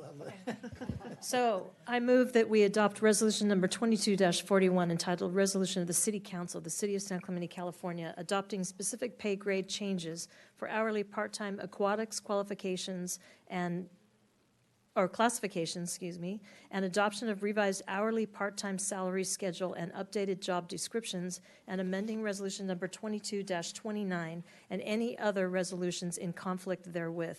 Number 2, authorize the city manager to establish an hourly part-time shift premium of up to 25% of the hourly rate of the pay for employees working in the classification of pool lifeguard, water safety instructor, and head lifeguard. Fund an additional recreation specialist position and approve a supplemental appropriation for an additional recreation specialist in the amount of $62,500 to account 001-625-41010 salaries, regular, full-time. Number 4, approve a supplemental appropriation for pay changes to pool lifeguard positions in the amount of $107,550 to account number 001-625-41030 salaries, hourly, part-time. Second. Motion by Ward, second by James. All in favor? Aye. Aye. Passes unanimously. Ladies, thank you for staying with us here for the whole night. We enjoyed having you. And not only that, you had. Non-resident, my kids think they live in San Clemente, so, because they went to San Clemente schools and We're gonna surprise them. Thank you. Okay, and next item is code amendment, parking recreational vehicles on city streets and alleys, and we have one speaker card from Amanda Q.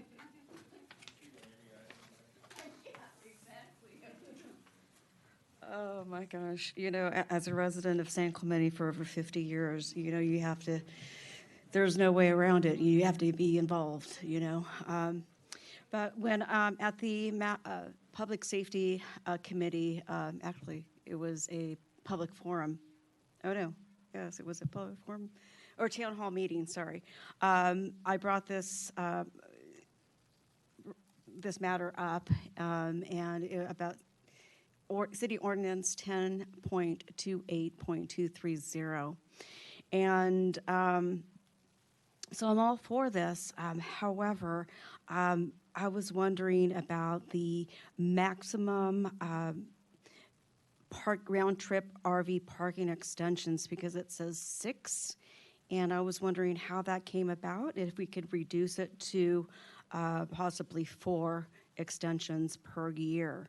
I think that would probably help out that matters as well. But I'm glad that the city attorney looked into this and decided to put, you know, the addition of the, you know, the adding about the 36-hour period, consequently effectively giving them 3 full days. I think he had different terminology regarding that, because I wanted to add section stating there must be a time gap between the 2 loading periods. As written currently, this would allow for a person to run both 36 periods, consequently effectively giving them 3 full days to block a city street or alley. And what I said at the public safety town hall is that people were taking advantage of that. Rather than going to San Onofre or State Park in San Clemente, they were basically parking right in front of their homes by Maxburg Park. And so they were calling OCSD to get an extension. So the way the wording was in this ordinance, it was really different. I mean, so they were thinking, okay, you can get an extension and get 36 more hours to park there. So then one person was parked there for about a week.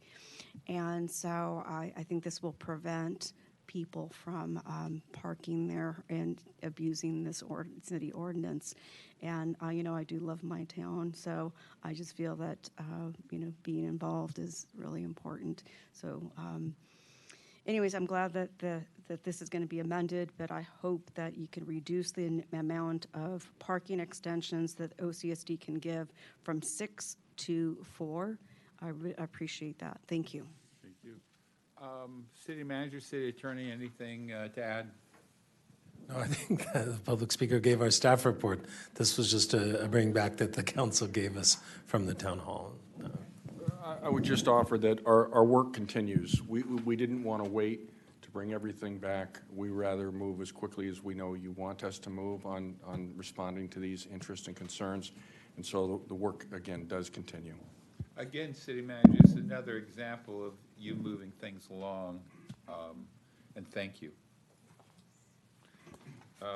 City council and council members, anything to add? Can I have a motion?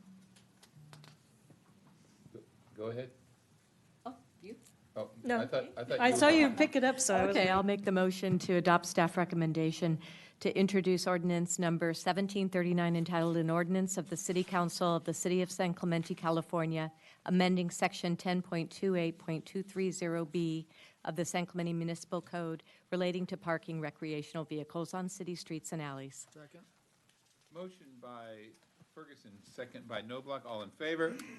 Aye. Aye. Mr. Duncan? Aye. Passes unanimously. City clerk? Yes, oral communications part 2.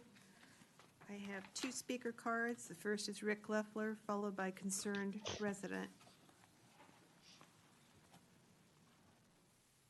Glad it's so nice and cozy here.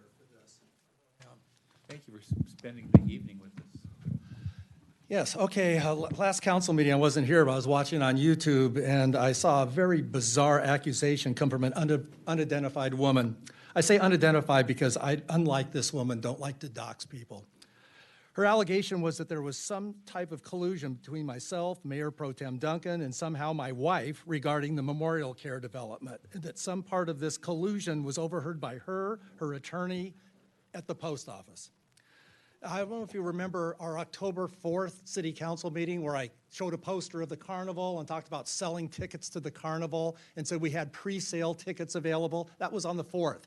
If you'll notice a text from Duncan on the 5th said, hey, I have a hard time reading. It was something about carnival tickets. I said, I'm in San Diego right now with my son at the emergency room. I have my son's release papers here because I didn't want anybody to think that this was some kind of convoluted part on me to fabricate something here. So on October 6th, he said, or I said, you need the tickets, thumbs up. You want to meet me? Yeah, at the post office. And that's where we met. Talked about changing the tickets. I saw this unidentified woman slithering around the post office, but we had no conversation. I saw no attorney. Maybe this woman will enlist the aid of a group of wind talkers that might be able to take this and decode it somehow to find some kind of collusion.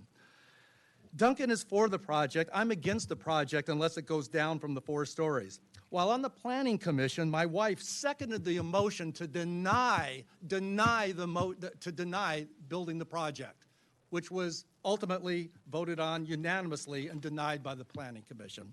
I have supported candidates for races. The unidentified woman does not support those. Obviously, a huge personal issue for her. I cannot understand how this would motivate this person to fabricate this obviously false accusation of collusion between myself, my wife, and Mayor Pro Tem Duncan.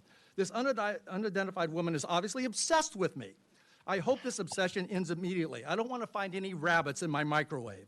This woman consistently speaks on virtually every item on the agenda, and I wish she'd leave me out of her conversations. While I'm sure she researches most of her topics most of the time, I hope you'll consider how authentic her motives are when addressing this council, taking into account her bizarre allegations regarding myself and my wife's participating in this conspiracy as hallucinated by this woman. I'd like to have Twilight Zone music right now. I wish I could.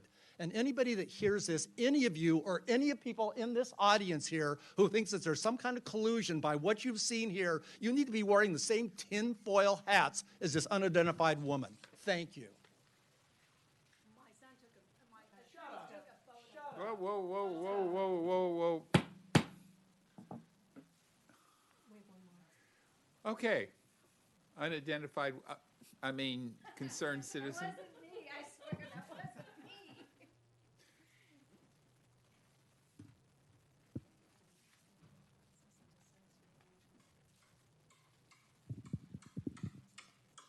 Can anybody hear that? Speaking of subcommittees and not answering questions, I have made repeated requests. I'm sorry, but this is what I live with, so it's hard to concentrate. Oh, you can't hear it? Okay, there you go. I have made repeated requests for Ms. Ward as a pickleball subcommittee member and BPNR Director, Ms. Wiley, to answer where's the CEQA or the exception before 8 pickleball courts were put in San G. Where's the traffic impact study before 8 pickleball courts were put in San G? Where's the noise impact study before 8 pickleball courts were put in San G? Ms. Wiley, I am sorry to say this, but she has a history of lying. In 2019, she told council that every resident within 300 feet of San G received notice that the city was considering putting pickleball in San G. Not true. I have the mailing list from the city of who received it. My residence is not on it. I live across the street from the park. Ms. Wiley failed to tell council that she directed staff to obtain decibel readings of pickleball, and it exceeded her requirement of pickleball in city parks. Recently, Ms. Wiley lied to her commissioners. She denied any knowledge of her decibel reading of pickleball.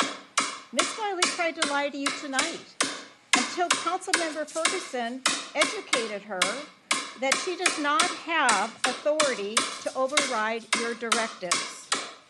Ms. Ward could not concentrate while hearing a low decibel of pickleball when I was standing at the end of the room, way in excess of 20 feet. I'm living with this sound from sunup to sunset 7 days a week. And tonight, I'm going to be subjected to it for another 3 years or so. I'm no spring chicken.